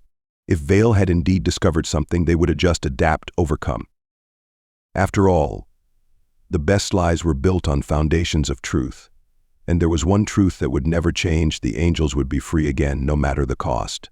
Angel's Haven hummed with unprecedented activity as Rich orchestrated what appeared to be their greatest joint operation with the Council. Hundreds of ships filled the skies above the base, their hulls gleaming in the artificial dawn.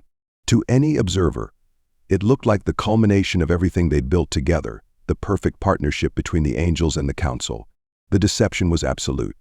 Strike teams Alpha through Delta are deployed. Trevor reported from his station, his voice carrying the perfect mix of professional tension and excitement. Council fleet elements are moving into position. Rich stood at the command center's heart, projecting an aura of focused determination as he coordinated what seemed to be a massive strike against the Crimson Dawn. In reality, each order he gave served two purposes: maintaining their elaborate facading while orchestrating the Angels' gradual disappearance. Multiple targets identified across 3 sectors, Lewis announced, his fingers dancing across his console. With each command, he was systematically corrupting the Council's ability to track Angel ships, disguising it as battle-related system failures. Vale stood nearby, her white eyes intense as she studied the tactical displays. She'd returned with troubling questions about inconsistencies in the Crimson Dawn intelligence, but the sheer scale of this operation seemed to have temporarily quieted her suspicions. "Commander," she said, turning to Rich, "the Council is committing significant resources to this strike. Are you certain your intelligence is accurate?" Rich met her gaze steadily, years of command experience lending weight to his words. "The Crimson Dawn has threatened everything we've built, Investigator. We stake our reputation on this intelligence. Their reputation and their freedom. Each passing moment brought more equipment failures, more communication disruptions that isolated Angel's Haven from Council oversight. Teams of loyal Angels slipped away under the cover of combat operations, vanishing into predetermined rendezvous points across the galaxy. Multiple contacts. A sensor operator called out, emerging from hyperspace in Sector 7. Rich allowed himself a thin smile, right on schedule. These were their allies, independent groups who shared their distrust of central authority, playing their part in the charade. They would create just enough real combat to make the operation seem legitimate. But then something changed. Vale's posture shifted subtly as she received a private communication. Her expression remained neutral, but Rich knew that look. She'd figured something out. "Interesting tactical deployment, Commander," she said carefully. "Though I notice several of your key teams are positioned rather unusually." "Adapting to battlefield conditions," Rich replied smoothly, even as his mind raced through contingencies. They weren't ready. Too many pieces still needed to be moved. Too many Angels still needed to clear the base. A warning light flashed on Luis's console. Council ships were moving to block several of their planned escape vectors. Vale's discovery had triggered something larger than they'd anticipated. Rich made a split-second decision. He opened a secure channel and transmitted a single word: nightfall. Throughout Angel's Haven, loyal Angels who knew the true plan sprang into action. Emergency protocols activated, but not the ones the Council knew about. This was the Angels' own contingency, prepared for exactly this scenario. Multiple system failures reported. Luis called out, selling the deception even as he implemented their true plan. "Base defenses are going dark." Vale's eyes narrowed. "Commander, I'm ordering Council ships to the command center." Plunged into darkness. When the emergency lights came up seconds later, chaos reigned. Alarms blared, ships moved in seemingly random patterns, and through it all, the Angels executed their carefully planned exodus. "Base reactor showing critical instability," Luis reported, his voice carrying just the right note of panic. Recommending immediate evacuation, Rich locked eyes with Vale across the command center. In that moment he saw understanding dawn in her pupilless gaze, understanding and something else. Respect? Disappointment? Both. "Get everyone out," Rich ordered, maintaining his command presence even as the base appeared to fall apart around them. "Emergency protocols are in effect." As evacuation orders echoed through Angel's Haven, Rich allowed himself a moment of quiet pride. Even with Vale's discovery forcing their hand, the Angels were doing what they did best: adapting, surviving, disappearing into the chaos like ghosts in the night. The last show was reaching its finale, but not quite the one they'd planned. Sometimes, Rich reflected as he coordinated the controlled chaos around him, the best performances were the ones that appeared to go wrong. Angel's Haven died spectacularly. The base's reactor core lit up the night sky like a newborn star, its carefully controlled detonate shockwaves across the desert landscape. Rich watched from the bridge of his command ship as the place they'd called home, for so long transformed into a smoking crater, the perfect cover for their disappearance. Luis had outdone himself. The explosion looked catastrophic but was precisely calculated to destroy only what they wanted destroyed. Evidence of their deception, traces of their true plans, and enough of the base's structure to make their apparent destruction convincing. "Council vessels are launching rescue operations," Nora reported from her station, her voice carrying the perfect mix of shock and professional detachment. "They're searching for survivors. They wouldn't find many. Most of the Angels were already gone, scattered across the stars in carefully planned patterns. Only Rich's core team and a handful of others remained to play out this final act." "Incoming transmission," Trevor announced. "It's Vale." Rich squared his shoulders. This would be the performance of his life. Put her through. Vale's holographic image appeared before him, her white eyes blazing with a mixture of emotions Rich couldn't quite read. "Commander Greaves," she said, her harmonic voice tight with tension. "Your base is destroyed.